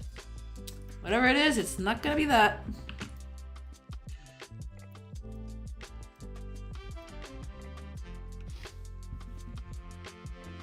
Blue would be nice. Because they're not using blue anywhere.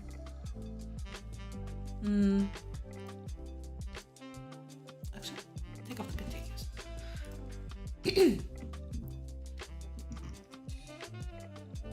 Yeah, blue might be the best option here, actually.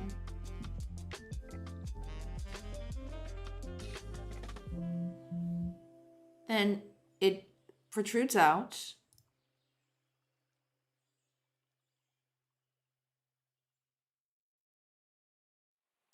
It fades as it goes to the right, fades in, gets slotted in here. And, you know, when it comes in, it's already recolored, so it'll fade out the color too.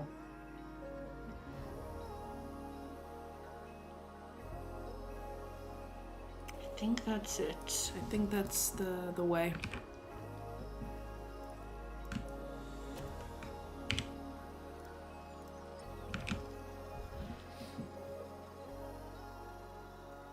I'm not so sure about this red one. I think it's too deep.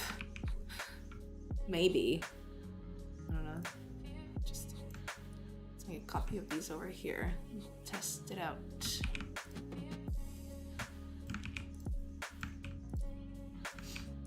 Because I'll want something like a turn separator, like something that splits the turns apart.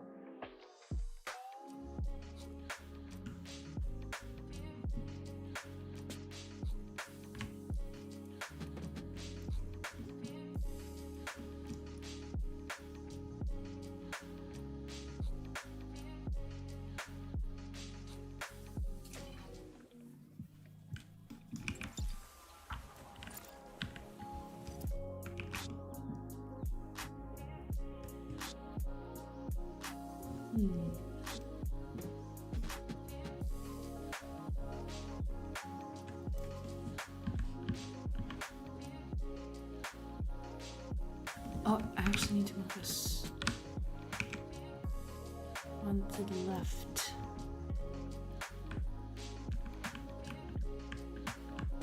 Okay. That should be enough. So 3 lines between them. No, 4 lines, actually.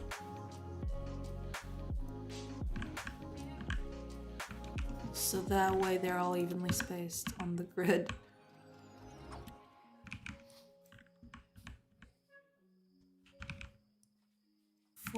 Four. Okay. Oh, yeah. I'll have to save this later. That's okay. I'll just save it there. It's fine.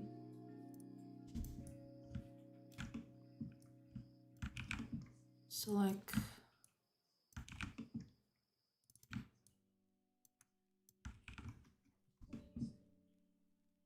And then name over here.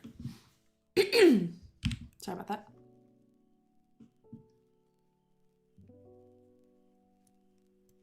Just gonna make a very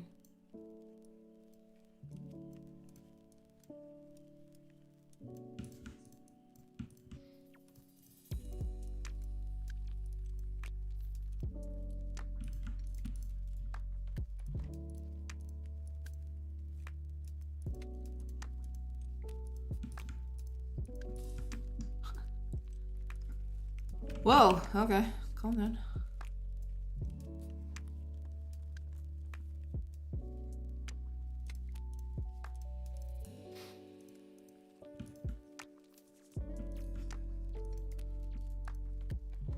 I never know how to do E's in such a small space.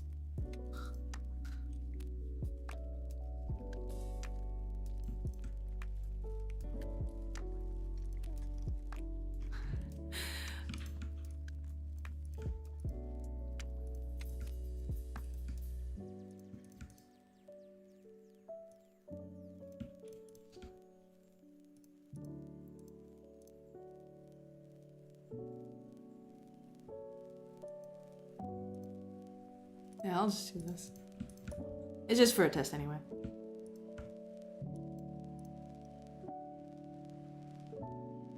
Yeah, that'll do. Copy this over. Oh, actually.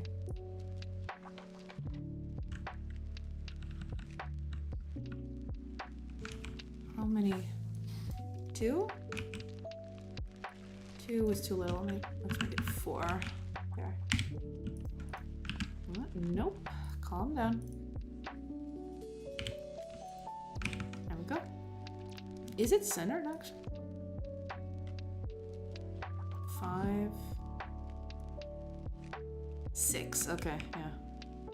I need to make them 1 extra. How big is this? 7. Okay. Yeah. That'll do. It's fine anyway.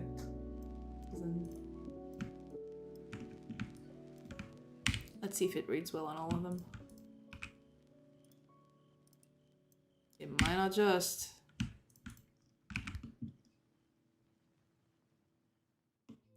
It's okay.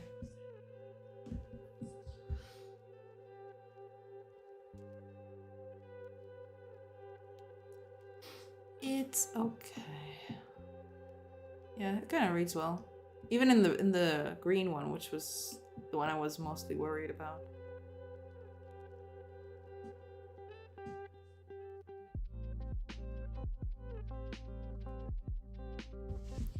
So let's see how this looks. Like that. But down here. Can I fit that there? Ugh. No purple one. This palette is very weak on purples. That is true. It's one of the things that is making me reconsider whether I should keep it for the full game or not. Because it doesn't have purple and I love purple. But it just doesn't have purples for anything. You have like mild rose and like very dark red, like almost wine dark red. There's no like actual purpley colors. Purpley colors are great.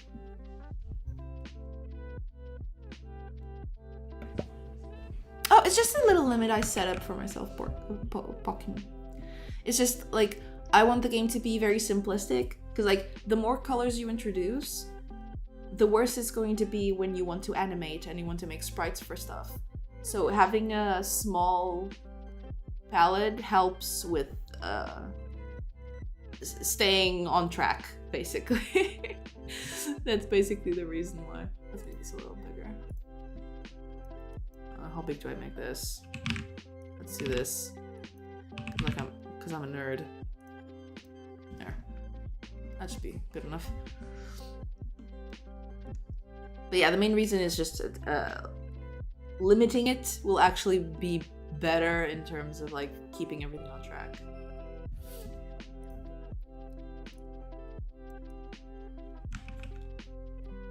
Okay. Yeah, because I wanted to. Totally forgot why I was doing this, but I am doing this for a reason. So let's move this down here. Let's move this down here. That'll do. That can stay over there. But I want to recreate this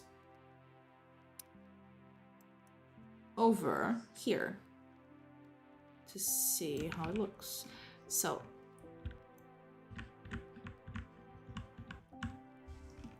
I actually, now that I think about it, how big is this? 4? It's actually 5. Interesting. Oh yeah, because it's 3. It's like 3 out. Making games is your main activity? Yeah, it is. Right now it is. I mean, it has been for like quite a while. But yeah, right now this game is my top priority. It wasn't like that a few months ago. I was actually had a job, but yeah. But that didn't turn out, I guess. So yeah, now I'm just taking a little time to try and see if I can make it by myself. And we'll see.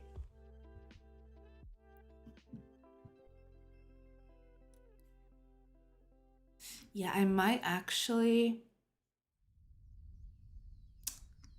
Okay, let's change this a little bit. I want to keep this in a grid, sorta, almost. Let's make this a little bigger. So let's...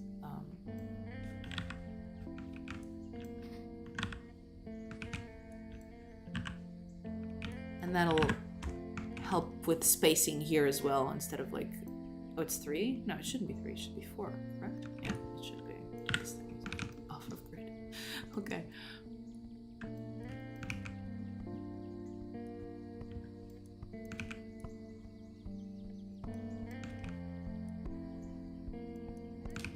And we can actually add some cool stuff here.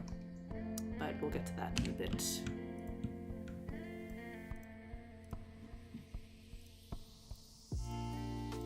Because I want a few small indicators of what we're doing.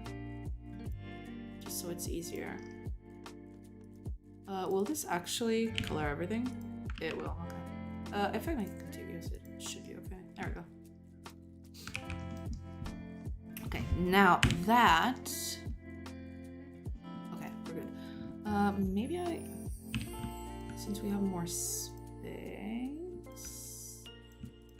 do a little fancier stuff like that. Yeah, I guess we can do with more fancy.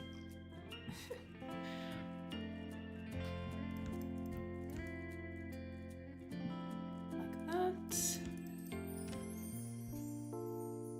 Take this off. There we go. Actually,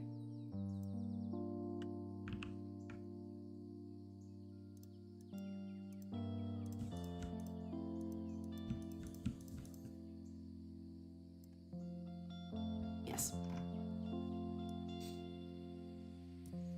I'll take it.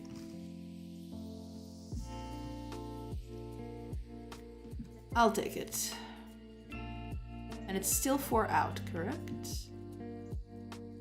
Or not? Oh god. Did I do something wrong? Is this 4x4? It is 4x4. Okay, good. Let's... I don't want to repeat this all the time.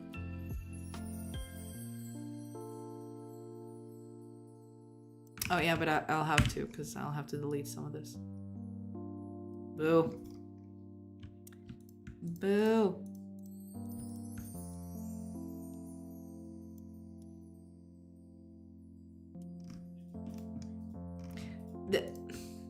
I just noticed that this is like my buttons.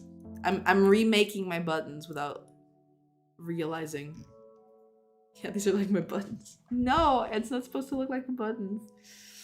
Ah. I guess I can do it a little differently. Okay, let's copy this over. And do all of that. I want this to be a little... Because I don't want this to look like a button. I want this to look like... more like an element instead of something that is clickable. Because yeah, this looks too round, I think. Okay, let's just make this a straight frame. That should help with that. Because if I make it too round, people will have like the...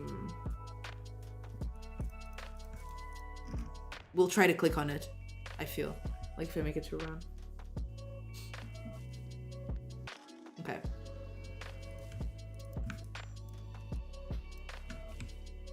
do.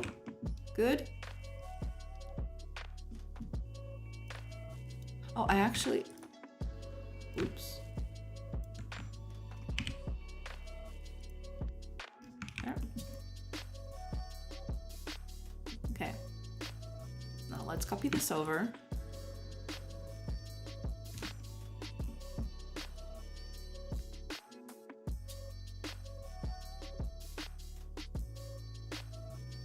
Ah, I see. Hold on. I have to make it like 3 out.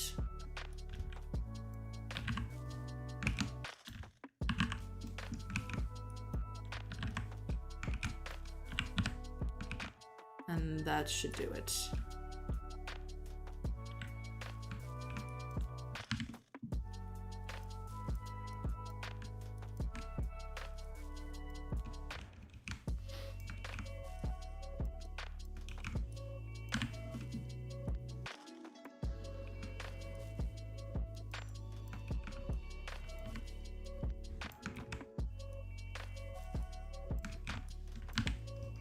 There.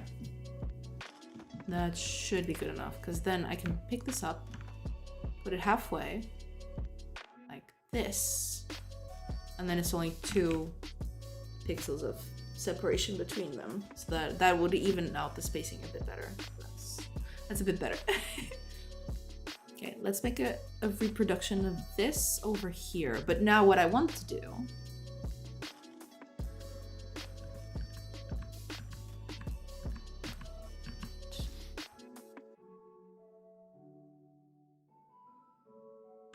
that leaves me with 8 that I can use, because like, let's just make a rough thing over here down. This is red. And this is green. Okay. So that means I have these 8 pixels that I can use to make something that marks that this is the person that is going to do something. And like, this is gonna be animated and stuff like that, so that like it'll bob back and forth, so you can see, oops, not like that. So it's gonna be like this, doing this motion. So you'll know that that's the person that is going to act now.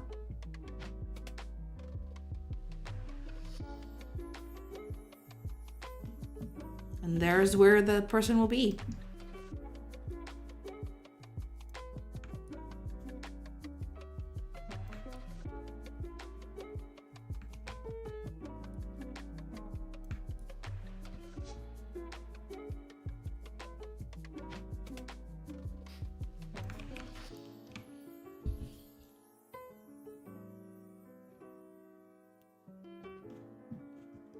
We can actually move this a little further to the, oh, not like that. Like that.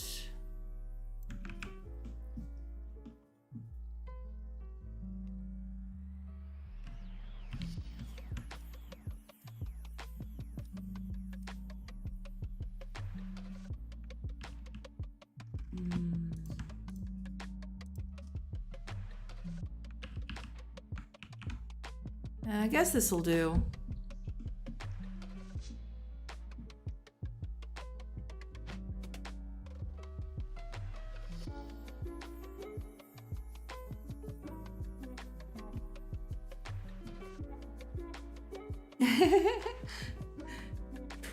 Lurk. That's okay, Sockhouse. I will probably be done soon because like dinner time is creeping by very soon. So hopefully I'll just finish mocking some of this stuff and then I'll stop. Always lurking, yes. Lurking is the best. I approve of it. Everyone approves of it. It's great.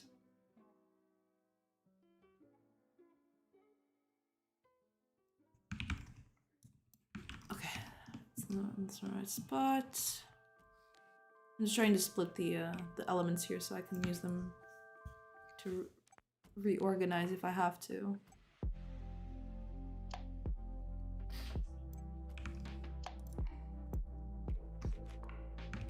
Yeah, this looks good.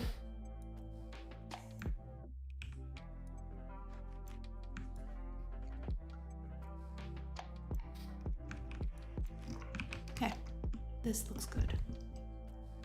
Yeah, I'll probably go with more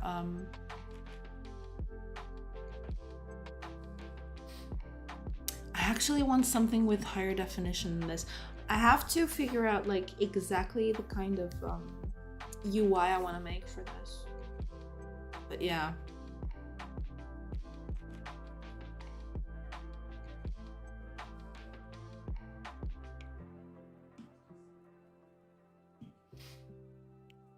Because helping, like making a UI, like making consistent UI will probably help me define these elements a lot better. Oh yeah, I actually want to make something else while I'm here. So we got this.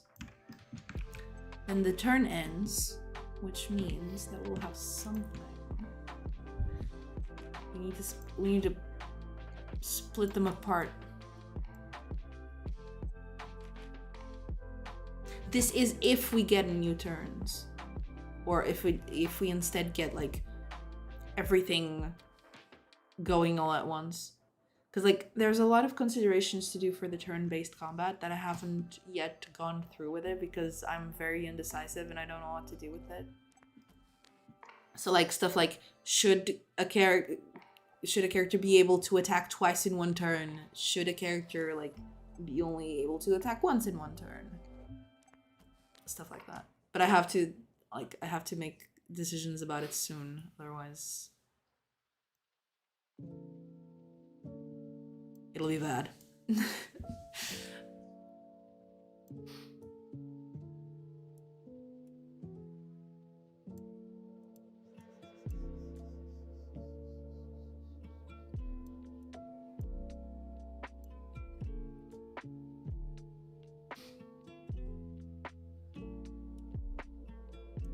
Actually,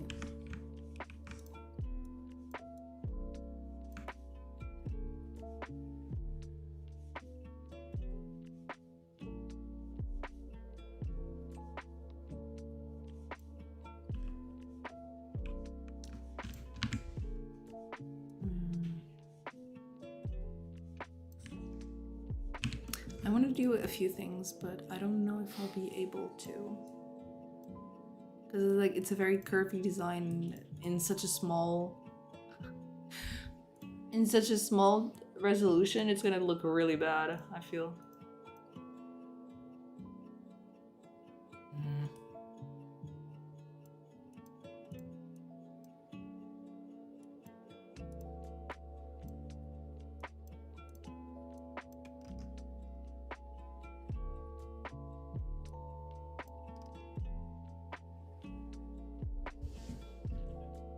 Shoot the character till he's dead. Yes.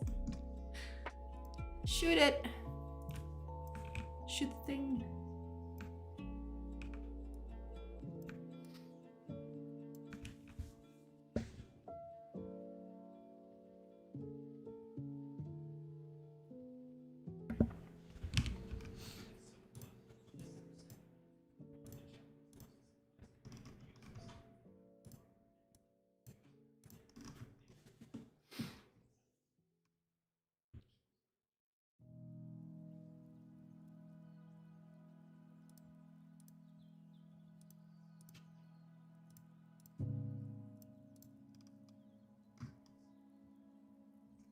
I'm just spitting here.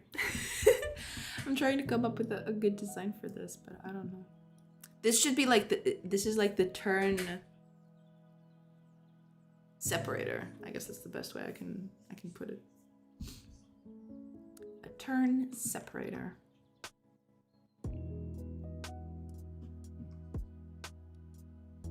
So like every time the turn would end, this line shows up to signal like this is the turn's end. Oh, actually, if we need like turn countdowns, this would be a good spot to put like the turn countdown. Now that I think about it. I may just... Hang on a second.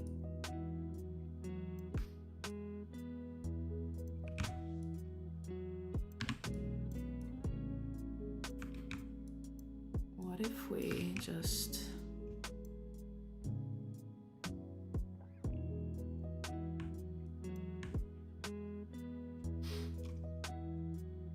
move this over to this side.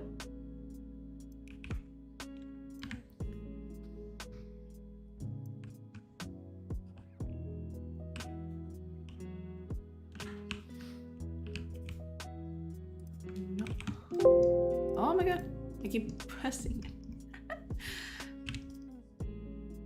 Yeah, that would be actually a very good place to put like the number of turns left.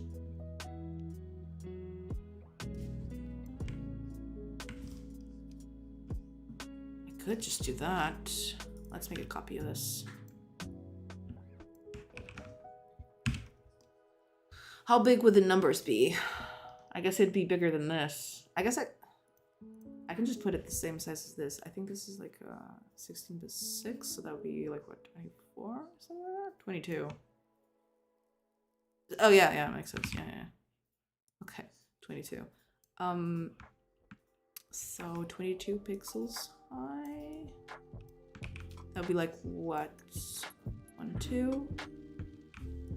No, it's 3 out. So it's like this. 3. 3.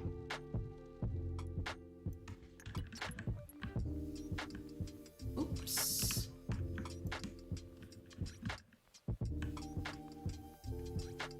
There we go.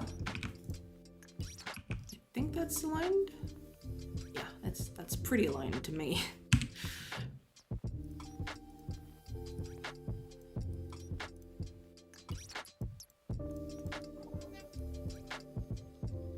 And instead of this,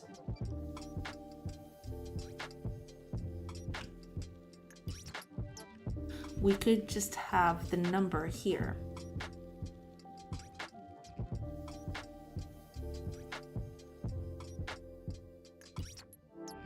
In a small box.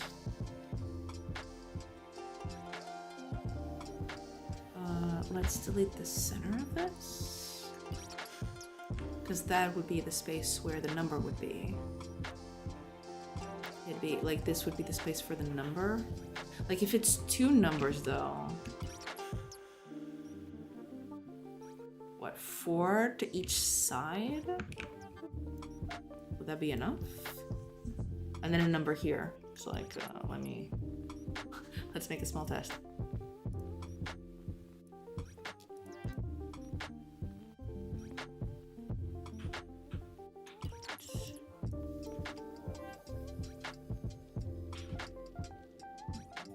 I don't think this is centered at all. There we go.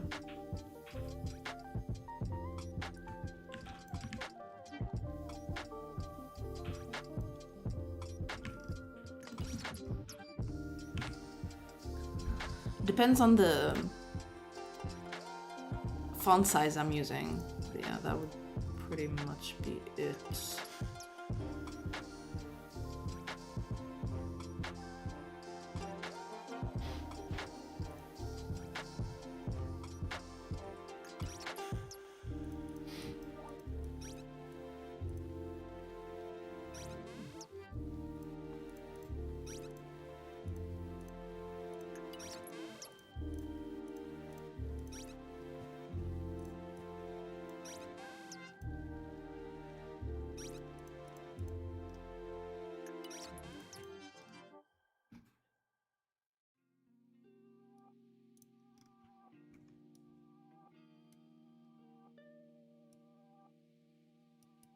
That's too big.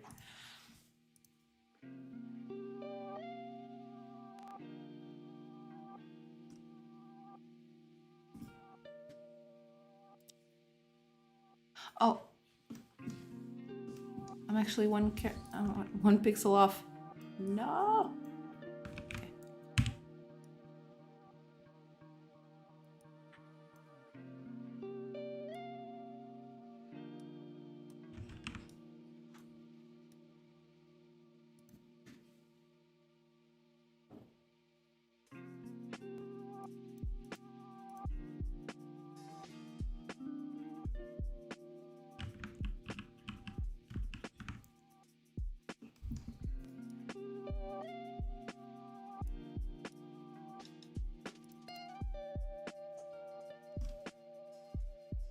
something like this. And the numbers would go here. I'd have to make sure that this is always visible.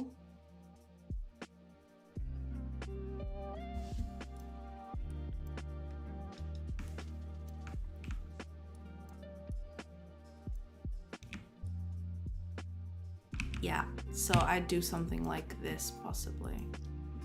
So let me just readjust these things over here. So I'd do something like this.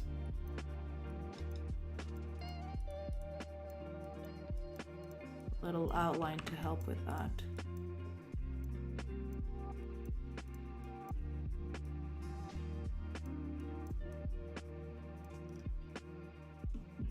And that way, no matter the background,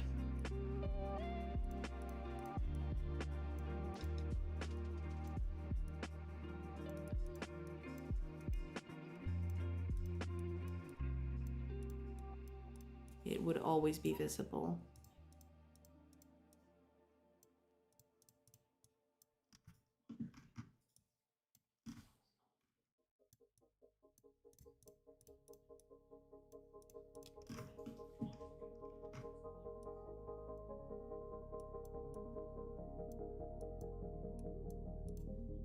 Oh, wait a minute.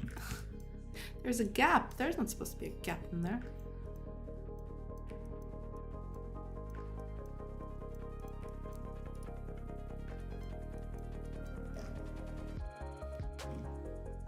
Something like that. And then I can just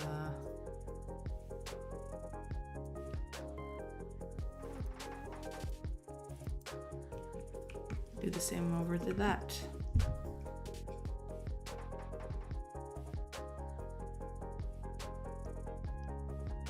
But yeah, like this is all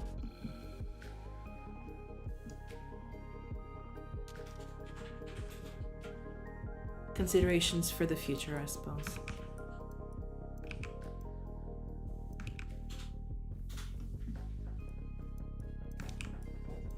But I do have to consider this. I'll probably work on that during the weekend, figuring out how the turns should work and all of that. So I can implement them correctly for real and just like not have to worry about that anymore.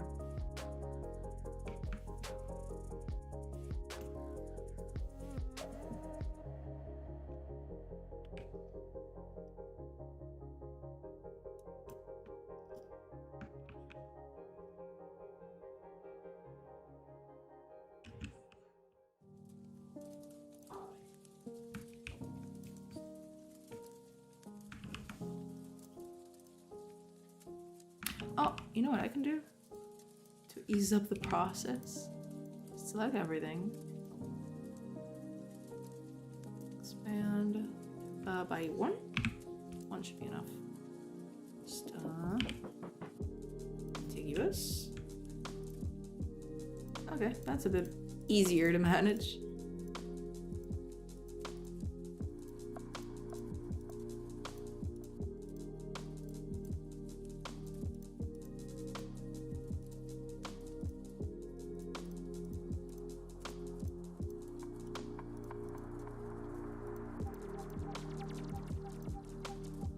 Easier to do. Oh, I missed a spot. There we go.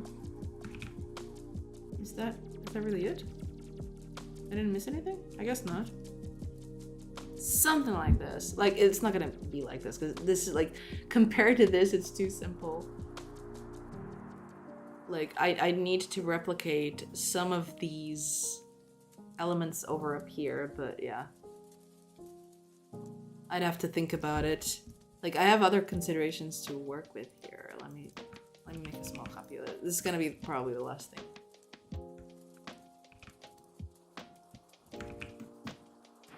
It's like something like...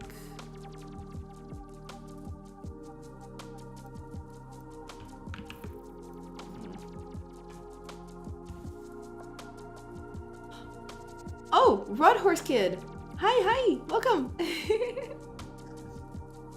Thank you for the follow. Sorry, it was a little while ago. I was kind of distracted.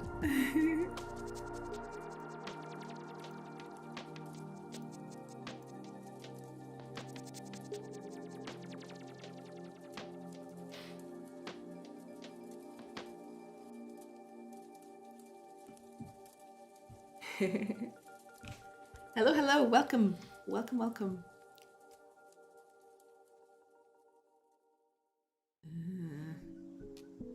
This looked better in my head. I'm just gonna keep adding stuff to it. Eventually I'll hit something decent.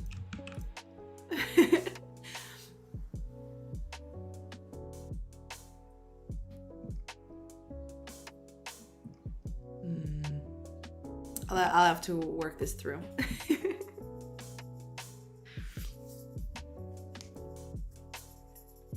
Yeah. Thank you. Yeah, it needs a little bit of refinement. It's still not... Yeah, because then this looks really fine detail, and then this looks like a blob. Yeah, I'll have to work on this for sure. But yeah, I guess it's some good progress today. I'm especially happy about what the combat looks like now. Like, sure, it still needs a lot of work. It's still like very, very rough around the edges. It needs a lot of stuff to make it work and to make it look like actually like a game. But I'm really happy about all the stuff that was implemented today.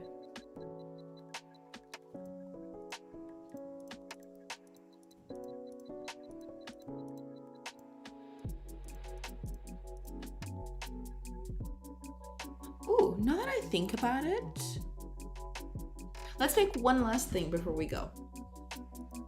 Because, like, I don't know if you caught that, but I started in a position where I was threatened by a lot of people, but it didn't light up anything.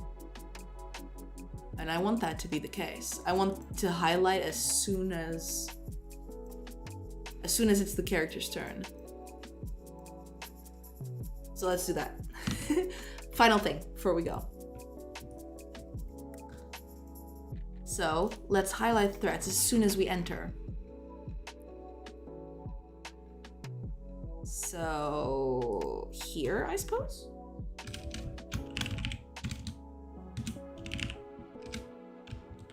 And we're highlighting threats at our current position.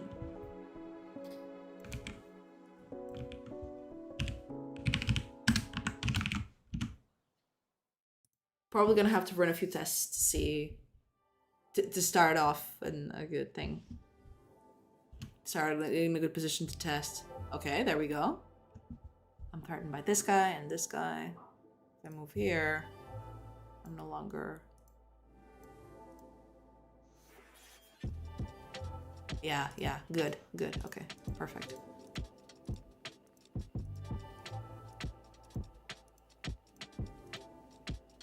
Yeah, okay. I'm happy.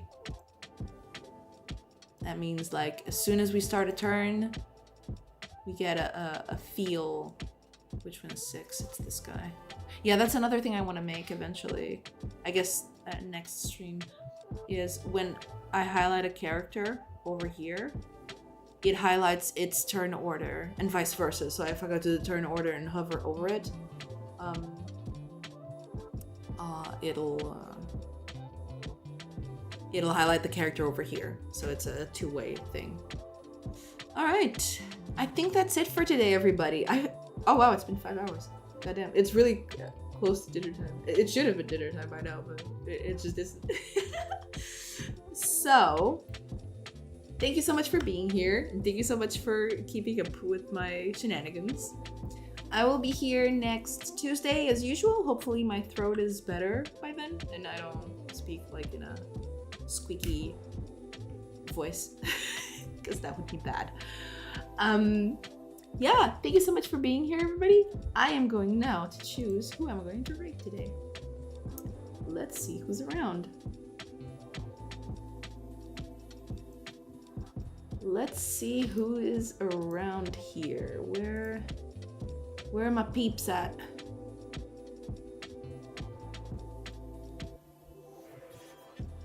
None of the peeps I usually raid are available. Sad.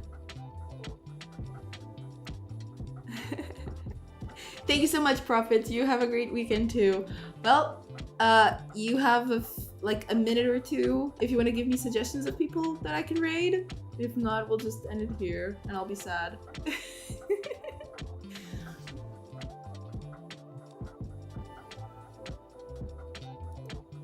But yeah. This is what I get for streaming at these hours, I guess.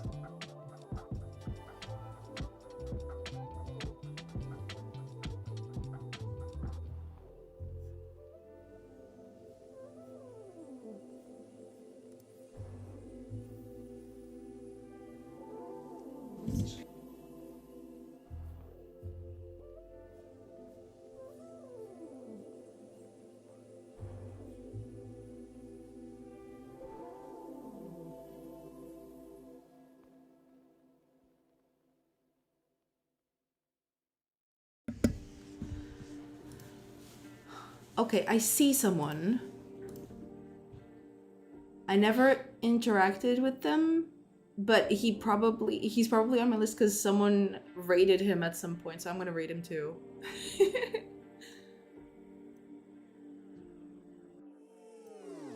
Yeah, here we go. Let's go.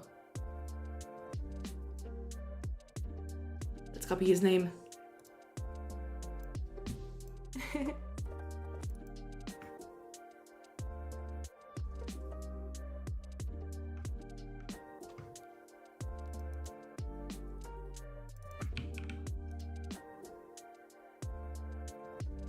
There we go.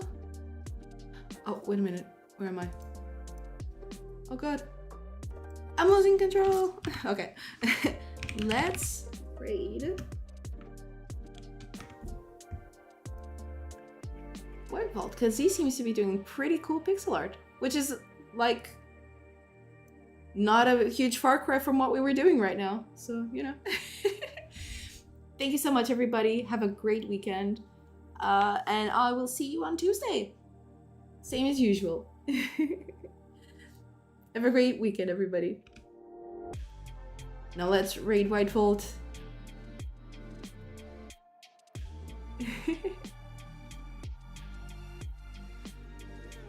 Let's do it. Okay, everybody. Have a great weekend. Less time. I'll see you on Tuesday.